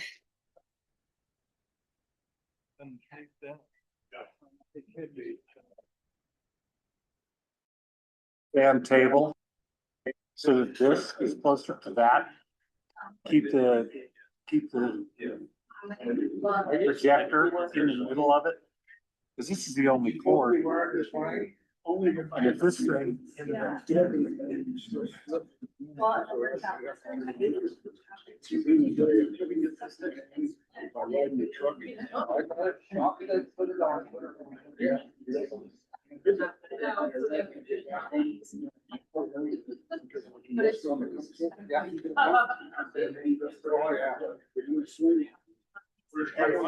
Okay. So I have a thing for eat right. But my wife likes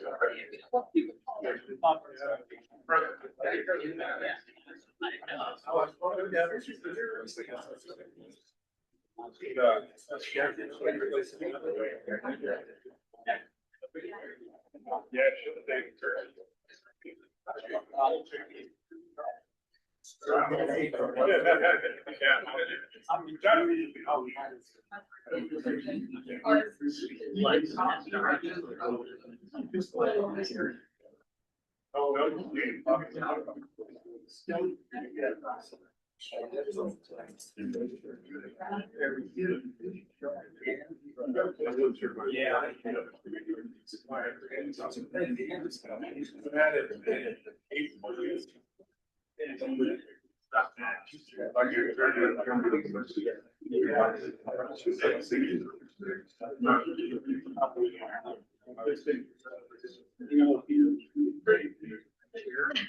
Yeah, if you put your arms right there.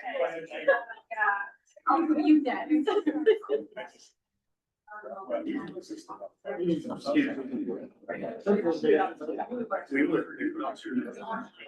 Scott's free breakfast.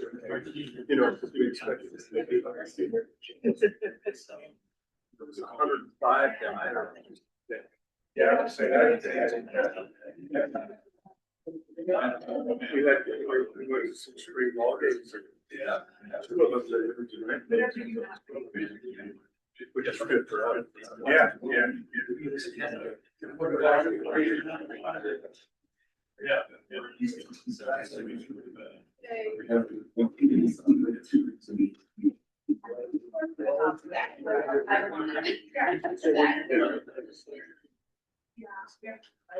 Changes every second.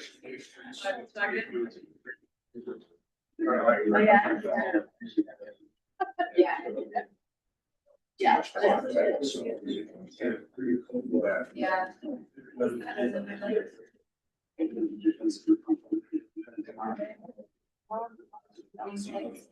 Just so we. Yeah.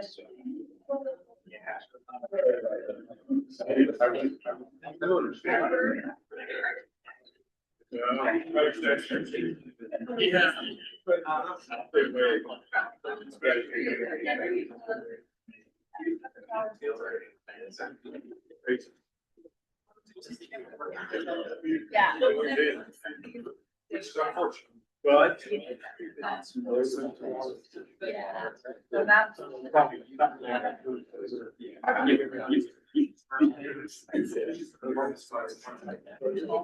Yeah, well.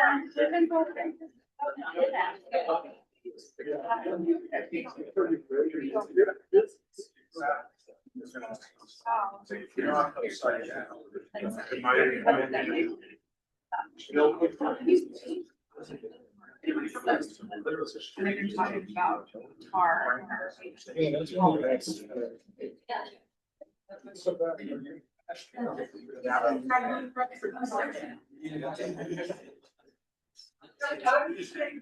Yeah, that's all right. That's all right. Yes.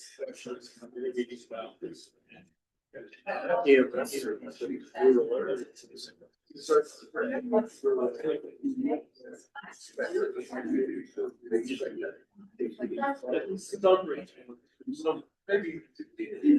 Yeah.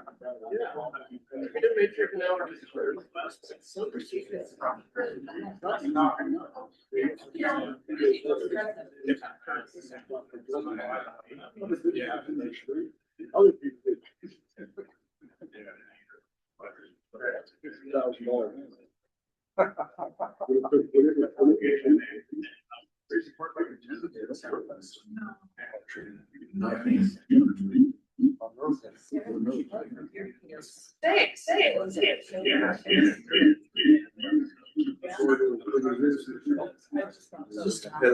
I would. I mean, I'm trying to go.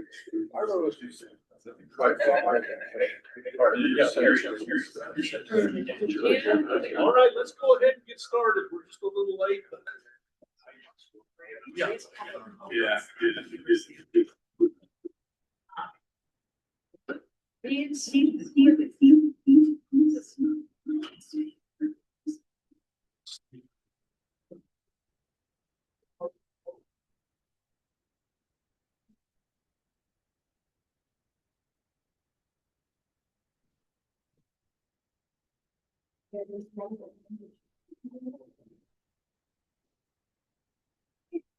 you.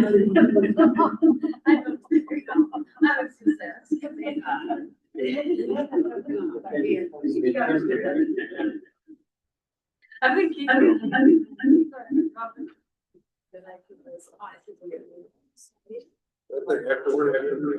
What? Yes. I think it is.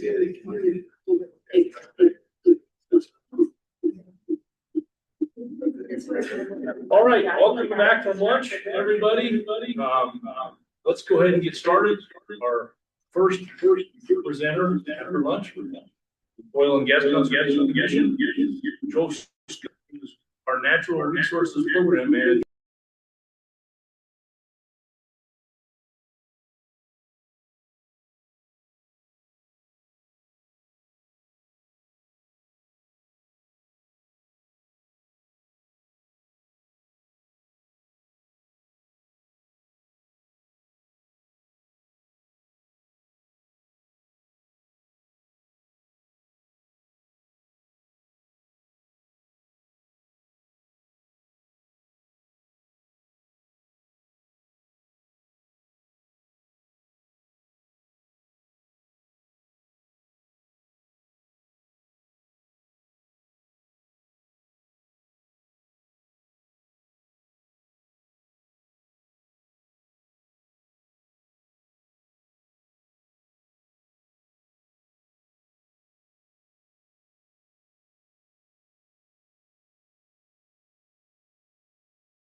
northern line, Beltway. So you can see the bottleneck in red. And I overlaid it with surface management. So the general yellow overlay is BLM land, the blue square is state land, and all those dots are existing wells.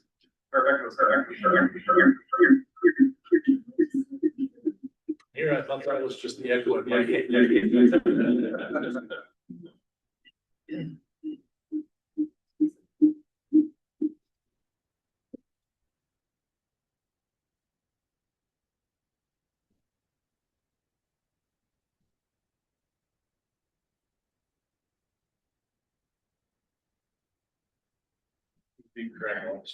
Okay.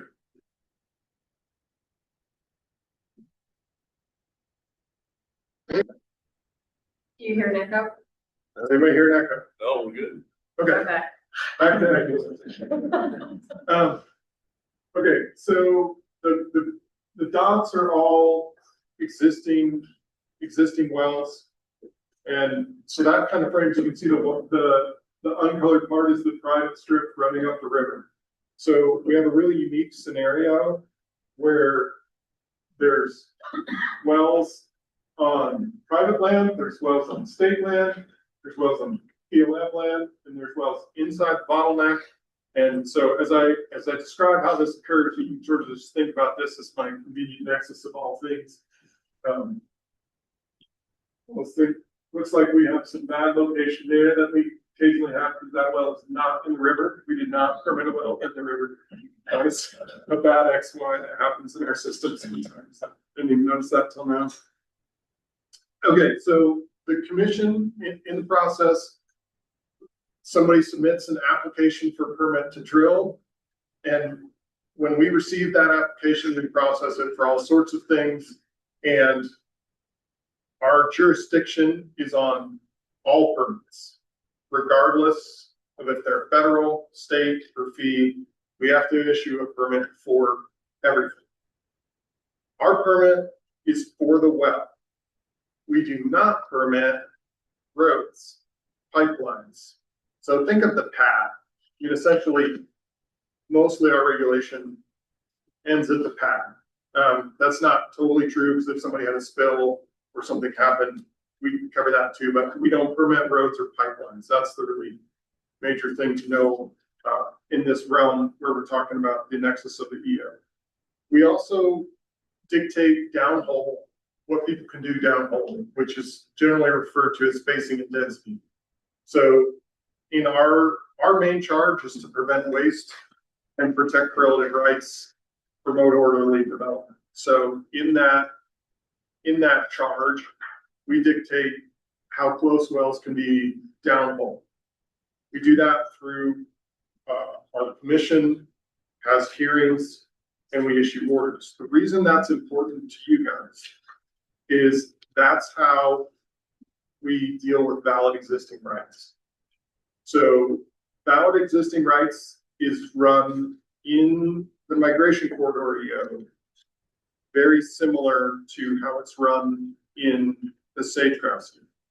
So if you have an existing spacing order or density order or unit within the commission, that has valid existing rights and it gets treated differently than those that don't. By and large, in this area, all the drilling in the Jonah and in the Antelope and most of the existing production is within something that has valid existing rights. It is fairly rare in this area, in the northern part of your corridor, to have activity that wouldn't have valid existing rights because of the sensitive nature of how this is. So there's large EISs that control. And as Director Bruce has been pretty clear, everything in the order of those EISs has valid existing rights. So I guess keep that in mind for context. So I'll talk a little bit about, obviously without the corridor, as is the case today, it's not been designated by the governor. There are no things related to Antelope. So once it gets designated, then we have to go through that valid existing rights. If it has valid existing rights, then it forces a conversation. So Jasmine has been the recipient of this. In fact, the only recipient of this, where her company has a valid existing rights permit in the mule deer migration corridor in the Sublette one. And I send her an email and say, okay, you have valid existing rights, but you must go have a conversation with Game and Fish. I'll copy Game and Fish in the same email and say, hey, you guys need to have a conversation. And Game and Fish is obligated to give her recommendations of things that could minimize effects to that corridor, but she is not required to follow. We would get, I guess, we would hope that companies would pay much more attention to that if it was in a bottleneck. The mule deer bottlenecks are not near oil and gas development, so that's never come up. But in the EO, there's definitely language when we're writing the valid existing rights section that indicates that we would strongly hope that companies would really pay attention if they were in a bottleneck. So the wells in here, the two on the kind of northwest side of the river, there are actually disposal well locations that are active. The other one, I think, is a shut-in well or producing well, but that's very important. The interesting thing to note is that one's on private land. So the EO does not apply on private land. And we would still think that responsible companies would be aware and try to manage their operation, you know, where there's low hanging fruit. The operators in this world are pretty sophisticated and aware, and so they generally, if the opportunity exists, they generally do things in a less impactful way because as a whole that benefits them. If they were super impactful on private lands, then it would hinder their operations on federal lands just by nature of how things go. So I think there's some like self-fulfilling prophecy there, but this is the location at.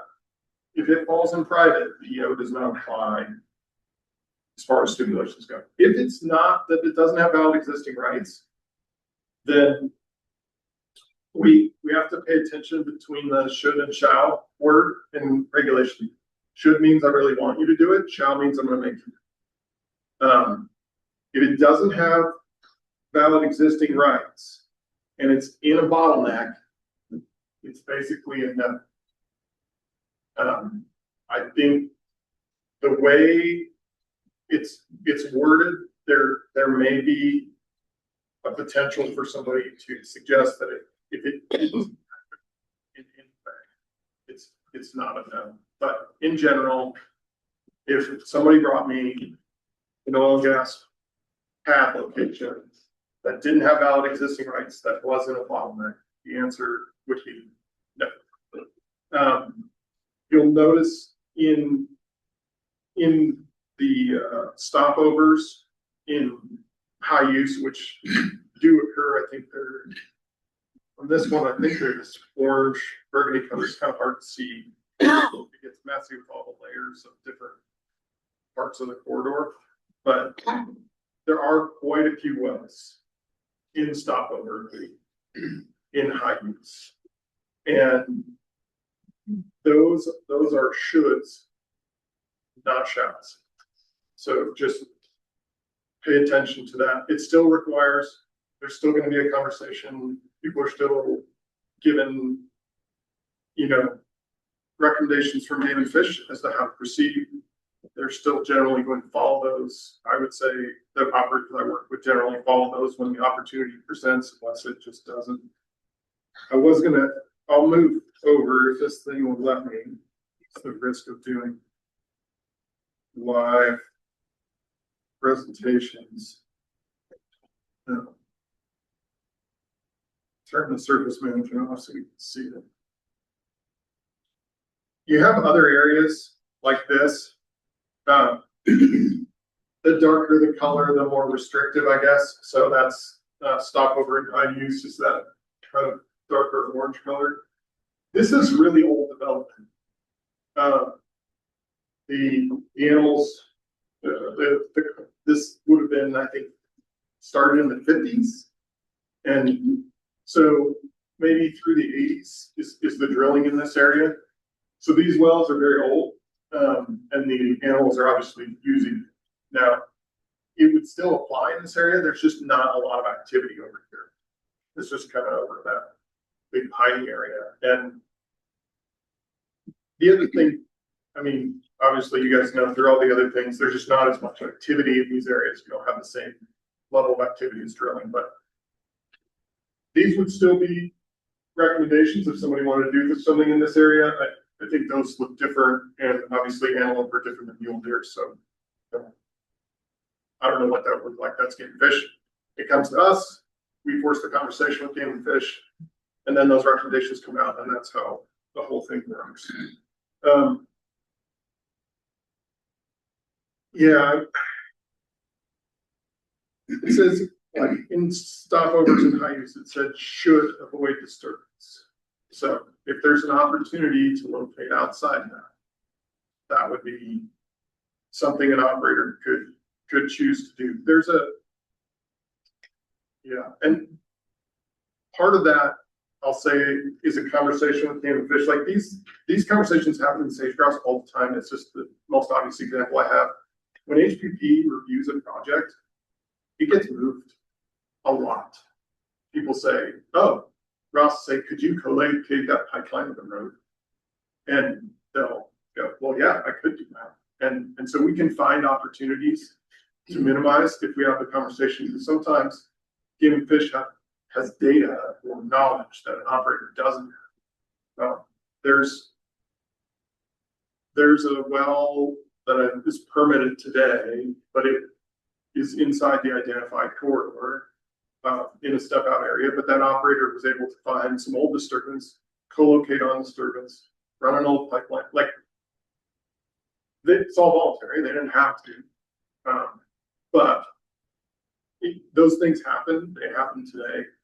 So it's not like an unhewn path. Like because we have this relationship between operators and HPP already for sage grouse, everybody kind of, well, a lot of people know the process. Some of the smaller operators don't because they don't interact with it. A lot of people are used to these conversations and they do work. I mean, we do see benefits from doing it. There's less disturbance. Another thing I'm going to say about pipelines and roads. We don't issue permits at the Oil and Gas Commission for them. What we do look at is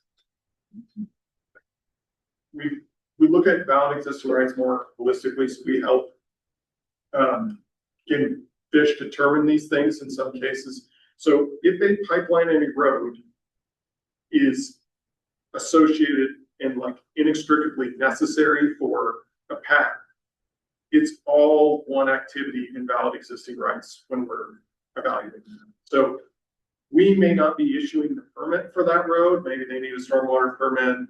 Maybe they need something else. But we do help identify what is or isn't valid existing rights. That is our express charge in both the wildlife related and executive orders. So sometimes game fish comes out with something that isn't even, it's not coming together with the well pack because we don't know about it, but then we make that determination. So that's the nuts and bolts of how it works.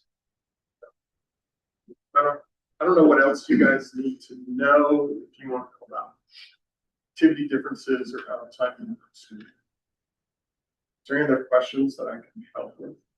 Yeah, I'd like to hear some more about timing. I feel like that's been brought up by a few different folks, that this would basically increase how long it takes for a permit to be issued. So I don't know if you have an example, or maybe Game and Fish could chime in about how long these conversations take, or previous examples of like success or struggles in making these collaborations happen. Yeah. So as far as how long it takes to get a permit, that probably depends more on the BLM. Not to say any BLMers in the room, There's. So. At the Oil and Gas Commission, I'm gonna say no. And the reason is that we just have a more flexible system. So if an operator needs something, they will call me on Saturday and I will find a way to get it done. And generally, there's not as many approvals. The structure's a lot flatter, so it doesn't have to go through as many hands. And so we can move a lot quicker. So generally, it's not gonna add time to that approval process because it's mostly gonna be a condition of approval. Like, it's gonna be something we tell the operator they have to do. It's not something that prevents a permit from getting issued. On the BLM side, they have to coordinate with Game and Fish. And so if you're not a good planner and you come like you want to drill in 2 weeks and you didn't realize your permit's in a migration corridor, you're probably going to get jammed up. But do better. Like, if you come to me and you find out you're in a migration corridor 2 weeks before you want to drill, I'm going to say you need to be a better operator. And maybe it can blend a little bit. You go through the wildlife exception process with the BLM. So it's separate from the permitting that you've maybe already got the permit for the pad, but you want to do that activity inside that timing window. Then you're going to go through this wildlife exception process with the BLM, and they have some parameters around the timing of when they want to receive that. So they don't want to receive that type of application too far in advance because they're kind of concerned with the wildlife on the ground. And then they take some time to evaluate, consult with Game and Fish, and then go back to the process. So the exception process can sometimes be a tight window to know if you're going to be able to continue with your operation.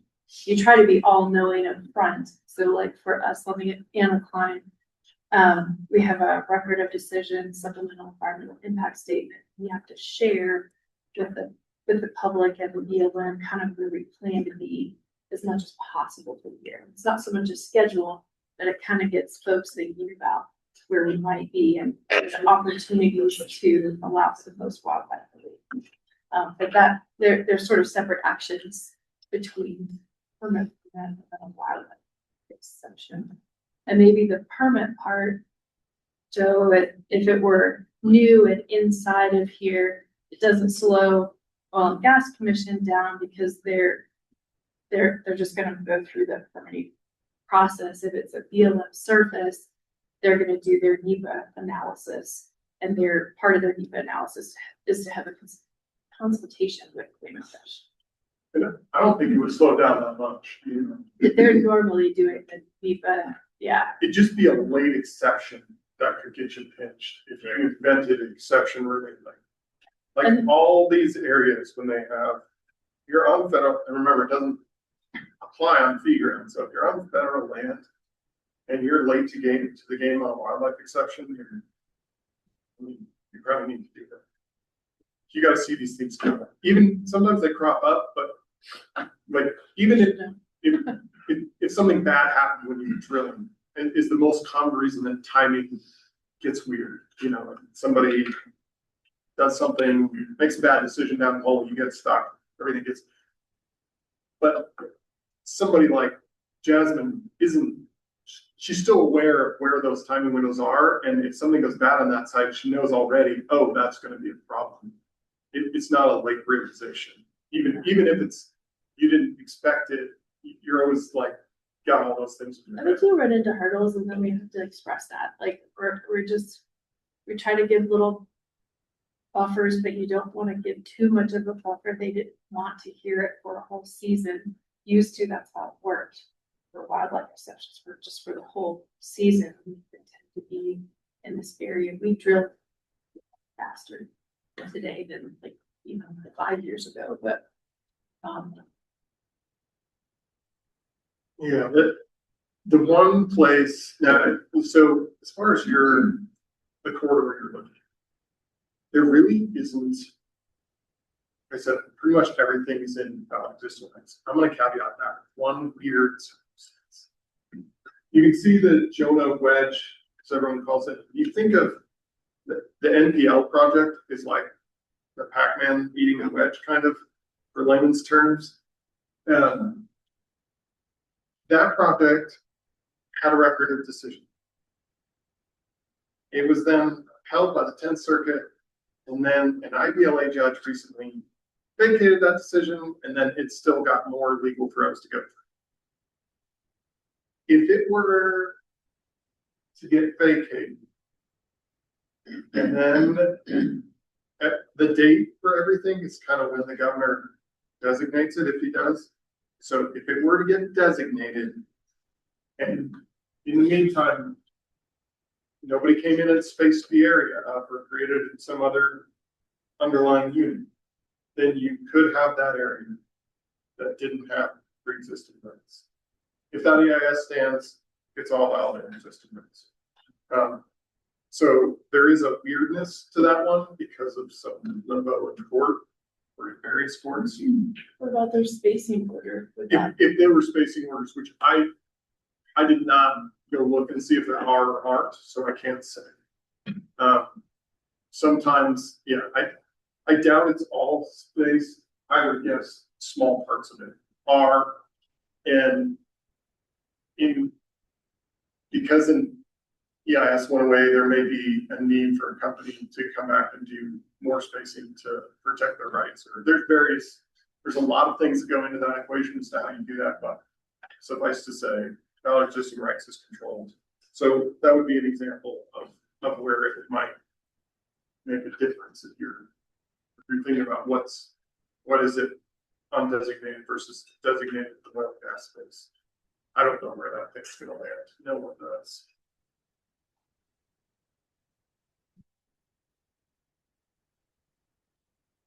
What else can I help?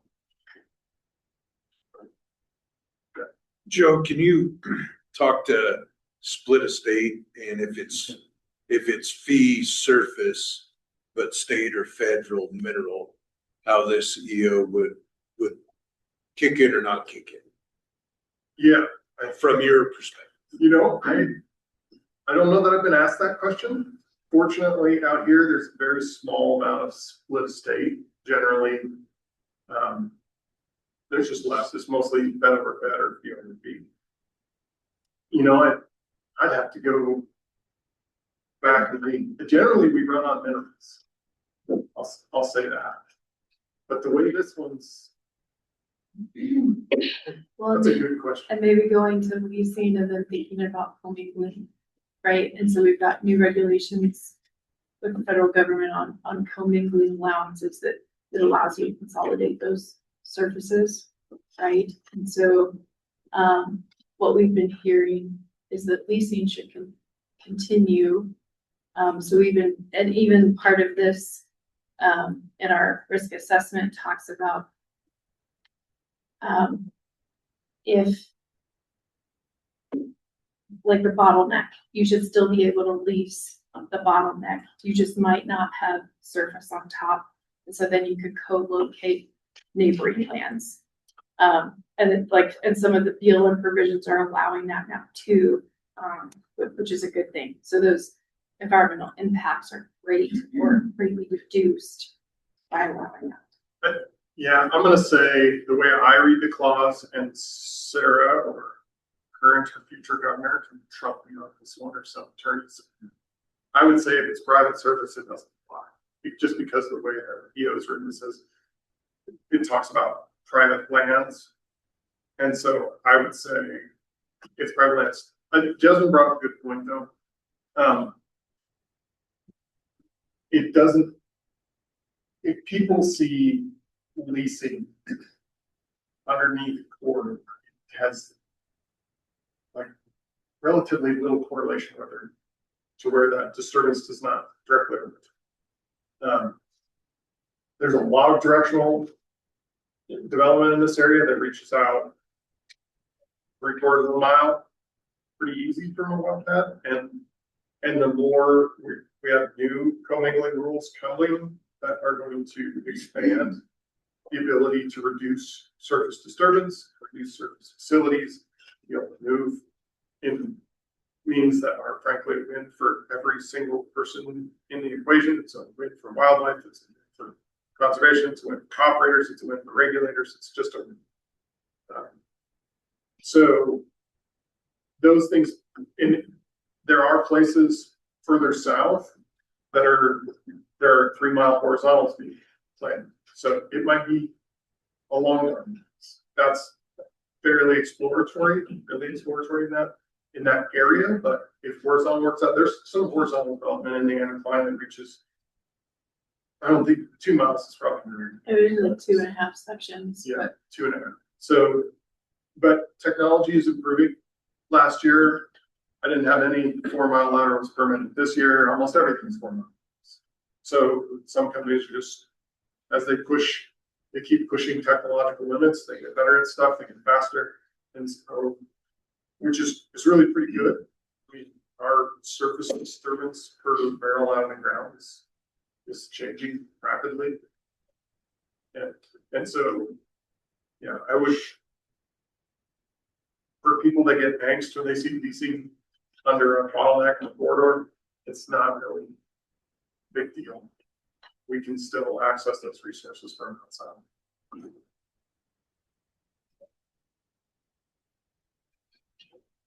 Yep. Question, on pre-existing conditions or leases, whatever, does that take in leases that haven't been developed yet? So the EO is worded a little bit weird. So just, I'm going to acknowledge that because of how it came out. There may even be a day to clear that up. But no, we don't do leases. Now, state lands kind of does. So when state lands is issuing leases and they put stipulations on those leases, that's a thing. With our office, we don't track, we sort of are aware of BLM leasing, but we're not the authority. We don't really have lots of direct input. So we use commission spacing orders, EIS boundaries, unit boundaries, not leases, which can come and go and get re-upped and community. Like, it's a very complicated scenario. So. Thank you.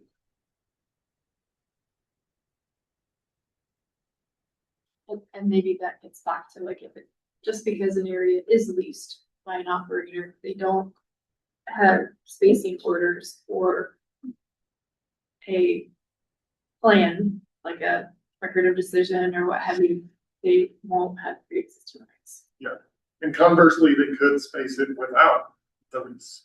They would have to have a lease in the area, but not necessarily in all. Yeah, so then they would only be held to the original oil and gas commission's order, one well per, what is it? Well, depends where you are. Yeah. Those are not used. They would be really far apart, and no one would want that.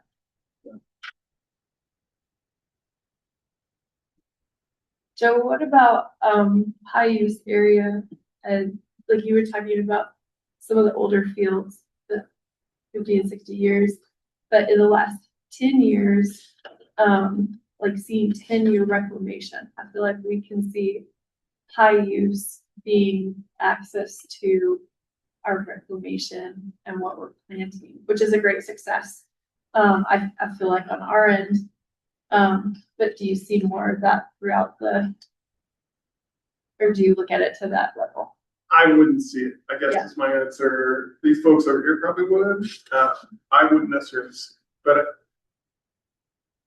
I do think really identified or designated that people, the BLM has lots of rules, and they're going to think about the fact that it's in an identified corridor when they're doing that. As people try to go, then state lands, it's going to be the same thing. Our reclamation standard is reasonable request to the landowner. So on private lands, that looks a little different, but if state lands, they know it's in a migration corridor, their range techs are probably going to want to make sure that their reclamation is suited for that. we may be getting just a little bit off topic, but I'm gonna ask you a question of Jasmine with respect to that. When you've done a reclamation on an area that we work, what type of oversight is done on that to make sure that it's done? I've heard some comments from people, and a lot of times when reclamation is done, the seeds don't have an opportunity to grow or something like that, and so the reclamation doesn't come out. I don't know whether that's true, false, or indifferent, but I had a couple people last weekend who asked me about reclamation. I said, at some point in time, I will have the opportunity to ask that question. So this is it. Okay, well, our field, we have over 300 locations, and 89% of them in interim reclamation. And interim reclamation means that the wellheads are still there, they're still producing. The footprint that wasn't needed for drilling completions has now had that, what we call interim reclamation. So let's say the pad size is 20 acres. Today, the disturbance is maybe 6. So part of our record decision with the BLM is to put them in interim reclamation within 2 years of an activity. And sometimes we're coming back to a pad to add more wells, but once we get to the state of interim reclamation, we use resource management plans plus our scientific efforts on our seed mix, which has over 16 species in it. And we're eating shrubs, grasses, and forbs. It is built for wildlife, not cattle, but it's not harmful to cattle or sheep. And then we watch it progress. So we put it into that state, and then we monitor it on an annual basis. We're required to monitor it.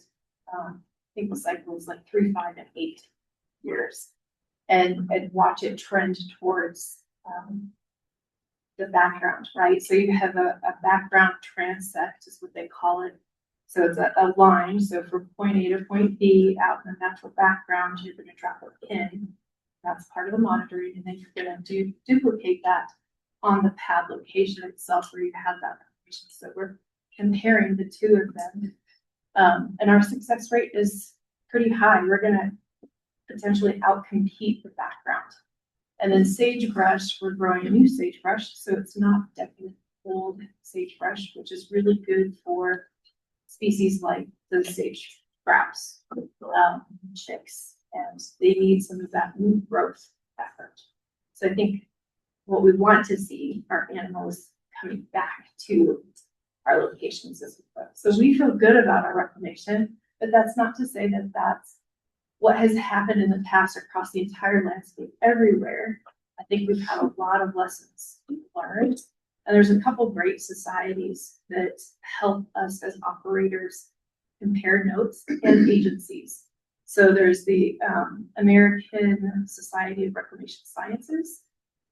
They're predominantly for mining and oil and gas operators. And so we visit a different location throughout the US every year. This year, but they share across good ideas. Seed, specifically, it's important to get as native as possible. We do have seed collectors that come on to the in the surrounding area to collect things like sagebrush seed. It also does not last very long. Its shelf life is really, really short. So that just gives you a little tidbit of we really get into it. I'm gonna add to that too, because on the Jasmine operates a pretty sophisticated operation with respect to reclamation, as does Joe. Joan is the only person to win a reclamation award in the oil and gas space. But from a regulatory perspective, if it depends which surface it's on. So essentially we have 3 basics: the federal, which out here is BLM. This would apply if it was Forest Service or grassland controlled by Forest Service, whatever. They have to give approval of that final reclamation. So when somebody's done in BLM world or think they're done, they'll give them a ban, and then they're going to go out and inspect it. And so you can't plant the seed and come tell a regulator, I'm good. You'll say, I think I'm good. We have that all the time, but then on BLM land or on federal lands, you got a federal person out inspecting. On state lands, you got a state person out inspecting. On fee lands, we're out inspecting. Our inspectors go to every location and sign off on the reviews. And if the growth isn't good enough, then it doesn't go. With the caveat that we are reasonable requests of the landowners. Sometimes the landowner wants a road, wants a pad for some reason or something like that. And then they'll sign off with us saying that thing, whatever it is, can stay. But the idea that you could just throw some seed down and walk away and it doesn't matter if it grows or not is just not, that's not a thing, because there's a regulator, at least on pads, and that we're talking about from all the respective agencies. There's somebody from some state or federal agency. Thank you. That's one of those things that I thought that I would never learn anything about. So I've never learned that. But even with drought conditions, you're seeing good results here. It sounds like. Yeah, and sometimes it takes time. Like leader growth will be really slow, and like we're getting ready to go through it, right? And so we ask for the allowance of at least 2 years. So we'll have sites that will seed this fall, and we rely on the snow cover to help those seed take like they'll have some growth. So last winter, the lack of snow, I'm sure will have an impact on the locations that we seeded this last fall. To Nebraska or something. Yeah. And we'll watch it. So if nothing comes this summer, check it next summer. And if we don't see anything in 2 years, then we'll go check it and amend it and add to it. We haven't had a case like that in a really long time. So even drought or not, I think our seed processes over the last 15 years, a lot of the ag equipment was modified to take some of the types of seed for our natural background. And we don't want things planted with rows like ag. All of the benefits are trying to match the demand. Fantastic. Thank you. Yeah, and I would agree that like as much as technology's progressed, reclamation technology has really improved too, because native seeding is different. Some of the seeds are painted to run, and so there's lots of companies out there who are custom making their own seeders, tweaking them every year. They're getting better. And some places you're going to see it's going to be harder. One of the things that's difficult about some of these areas that were developed in the 50s is in the 50s, they didn't really care about topsoil, it turns out. So sometimes when we go to reclaim those sites, it's going to be more challenging for one. And the whole go to background works if you took care of your stuff. If you come up to a site that somebody got a big site into a hill and who knows where the topsoil is, we might just think about reclamation there differently and not think about going to background, but what will grow and be beneficial and work in this ecosystem that has a better chance of success. And sometimes we just have to throw a bunch of amendments, which is money, but that happens. We have some orphan sites. So if wells go orphan, the Oil and Gas Commission comes in and does plugging and reclamation, and some of those sites that we're getting are generally really old and they're challenging. So there are different challenges in different places, but newer developments are better because just frankly, because they take care of the topsoil and they take care of it. All right. Any other questions? Joe, I'm just hoping that, I mean, you've been working with the executive order for a long time. Do you just, do you have any broad observations, I guess, about how the executive order has worked with Mule Deer that you might offer in this group? You know, the interesting thing is there's just not a ton of development in the oil and gas space inside the Mule Deer Pool. Most of the work that even Ultra's doing or Pure West or whatever, I'm going to get that one day, Jasmine, is on existing paths. You know, they're like going back. We don't build that many. So I guess as long as I've been around it, it's been around. I don't have a ton. There's been a handful of APDs that I think nearly exclusively or exclusively been on existing paths. So I don't know that I have that much insight just because of where the corridors are located. You got Platt. I don't know. I've reclaimed a couple wells in there, but that was most of the wells in, you know, except for some CDM development. But there's not a lot of active development in corridors because not really because it's just that's the way it works.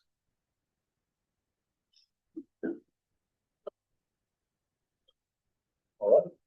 Good job. Joe, thank you very much. You're sure. That is a tricky part. I'm going to stop sharing, leave and see if it turns on.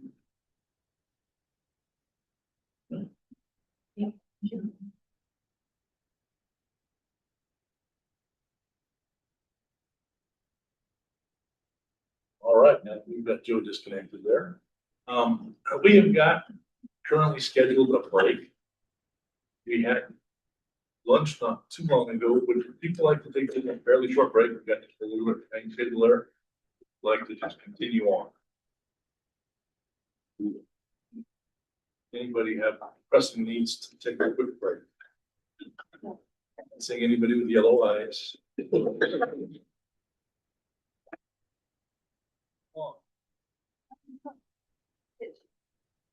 Child. It's just the wheels came off. Oh, gosh. Yeah. What's that? I'm not we can take a chair. Short break. Okay. We'll take it. We're gonna take a necessity 5-minute fix the equipment break. So take advantage of it as you will. He didn't speak up and he took a break. I'm not gonna get a break. I'm gonna break something. Did it drop down?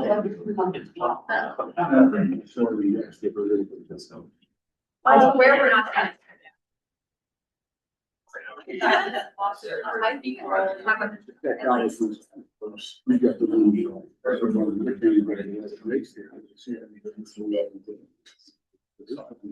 Oh, cool, yeah, yeah.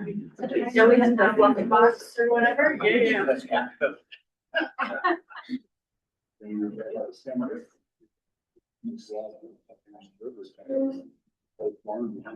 Besides, we're definitely not free. Yeah. No, I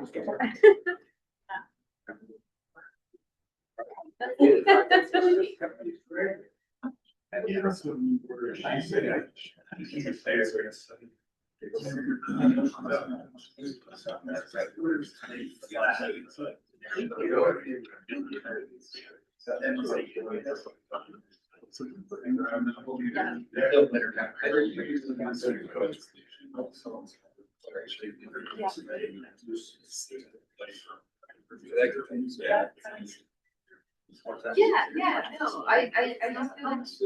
it's been brought up multiple times that this would add like an onerous amount of time. Across. That's what I think.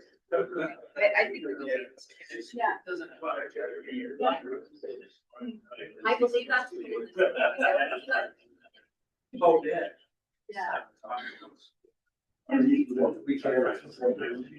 No, that's.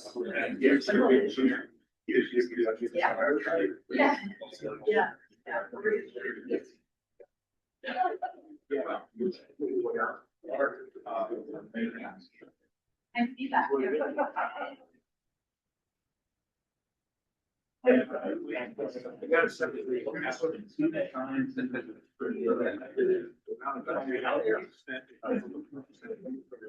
Well, we need to do.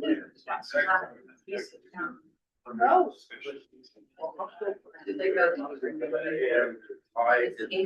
Yeah.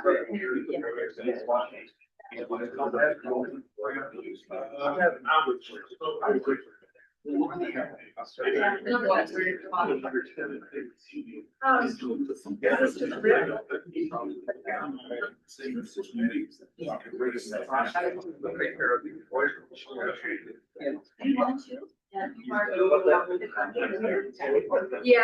I think it's just technically the largest Scotch state.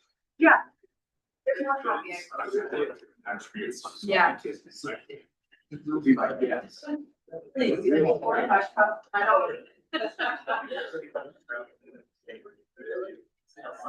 So I'm not.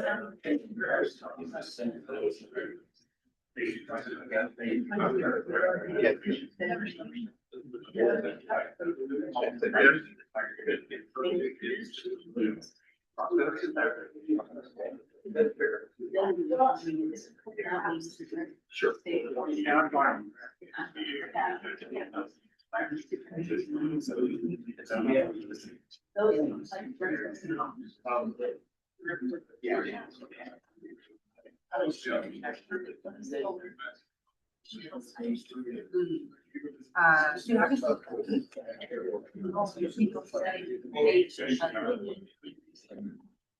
Okay, I think our pit crew has successfully changed the tire in less than 5 minutes, so we can get back at this.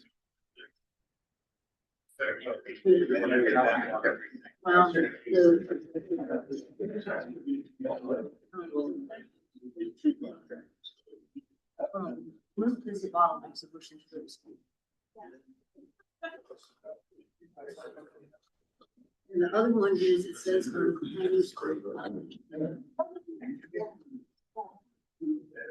something that.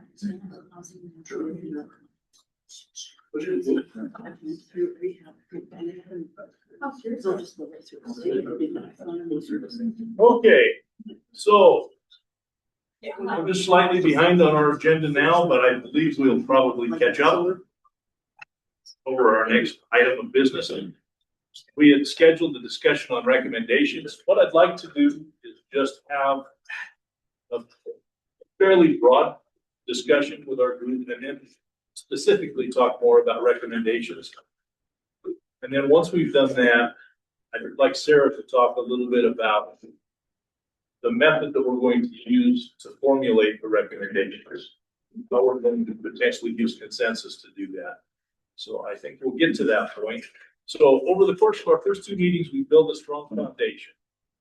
We reviewed the governor's executive order and the specific charge given to this group. We examined the Wyoming Game and Fish Biological Risk and Opportunity Assessment with focus on existing protections and threats. We've heard from state, federal, and local partners about existing land use plans, and we've heard public comment. As we move on to meeting 3, we'll get closer to the core purpose of our charge, developing recommendations for the governor regarding the migration corridor. Bless you. Thank you. So with respect, we talked a little bit about it previously, to the governor's charge, I'd like to kind of have a discussion amongst each of us on the things that we feel strongly about, that we feel like we need additional information on, the things that we can potentially begin to make recommendations on now, or things that we need more information. So going to the governor's executive order, his charge to us, the first thing that he asks is reviewing the Game and Fish Department biological risk assessment, are risks, current protections, and proactive conservation opportunities accurately identified? What do you think about that as a group? Do we feel that that's something that we have accomplished and that we believe that we can work with at this point? Well, everybody speak at once. I'm okay with the risk assessment. I'm sorry. I'm okay with the risk assessment. No, I don't think we need more of that. Let me ask it a different way. Is there anybody that feels the risk assessment does not accurately depict what is going on with this Sublette migration corridor? It doesn't look like. So I think we're probably in a position. I would just echo Ken. I mean, I think the risk assessment captures things very clearly. We could spend a lot of time talking about, but I don't think we come out of it with a different picture. I think it's a really good tool to work with. Whether we like what it implies or not, whatever direction it goes, that'll be a whole different conversation. And I think it's a good, really, it's a good, strong, critical evaluation from what I saw. Yeah, I feel strongly that it's a good scientific assessment. And I feel good that the data that we're looking at is accurate. So I think we're probably in a good place with that. So the second part of the first charge the governor gave us was to make recommendations about additional opportunities for conservation, including voluntary opportunities for private lands. Comments with respect to that? Thank you. Don't be afraid to speak. I'd like to see. I'd like to see more exploration of that. And I mentioned it coming in. There, you know, and looking at the opportunities part of the assessment, a lot of those chapters or sections all ended with and there's federal funds available. And I'm not sure that landscape is the same as it was at the time this was written.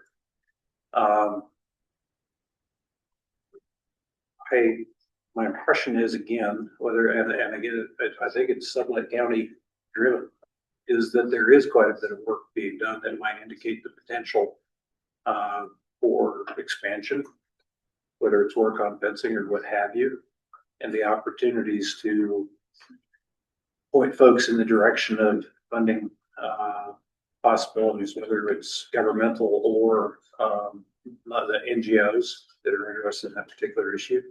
I think that would be a productive discussion, because at the end of the day, we've got a certain amount of land to play with. Optimizing habitat values or accessibility for the land that we can influence is probably the most important thing we could do for the conservation of antelope and wildlife more generally, I think. And I'd like to see us have as good a working knowledge of what's practicable to say, look at, to encourage folks to do. Maybe those in the area here who have been either ranchers, landowners, you guys may know a lot that I don't from that kind of engagement. But I don't think it would take a terribly long time to summarize what's going on with the fencing initiative and the other stuff. And that would give us a sense of how significant a tool that might be to encourage further development or further pursuit of. Mike, is that something you could help us with respect to what I'm sorry. Yeah, so I think there is always opportunity to incentivize voluntary efforts. And I think as far as permeability, wildlife friendly fence conversion, removal, or whatever, I think the UGFI, the Upper Green Fence Initiative, has over, the last, that was back when it was the Green River Land Trust, let's say 15 coming on 20 years have done that, and the word spread. Obviously, like was mentioned earlier, funding's the shortfall, not necessarily the will or the want to do that. And NGOs have stepped up to the plate. Not everybody wants to play with the federal government as a private landowner for their own wishes. But I think there's other opportunities as well to, like recommendations that come through, through Game and Fish associated with like a water well permit, that there can be, potential incentives to working with those recommendations, not just saying, oh, they're recommendations and chucking them. There might be opportunities like that, incentivized, but obviously then you got to find the funding source. But there's always, I think there is ways to explore that, and what that looks like, I don't know, but we can just make the recommendation to explore. And then let powers to be find ways to do that, because all the landowners and ranchers, they like seeing the antelope just as much as an NGO group or a hunter, to be honest. They like seeing who hasn't talked to somebody that says, hey, have you seen a baby antelope yet? That's a sign of spring in Wyoming, let alone Sublette County. It's like, it's a race to find the first baby antelope when you're talking to your neighbors. So I think no matter what species you pick, those ranchers want to do it. And some of it's due to lack of knowledge, to be quite honest. They've always had antelope on their plates. And so if they do this activity, they don't know that it could adversarially affect the antelope on their place. Like mow down a bunch of brush, plant Chris the wheatgrass to have Jill quiver back there. But to them, it's forage for their livestock, and they don't know that it might adversely affect mule or antelope, kind of the right species, antelope in the long run. And that's something that through education and maybe incentivizing could help that. For me, I just think some of that, a little bit more of that conversation would be helpful to me in terms of where does that fit in whatever overall picture we put together.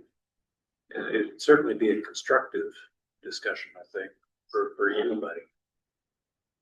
In conservation in general, so like something that we saw out of the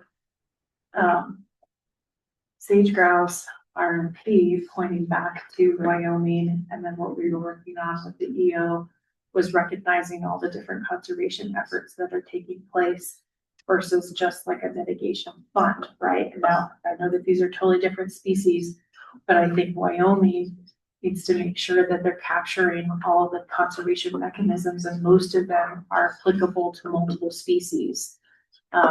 So a way of putting that into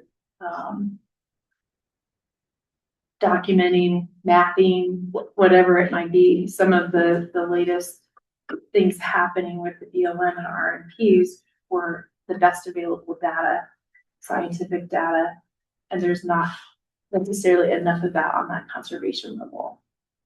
So if there's something that washes out of this that can help add to that, that would be great. Super. I think from where we sit, I think how would we craft a recommendation around something like that? I think this working group could craft a recommendation that says that we and this is just totally spitballing, our job may not be to find those resources and compile them or do that work. Our job might be to make the recommendation that work needs to be done, or it needs to be clarified more, or that we need to work with the BLM to re-sign secretarial order 336 or something, 3362 or something like that. I think if there, we need to, our recommendations should point towards opportunities, but we don't need to construct them necessarily ourselves. But just a note for that, because I think that might be too in the weeds for our charge and also the time that we have to complete it. But we can certainly put out the recommendation that this should happen to be successful, for example. You might tell people what 3362 is. Yeah, so secretarial order, I was just looking at it because I was like, man, this is one of those orders. So in 2019, the Department of Interior secretary signed an order that focused on improving habitat quality for mule deer, elk, and pronghorn. And it was 11 Western states were part of the secretarial order. And it was to implement state-driven initiatives. It gave a focus on places like migration corridors to direct project funding and in sort of work in federal funds and matching funds to improve the habitat for this type of migrating wildlife. Currently, I was just wondering when this order was going to be ineffective. It says it is not effective now. But this is one of the like sort of hallmark policies in the West for migration and directing those types of conservation efforts on the ground. I don't know if you guys want to say a little bit more about it. Yeah, we heavily utilize this. I work within this opportunity quite a bit. We do apply for funding from this source annually, and it is still an active effort that we are able to leverage for funding in Wyoming. We annually identify 5 priority herds, and currently for 2026, both Sublette deer and Wyoming range deer are priorities, which overlap almost the entirety of the Sublette herd. There's a small amount that's not included, but we have those 2 herds identified. So we're currently preparing our funding application to NIFWIP for SO 3362 funding that will give us, well, our current application is like 1.95 million for this coming year. So we're able to leverage a lot of different, a lot of the funds that NIFWIP focus, they bring in BLM funds, Forest Service funds, private funds, Partnership Fish and Wildlife funding into one funding source for us to apply to as a state. And it gives us a lot of resources. I mean, I had those dollars kind of pulled together for one of those presentations last week, or last meeting. I think it was like $4 million or something that we have already secured specifically tied to SO 3362. If my memory serves me correctly, if I may, that's what fueled WLCI. No, WLCI came about before SO 3362. But then it came in, but those type of funding is what I'd like to see targeted, because those systems work. She described the system of WLCI, all the parties in this room sit at the table in WLCI. If our recommendation was to get back into those systems, was BLM's got WLCI flat on its face right at the moment. Is how do we resurrect that? It'll take a governor behind that push to do that. But that's a system that brings everybody to the table. That is what put Ruby Pipeline back on the map of getting the reclamation done with it.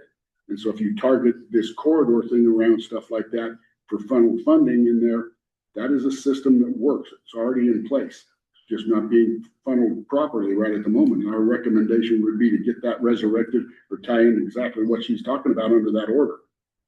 That's the resource of your money and your organization that makes it work. I sit on WLCI, so I know how it works and how it functions. And right now, like I said, we're not even having any meetings. We have a book we put out over $42 million worth of resources that we're done off of it. And so if you're going to put something together that helps the corridors, in my private life, I remediate industrial sites. Even already in Wyoming DEQ, you have the voluntary remediation action program for remediating sites. You could still use that as funneling money through that to give companies an incentive to remediate. I work for a company that uses that. You have 5 or 6 sites in the state right now. That is one of the most glaring ones in the town of Casper, the remediation of the oil refinery. I think was done underneath that program. It's all voluntary to companies, and they get incentives to do it. But that's what brings them right back to the table quicker and allows them to function. So if this group can come out of here we need to come out of here with some kind of recommendation how to make it work. Because on the ground, Game and Fish does a great job in how they assess these things and go back and forth. But so does oil and gas.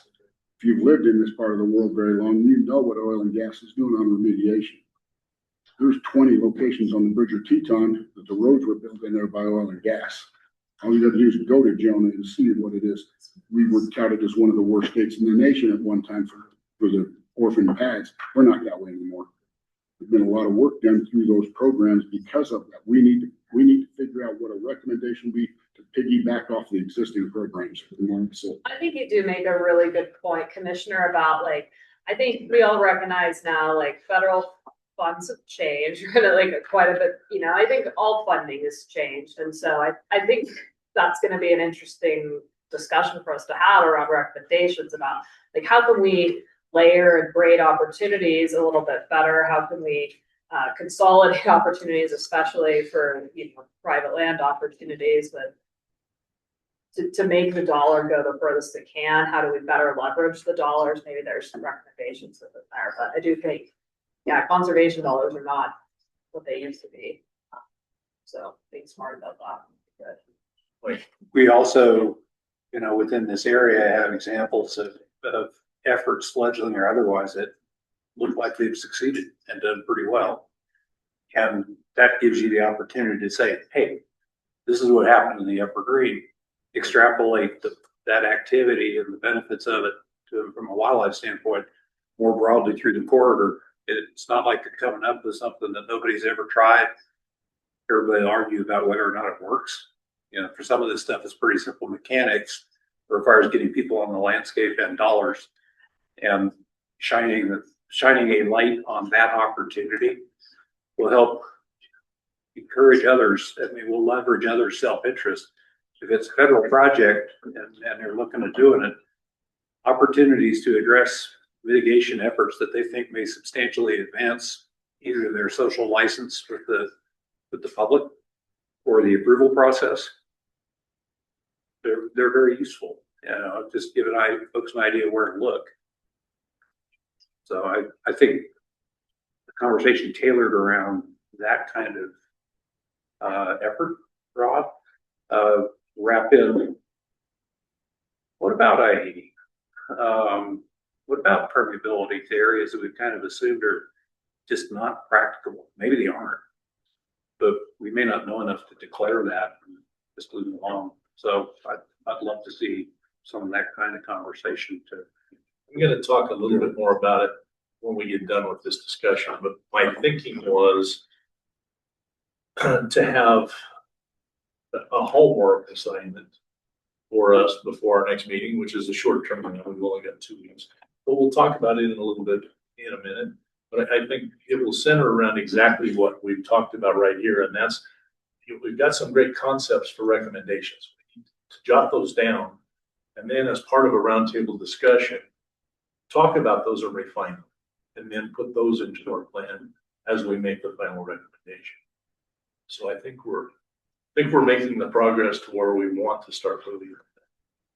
So I would go back to the governor's charge again. And one of the things that we talked about earlier was in his review of the corridor components, he asks that we analyze the bottlenecks, high use, stopover, medium use, and low use areas. It's one of the things that we talked about earlier, and I think we probably want to have additional discussions on segment specific issues. So that will be something we want to focus on in our next meeting. Any further questions on that? We've talked a little bit about that, but anything else that will help us in crafting that before the next meeting? Okay, the next one, and this is one that I probably need a little bit of help with the definition, because in my mind, I know what we're talking about. But the governor has asked that we review and analyze the width of protection buffer on the line sequence. So could somebody from Game and Fish turn that into county treasurer / county commissioner lingo? So about third grade, we'll review about her. So, like we talked about the last meeting, we have a 300-meter buffer on each side of the line that we get from the GPS collar data. So that's the simple math of what gives us our corridor is just the 300-meter buffer on each individual line that we got from our data. All of those kind of pulled together and put into the high, medium, and low use levels is kind of how you get the width of the protection buffer. It's a kind of a simple math process based on the collar data. So Jill, basically then, when you take the width of the buffer for each of the colored animals and put that on our map, you basically have the entire area, which is being covered, but what would be considered the total buffer zone. The only caveat or qualifier to that would be it has to have 2 or more individuals overlapping each other to become part of our corridor. So the animals that do their own unique movements, that another animal isn't, in the same vicinity as them, those areas are not included in the footprint of the low use corridor, it has to be 2 or more that overlap. Thank you.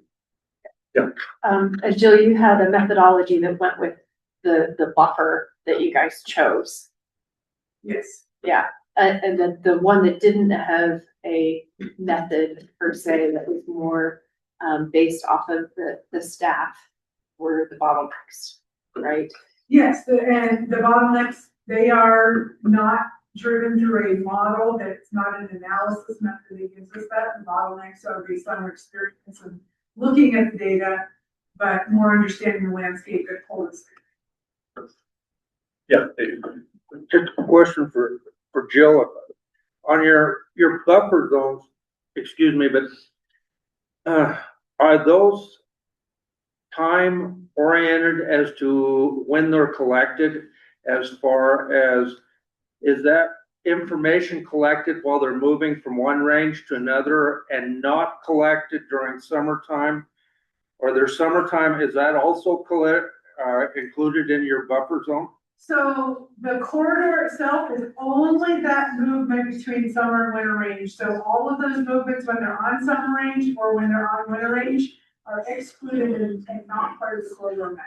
We have that data. It's just not part of this analysis. Well, when I look at this map up here, the light blue that I've got right through here, that is actually during either summer migration or fall migration and not during. Okay. Yes, correct. It does not include anything from summer or winter use. It is only during the spring and the fall migration. Thank you. Mm-hmm. Okay, anything else? I would just say some of that, I mean, of the buffering stuff, like our evaporation ponds are in a medium use area. You know, it's already established. And then I think some of the Union Pacific is in some of that area too. So there are some issues with it depending on how it's interpreted. I would say the same. We've got even some high use that are like the bottleneck that he had up there with the injection facilities. Like those two are completely fenced out, not to allow any wildlife or cattle or maybe even human in, but they're small. But anyway, the buffer goes directly over top of it as if they're traveling through, and they're not. And then the positive with the high use was the reclamation I talked about. Like those don't have fences. They've had interim reclamation for 10+ years. They're coming and accessing those groceries.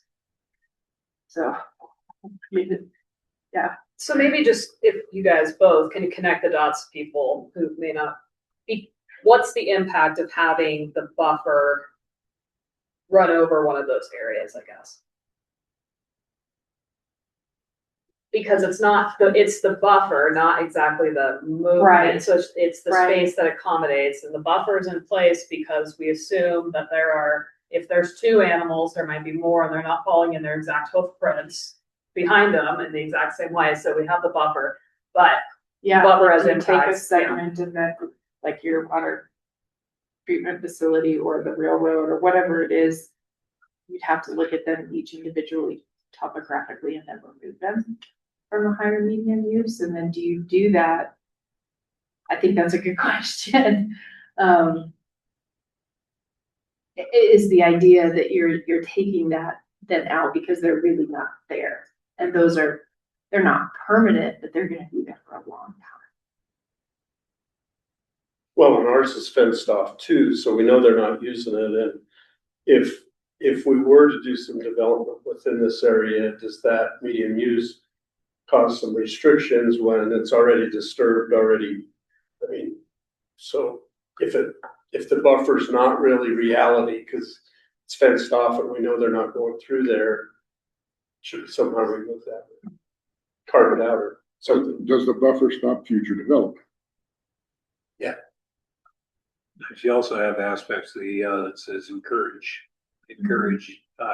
co-location and use of already disturbed areas, which fits into the picture somehow. Right.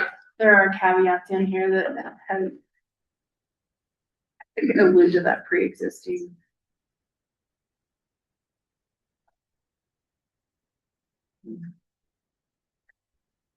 All right, moving on, the next step would be to forward any considerations for local issues. I think there are probably myriad of those. Any feelings with respect to where we can move to try and narrow that down for our recommendations?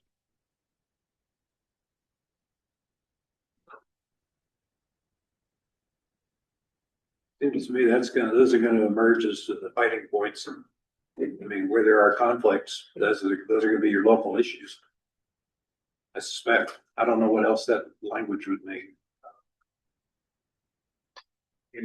Yeah, I think what we saw today was a little bit of the consideration of local issues with the county presentations that might be good to highlight for the governor. I think it was, wow, look at the difference between the local issues, Teton County, the language they use within their planning documents in the EO, compared to even Sublette County, like quite a different approach. And so I think like if we have any recommendations on local, the local issues that we want to highlight or consideration of projects that might be coming that we know about, those are all local issues that I think we could forward to the governor for recommendation or consideration, if we have something to say about them.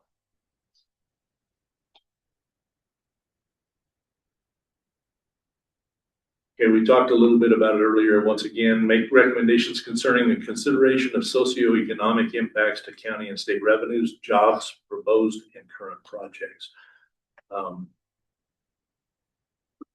That one kind of raises an issue with respect to how do we best capture the information that we want without getting into something that's far beyond our scope. See Jasmine shaking her head. Yeah, I don't. She sees that. So yeah, I think we want to certainly convey in our recommendations the fact that there are going to be socioeconomic concerns with the counties and things of that nature. But I don't know that we need to get in depth and bring in all of the industry stakeholders or bring in other stakeholders and turn this process in from hopefully a 5 meeting process into a 10 meeting process. Sarah, we've talked a little bit about that. Can you do it? Sure. We heard a lot today about how, the economic impact of having wildlife and what it can do, and then the economic impacts of development, the economic plans of each communities and what they need. And so, my sense is we have a little bit of information about that. Recommendations that we make, may not be specific, but broad. We might make recommendations about, guidance that could help localities make decisions on what might be best for them. But, it just sort of depends on the feeling of the working group. But I would caution us from getting too specific and too focused on one specific thing over another, because the executive order is meant to leave that type of decision making on the ground to the county, and that they have all the information they need to be able to make some of those decisions. But I think if we have recommendations about concerns that, like these are the things that you'll have to watch out for in the future related to economics, I think we can voice those. But I would hesitate to get too specific on like forecasting job numbers, forecasting economic growth. That may be out of our scope of expertise anyway. Mr. Chairman, we're talking about the migratory path as one unit, but Teton County varies tremendously from Sweetwater and from Sublette. And when we look at that, what's good for the goose isn't good for the gander. And then we take the components within that migratory path, the high usage, the low usage, and what's permitted within that would be debatable to a large extent. And then we get into, so there's several things I'm not comfortable with here. Then we get into the value that the Game and Fish offers. But the Game and Fish has a dual role in this, to work with migratory paths and protect our assets. But then they're also said to work with the public and make it so that when homeowners, property owners come forward and say, we don't agree with this, they have the latitude to make modifications for an individual piece of property. So we have, yes, we're identifying, I grant that, but the definition is huge. Well, I think with respect to the differences that we find between the counties, I think that's one of the areas that we're going to have to work collaboratively as counties to work on that. I think there will be give and takes on each of those issues, but I think we can work through those. I'm not sure how to speak to your. Sure. And we're just talking right now, but I don't want to be pig-holed into a certain corner and say, we already talked about this and it's behind this, because that's not how I perceive this. And I don't think we want to do that. And that's exactly why I want to try and do this with the roundtable type discussion, so that we don't pigeonhole ourselves in something. Correct. But that's what I do when we say we're going to we're going to make recommendations, is we are putting ourselves in that corner. Well, and it's not going to be a situation where we're going to have unanimity. Oh, of course. I mean, we're going to have to look at consensus, and that's another thing we're going to talk about here. This is how try and work towards that goal also. Because I think there are going to be a lot of areas that there are going to be some disagreements, and I think cooler heads will prevail. We'll come up with a good solution. I really would. I just didn't want us to be painted into a corner, and there we are. Sure. Thank you. Yeah, Mr. Chairman, from what I've gathered, that the valid and existing rights are overwhelming within the designated designated corridor. And I think Joe brought up the good point of the unknown of the MPL and what that might look like. But I wonder if that's something that, like, our industry reps and maybe the commissioners, if they know of, like we heard from Commissioner Conley about some potential stuff, if we could know, like, get educated as a non-industry and not Lincoln County resident, for instance, or Sweetwater, of any up and coming, because that's what we're supposed to look at, that maybe for the next meeting we could have that understanding, and that might formulate to some not specific but broad recommendation of, here's what's coming, or if, why courts have to deal with, natural resource kind of stuff. But if stuff changes, this is the recommendation, whatever that looks like, I don't know. It seems like the hub right now of all the activity is Lincoln County. Cam, would you be willing for the next meeting to kind of put together an idea of some of the projects that are coming in to help us Not a problem. where it would be with respect to Well, we're looked at the hub, and even like for you and me and Sublette, Blue Spruce is in Sublette. Okay, so this just isn't Lincoln. It is in Sweetwater. You've got the development of the re-injection wells all over the place down through there. And so some of these, when you talk about, trying to deal with the socioeconomics and stuff, if you ask county commissioners, I think you can echo this in there. We're looking for something, a recommendation out of this board that we get sustainable businesses. It takes us away from the boom and bust. That's what we always fear, because that's still what we are. We boom and bust so bad. Making a program that says you can come in here and be sustainable like Joan, instead of watching everything disappear. Joan is a sustainable asset to this state. Okay. And it's because of what's going on in there, because the business is in there. And so it developed itself that way. And it's the same thing with like Blue Spruce.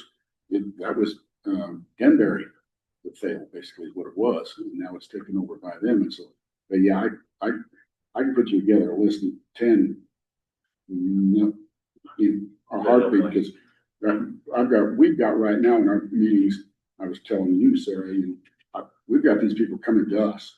Of course, they want an endorsement out of us, which we don't do. But businesses don't come anywhere if they think they're going to try to run them out. We want to play in our sandbox. They want you to be alongside of them. That's big business. That's what it is. But we are made up of big business. That's what pays the bills in the state of Wyoming still.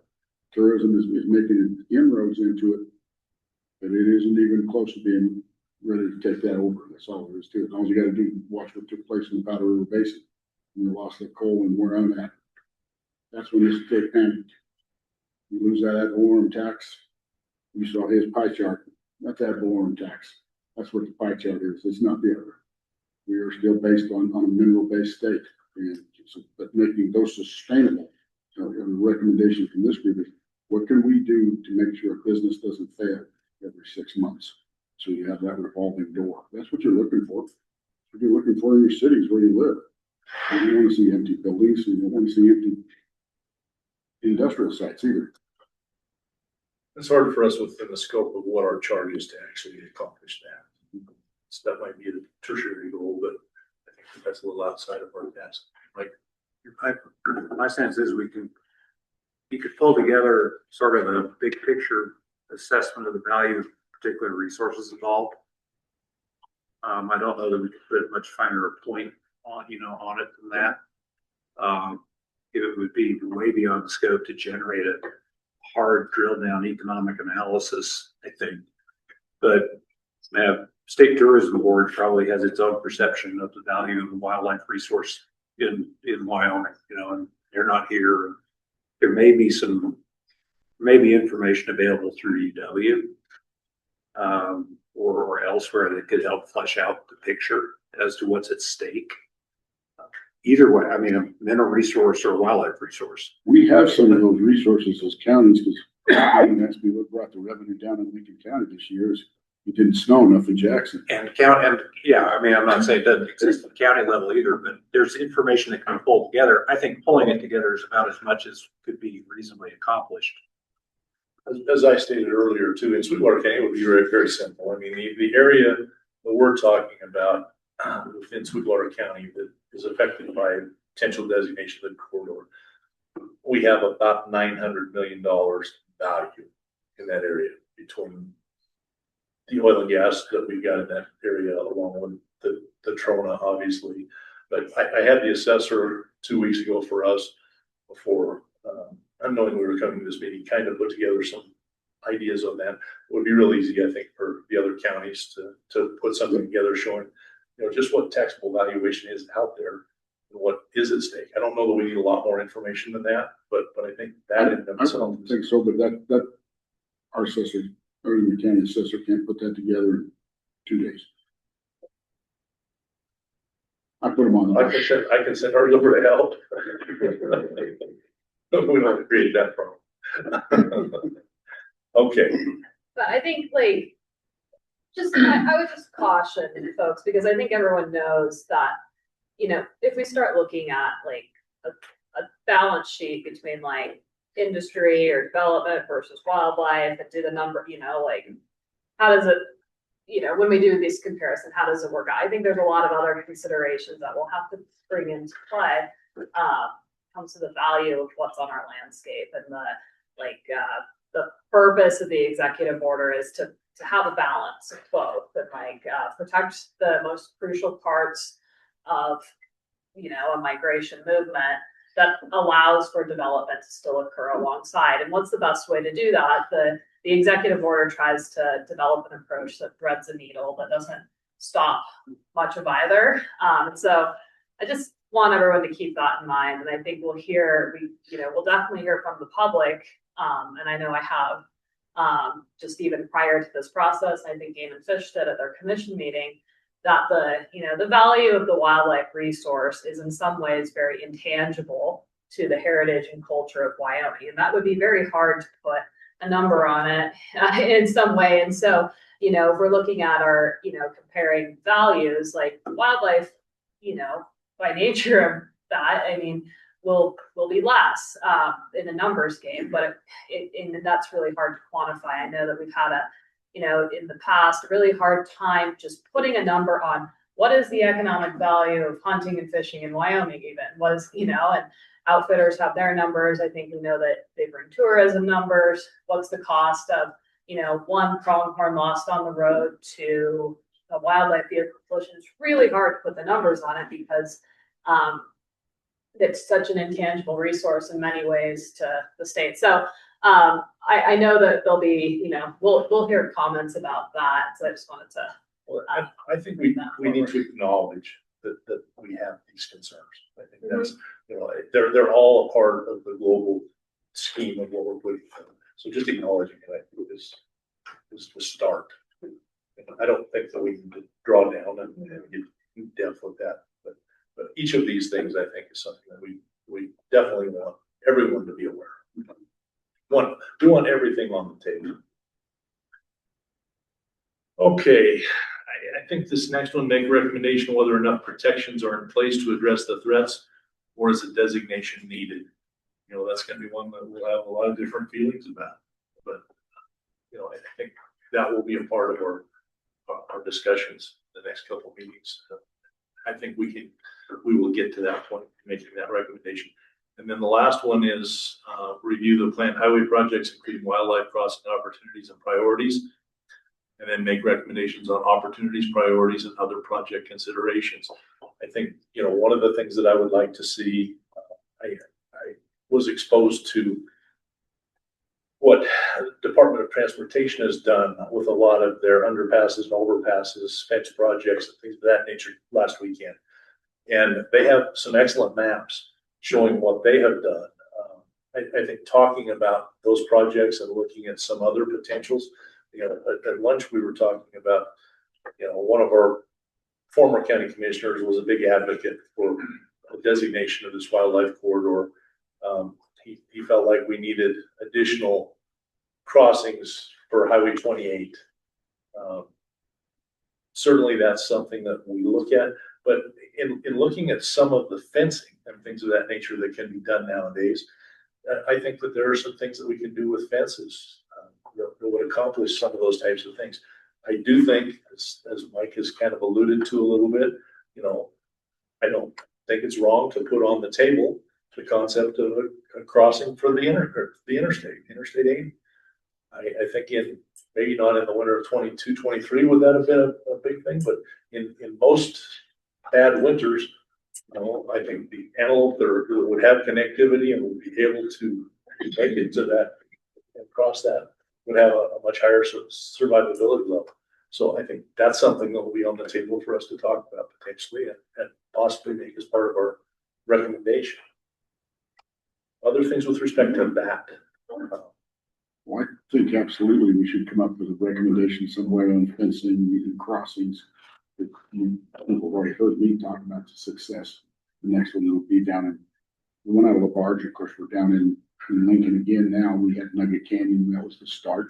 The big ones in there. And a recommendation from us helps them get money to build stuff like that. That's all there is to it. And so an endorsement like us, that's what it adds to the table. And I think we absolutely should take that into account. Mr. Chairman, I think all that's great. I would also maybe spin it a little different. And so it didn't gain it gained a little bit of traction after 22, 23, but wildlife friendly fences weren't wildlife friendly in that winter. And so we had a big meeting with partners trying to think of, okay, what does that look like in a bad winter? And it didn't go as far as it probably should have with exploring different designs or safety valves. If you get a bad winter would probably be the best. And quite frankly, we've lost some people in key positions within agencies that were doing a lot of prototyping of those safety valves. And I think it would be an easy lift for this group to, encourage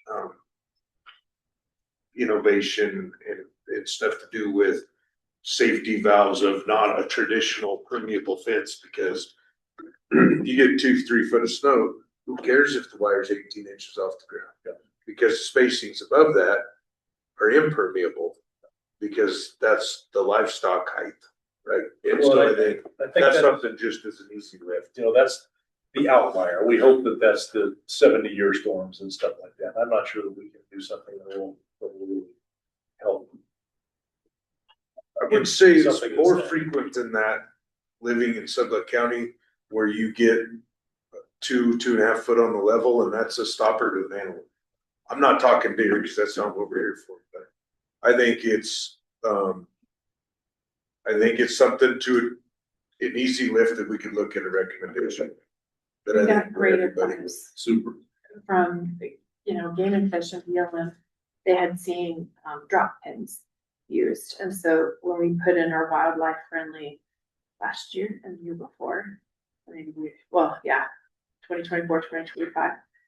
And it only added, they cost cents. So it didn't add. And so if you're making that change to have a wildlife friendly, having examples of designs and just like what you're talking about earlier, like conservation efforts that have already happened and taken place, you just need a place to help store them and communicate them out over and over again, or people forget or they don't know where to look. And not that we're charged with that, but it was an easy lift and good advice. Well, and having that information is so important. It's like I say, I wasn't aware of some of the ideas that are behind the new fencing homes. Those things there's some really great innovative technology out there for fencing that can really help in this area. Well, and to Mike's point, having somebody like him expound on what those other ideas were. Because if you ask me, one of the big things when you get clear down where I'm at, you want to watch for the greatest numbers I got watching, I was either I-80 or the railroad. And how we get them across that railroad. So once you put it, I don't care what the winter is, it doesn't take a great winter. That train's a great place for them to run on.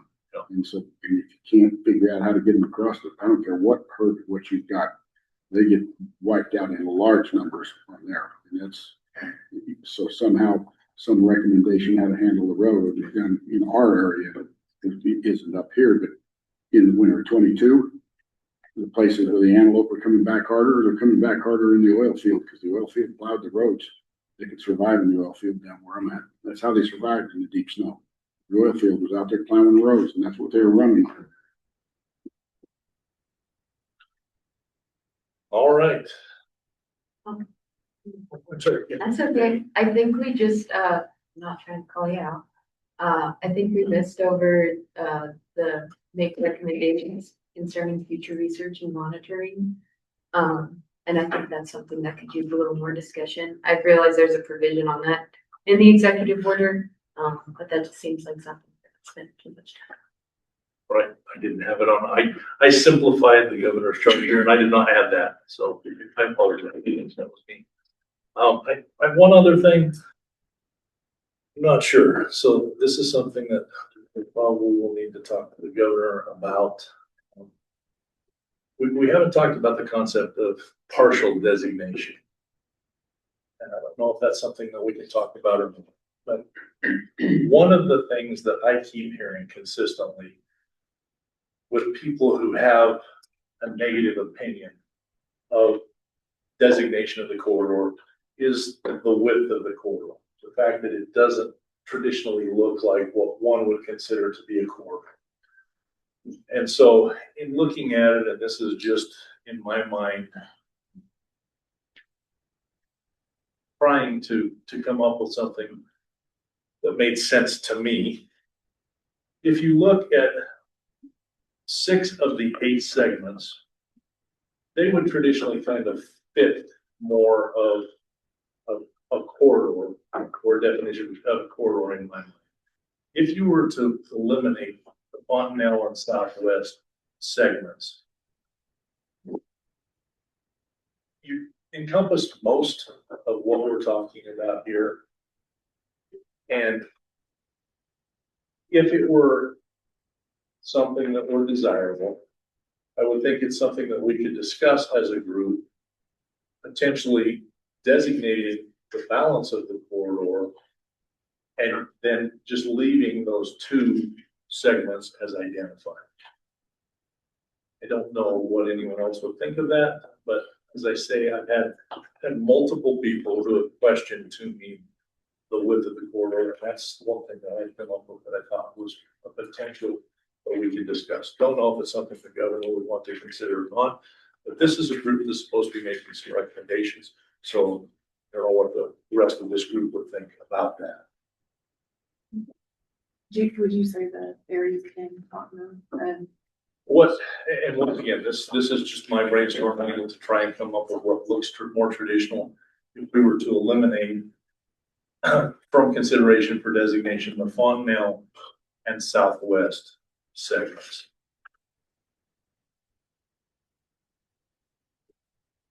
I don't know, that might be totally counterproductive. I would defer to Game and Fish with respect to that. That's why we'd be more than happy to come and buy those statements. Correct. Sure. And adopt that before you just jump to that. Yeah. No, and that's the point. I mean, this was just a discussion point. Certainly, it would be something we would want to hear from Game and Fish. But as I say, it's just something, as I say, that I've heard multiple times is a concern from different stakeholder groups.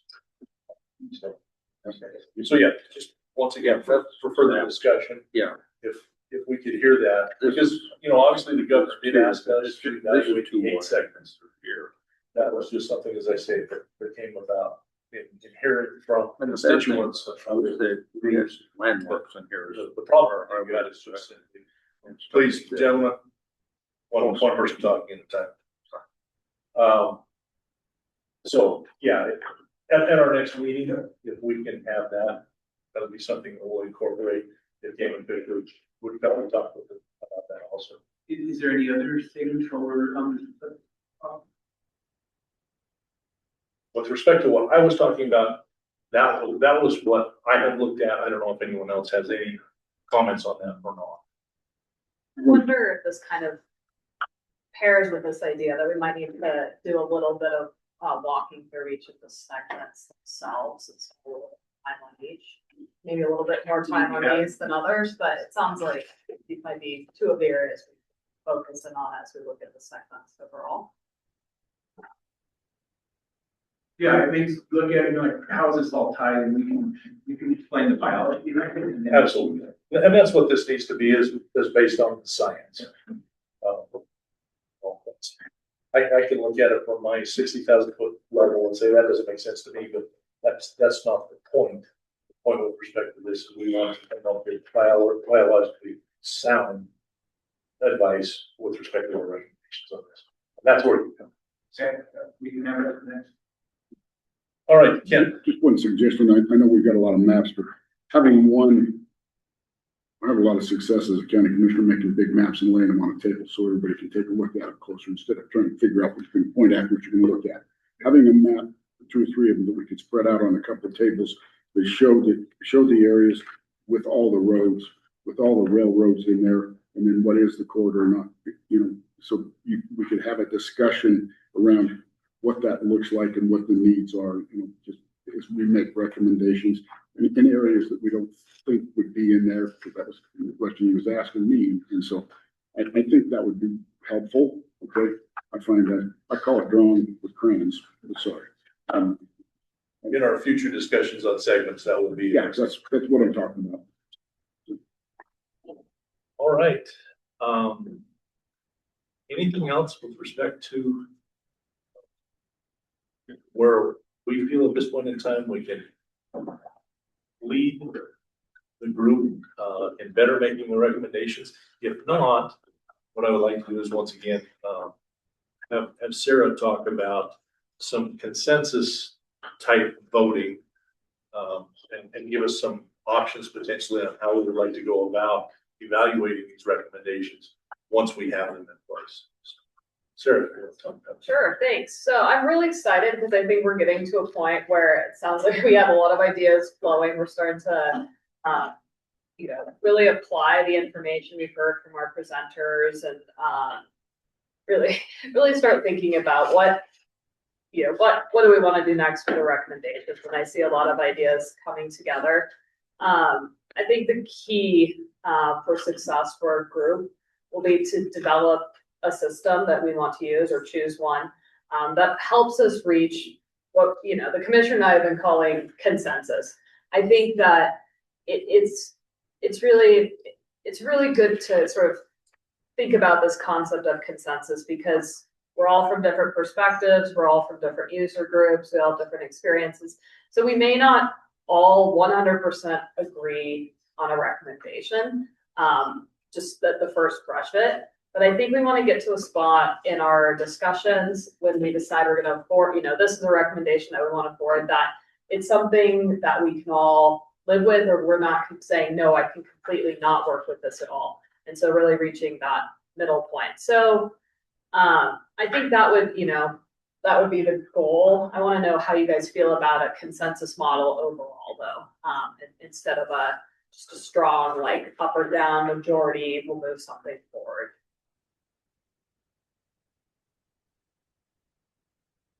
Yeah. Been a part of a lot of consensus groups, and I think the shortfall is if you get somebody that doesn't like to play well in the sandbox, and then they stop it with let's go to the Ruckelshaus School of a 5, being a dead stop. I think no matter what end of the spectrum that is at stopping it, I think that is very counterproductive, because it's, for instance, the RMP Governor's Task Force.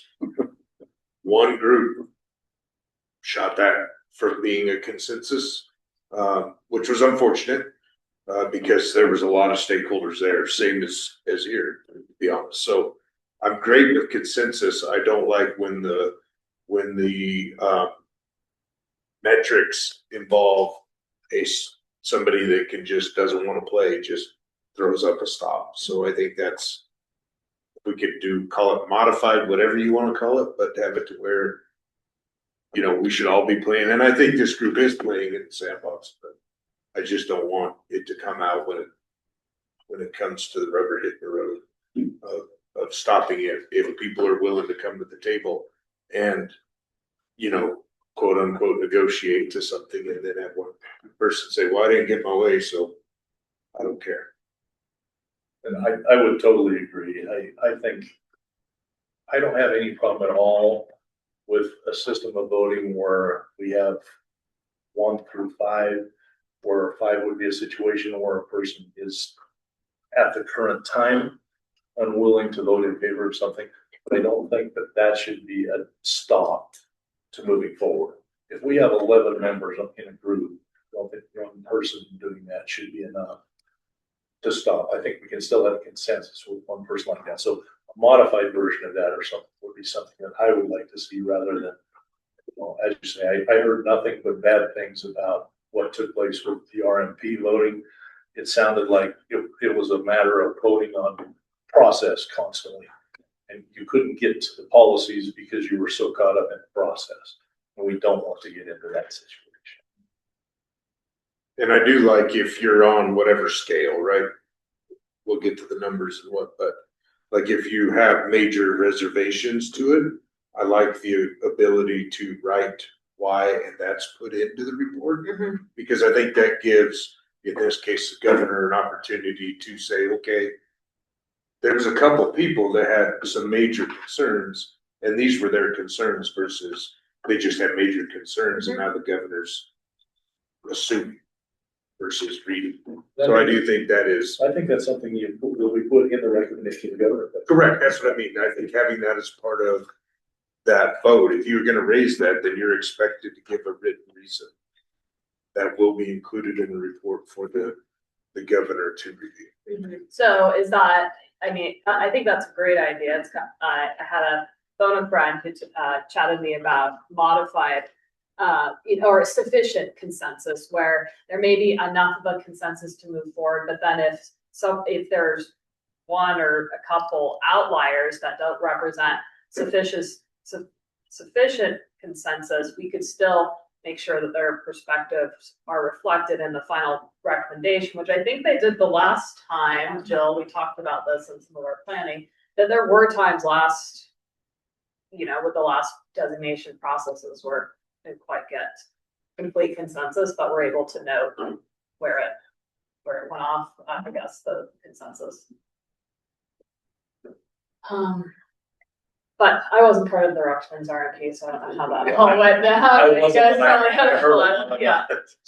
Like, just wondering, Sarah, I'm waiting to hear a definition of what consensus really means.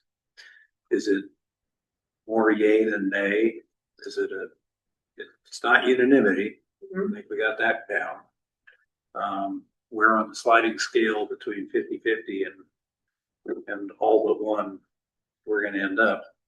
I don't know if anybody has a handy definition other than I'll know it when I see it, which may make us nervous. I'd be interested to know what that people might think would be sufficient commonality of interest to say it's consensus. That might be something for folks to think about and weigh in on. And perhaps, Sarah, additional guidance from you, because their consensus is a political and policy. By the way, I don't use that term as a negative. It's a political and social term. We will probably all have a different sense of what it means, and hopefully we can get to the point where we all think we're shooting for that same target. Because the other thing you don't want, aside from somebody either deliberately obfuscating the process or doing an end run on it, is get to the 11th hour and say, well, wait a minute, I didn't think that's what we're shooting for. I thought we meant something else. So I'd love to see a little more discussion of that. I've been in my share of same things that have failed for different reasons too. I'd rather not assume we're going to need that clarity, but it wouldn't hurt to have a little more explication. I think over the next few days, that's something that we can discuss in our meetings that Sarah and I have. Try to come up with a definition. I think that'd be great consensus. I really like this discussion though, because I think it helps with what we don't want to see. Like we want to have and what we do want to see. I think what I'm hearing is we want to know that one person cannot torpedo a recommendation, I guess, is we want to have a system where that doesn't happen. We want a system where divergent, thoughts are still documented and delivered. And then we want, a very solid understanding of what exactly we mean by consensus. Consensus may not be, I think, from the models that I looked at a bunch, and you guys probably have a bunch of different experiences with this too. But I mean, it seemed to me like a good place to be is that consensus is when most people reach a point where they can say, I believe that this, this recommendation could move forward and be productive.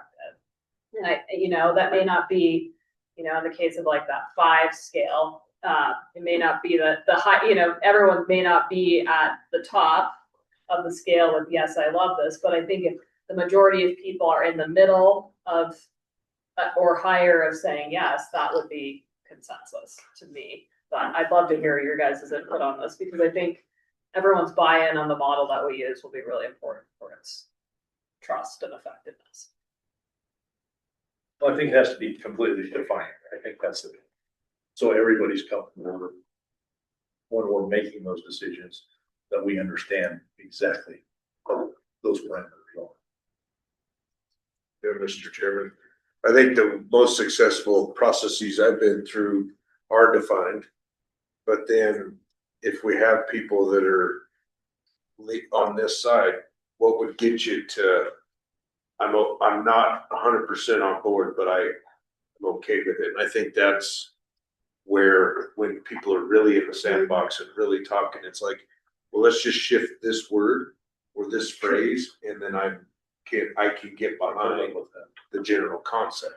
It's not for everybody to be in love and happy with it, because that probably won't happen across even this group on all things. But if you can at least say, okay, the first vote's this, and then thoughtful and considerate discussion of moving 4 people a peg or 2 one way or the other, but still where everybody likes it is when I see benefit in consensus based recommendations. from the looks that I'm seeing in the nods, I think most people are kind of in consent with this concept, I think. I feel like Michael said what I was trying to say, but There you yeah. He's so eloquent. Yeah. That's what it is. I'll kind of have one thing. Just to share it, I read the governor's charge to all of us to say, okay, you might be identified to represent a particular group, but your obligation is to consider all of the issues on the table rather than punt it. Say, this is best for me, and you guys figure the rest out. That's where I've seen these things fail the most is when folks say, I have no responsibility whatsoever, or even thinking about issues somebody puts on the table that I don't want.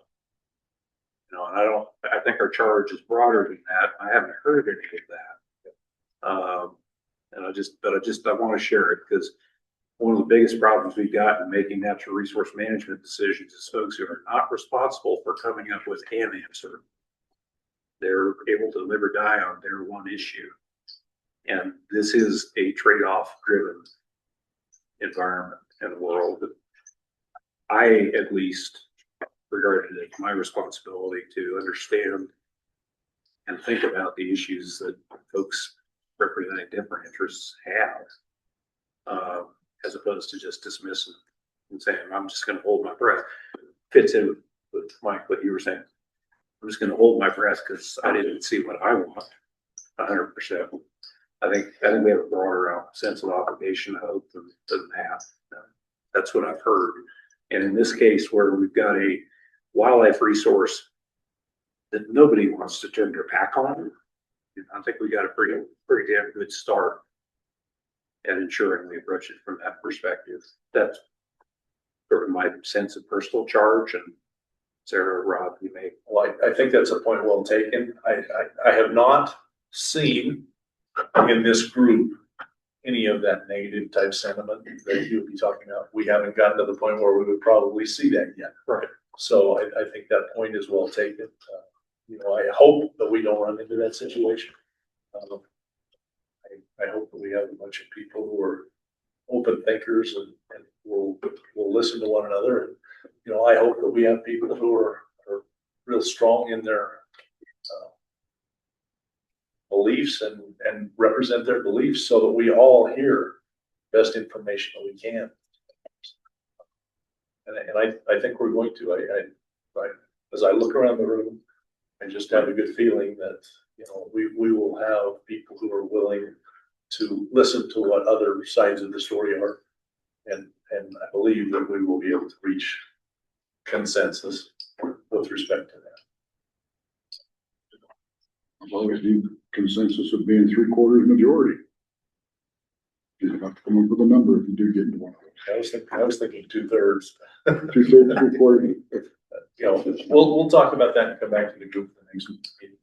I think, Sarah, if there's nothing else that you got with respect to that, the next thing we want to talk about would be our next meetings, and we'll actually do that, I think, after we have public comment. So if there is any public comment now,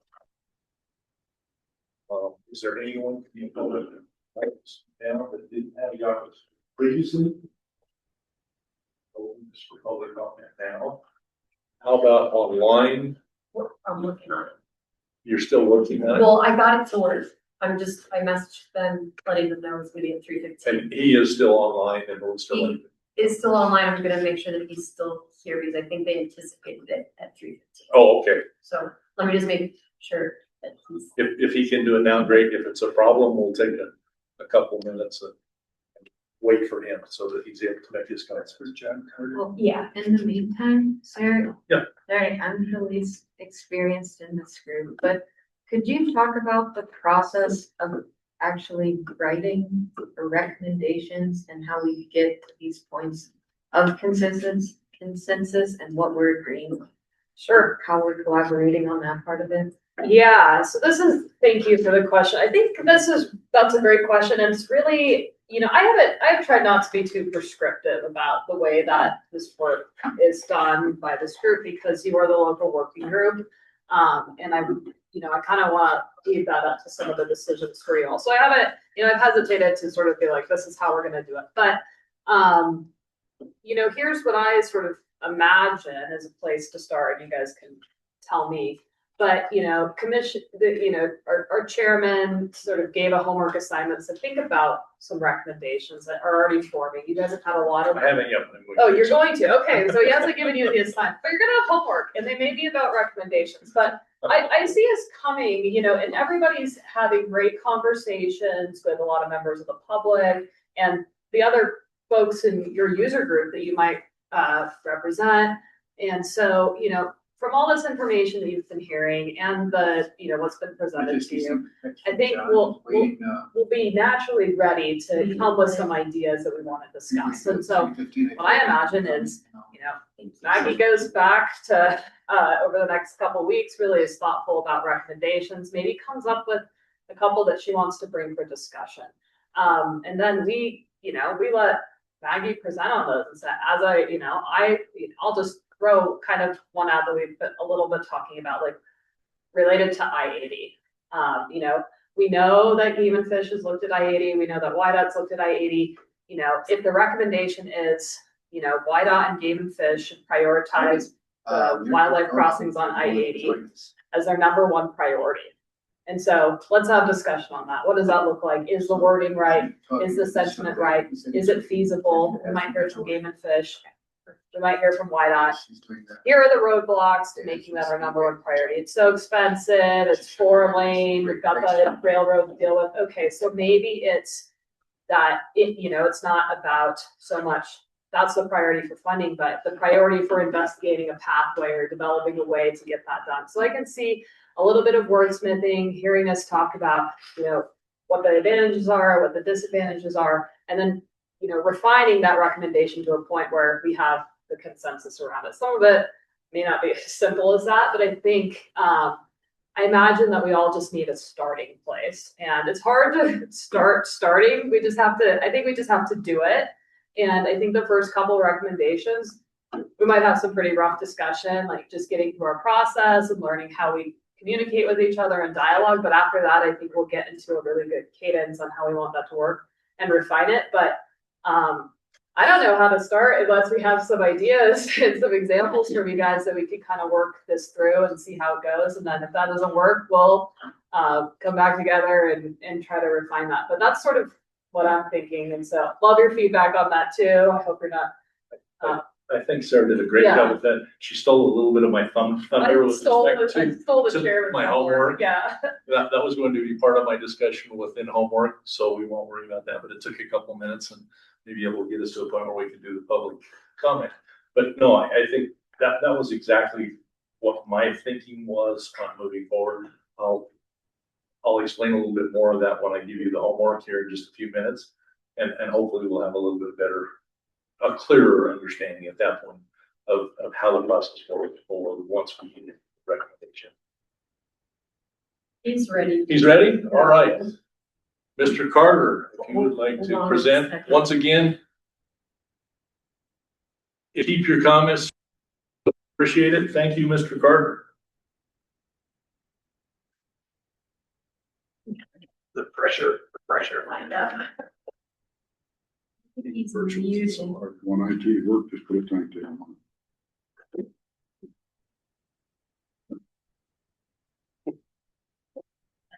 I'm more trying to.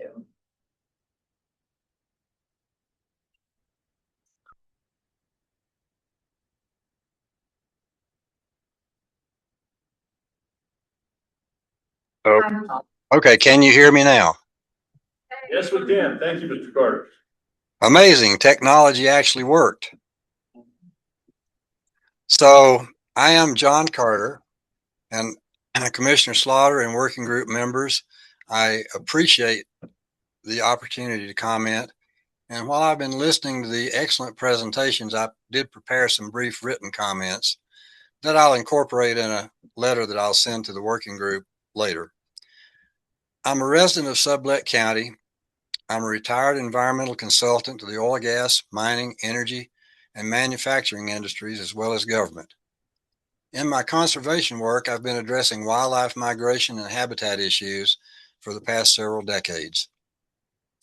I first came to Sublette County over 60 years ago to fish, camp, and climb the peaks. I was astounded by the beauty and remoteness of the country. My hope is that these values would be preserved for future generations. However, I'm deeply concerned that we don't follow the path of random development that has changed the character of places I lived before to one of strip malls and subdivisions spreading out across the landscape, making these places urban and losing the very character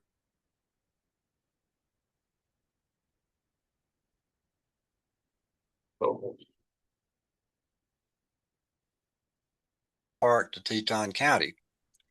I would. Mr. Carter, we missed that last sentence you cut out on us. Oh, Mr. Colligan provided statistics on the value of the Grand Teton National Park to Teton County. I'd like to point out some additional statistics for Wyoming from the U.S. Department of Commerce and University of Wyoming. While these need to be updated to the current time, they provide an indication of the importance of these sectors to Wyoming. Dollar values are not everything, as some attributes have intrinsic value as part of a place that define that place. In 2024, outdoor recreation generated $2.3 billion and 16,500 jobs in Wyoming.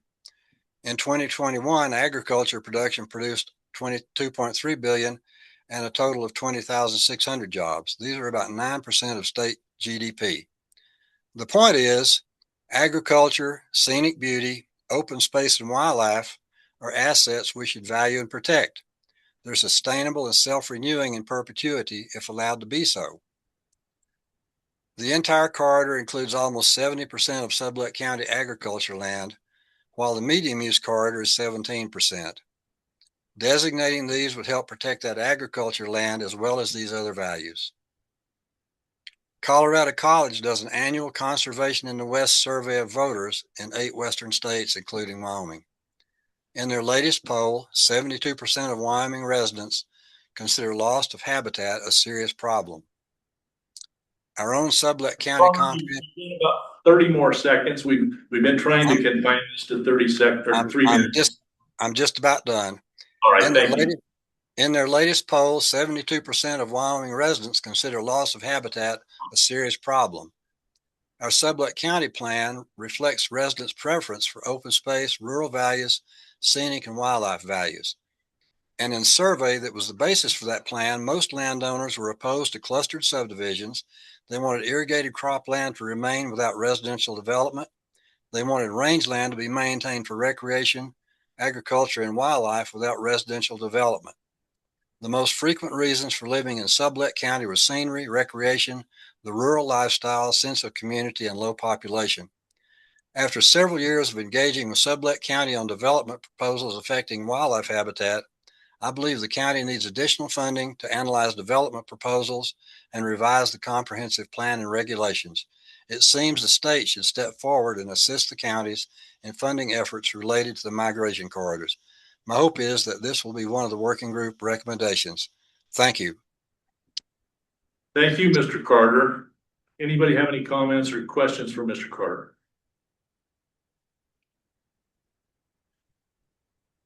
I have a question from Mr. Member Brennan. Mr. Carter, thanks for your remarks.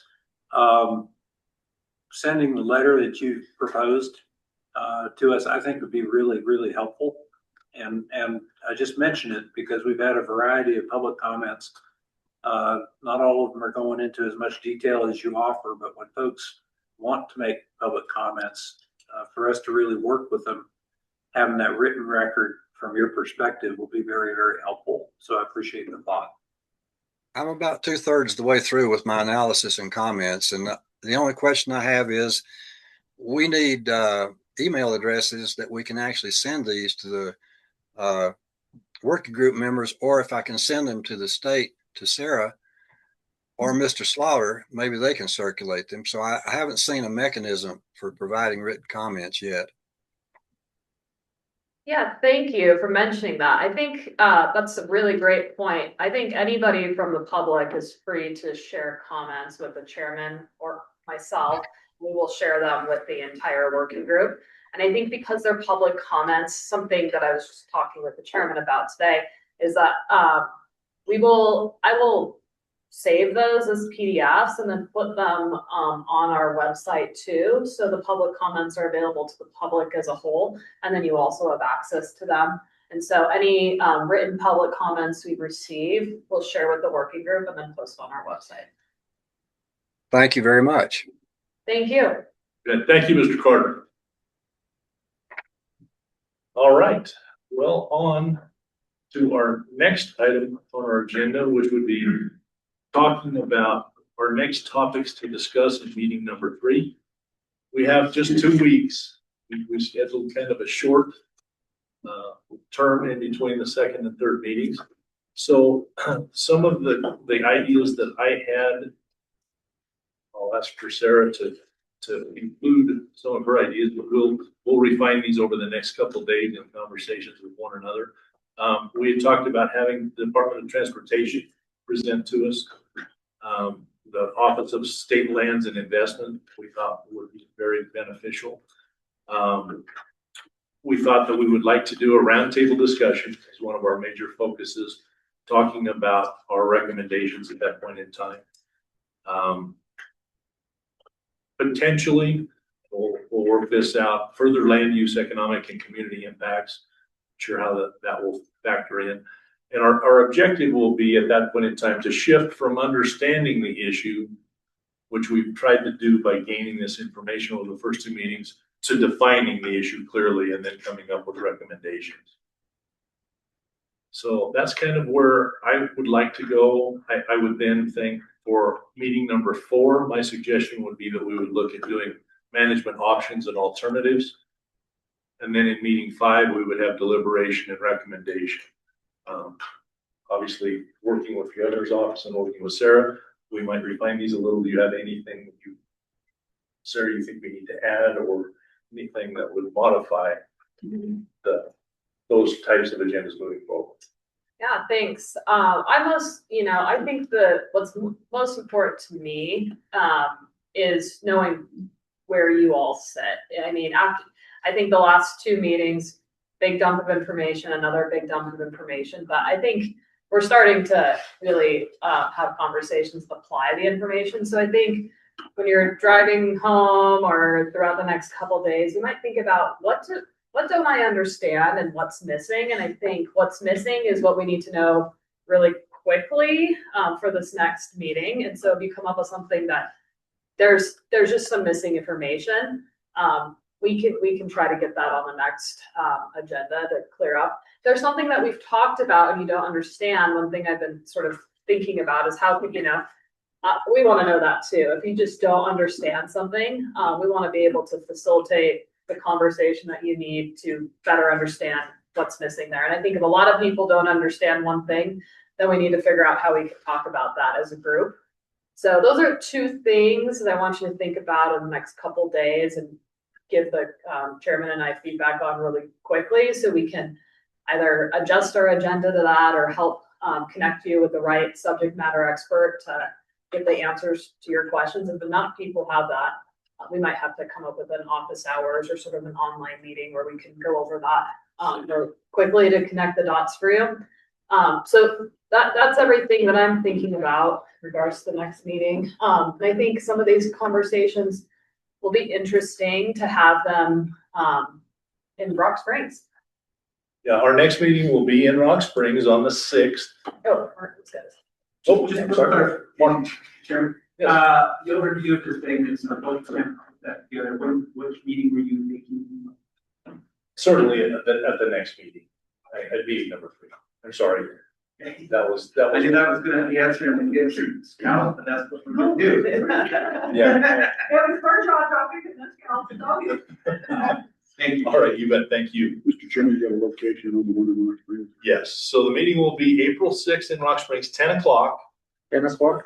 Yeah. 10 o'clock. Starting a little late because it's after Easter, letting everybody have a little bit more time to travel to Rock Springs. Yeah, hopefully you may not have to travel on, yeah, Sunday, yeah, it was Monday morning and stuff. So yeah, it will be at 10. It will be at the Sweetwater County Events Complex in the Bison Room. So as you drive into the main parking lot at the Sweetwater County Events Complex, you go into the main building. It will be on your left side. There's an iron gate, and you'll have to walk around the side of the building. But it will be on the north side of the building to the Bison Room. We'll have it marked so that people will know where it will be. So I don't think there's anything else with respect to that. I do need to talk with Sarah about having the things that we'll need for AV and things of that nature after the meeting.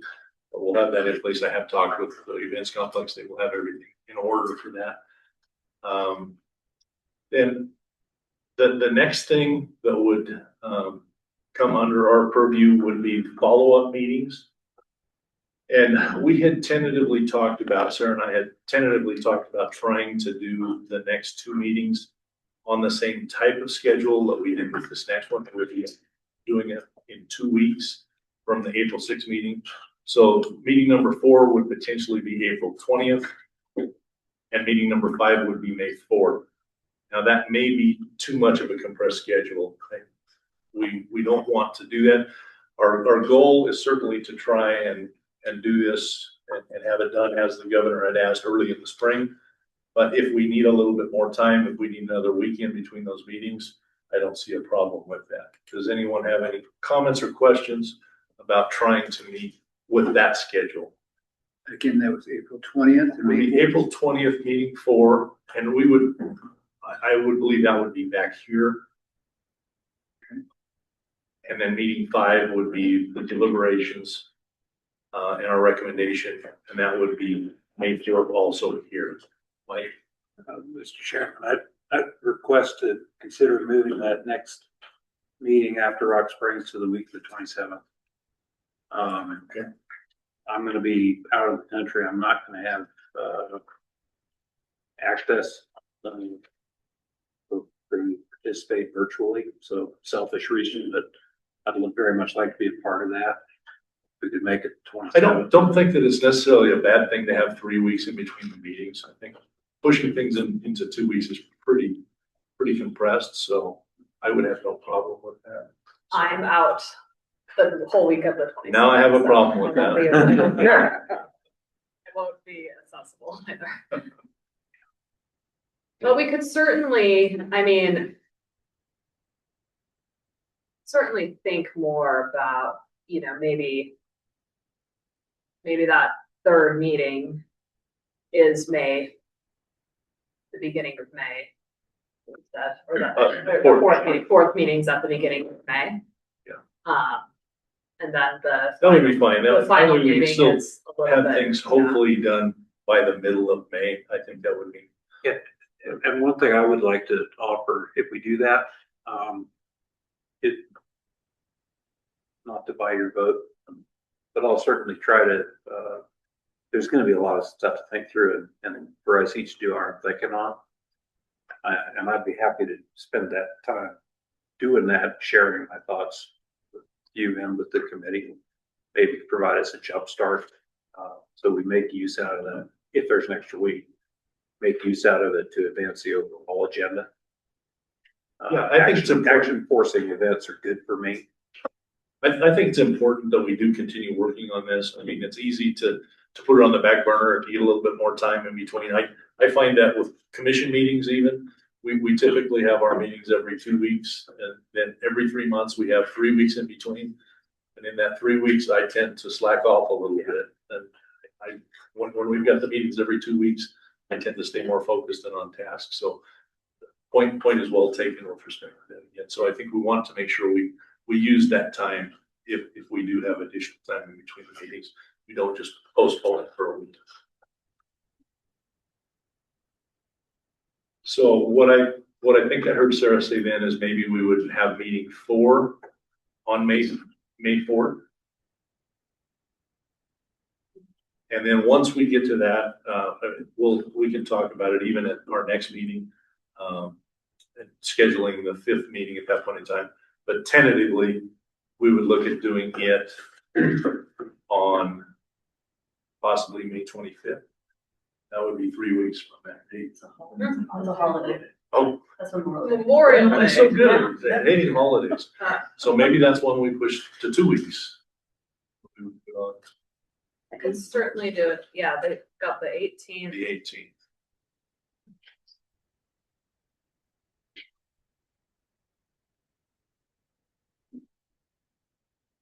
So let's tentatively say that. We'll talk about it in more detail on the 6th.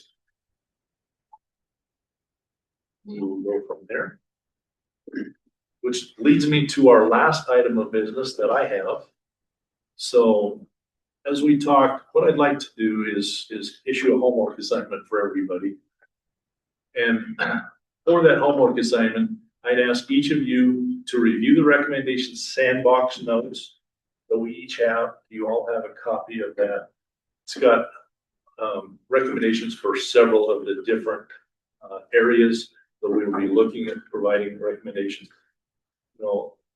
Pick a couple of those that you have specific ideas about recommendations and write them down in the handbook notes. Obviously, if you've got more than that, feel free to do that. But jot down those recommendations, and then we'll continue adding to and refining these recommendations in our future meetings. But I think that's how we're going to get to the point where we can write the final letter to the governor. So everybody take the time, look at those sandbox categories, jot down a couple of those, and we'll talk about them in our next meeting also. Anything else from the group? What I'll start doing too, if you want me to or direct me to, is I will start putting together kind of an outline of the recommendation report. Maybe that will help too, to kind of just have something that you can see, that we can continue to build on, and I can have that for the next meeting. Just a template. Excellent. All right. Speak now or forever hold your peace. Yeah, game and fish, any heart attacks that we gave you? No, just pick one. We're gonna do far. I had to have some controversy today, so. All right, with there being no further business, we are adjourned. Everybody be safe driving home. Thank you very much. Yeah, I hope you make it out. I'll send that out. Yeah. So that, Yes. that one's, I'll send that out to you again. You can, yeah, but kind of just like a worksheet. Sometimes I like these, we're just talking about it on a next. It breaks down.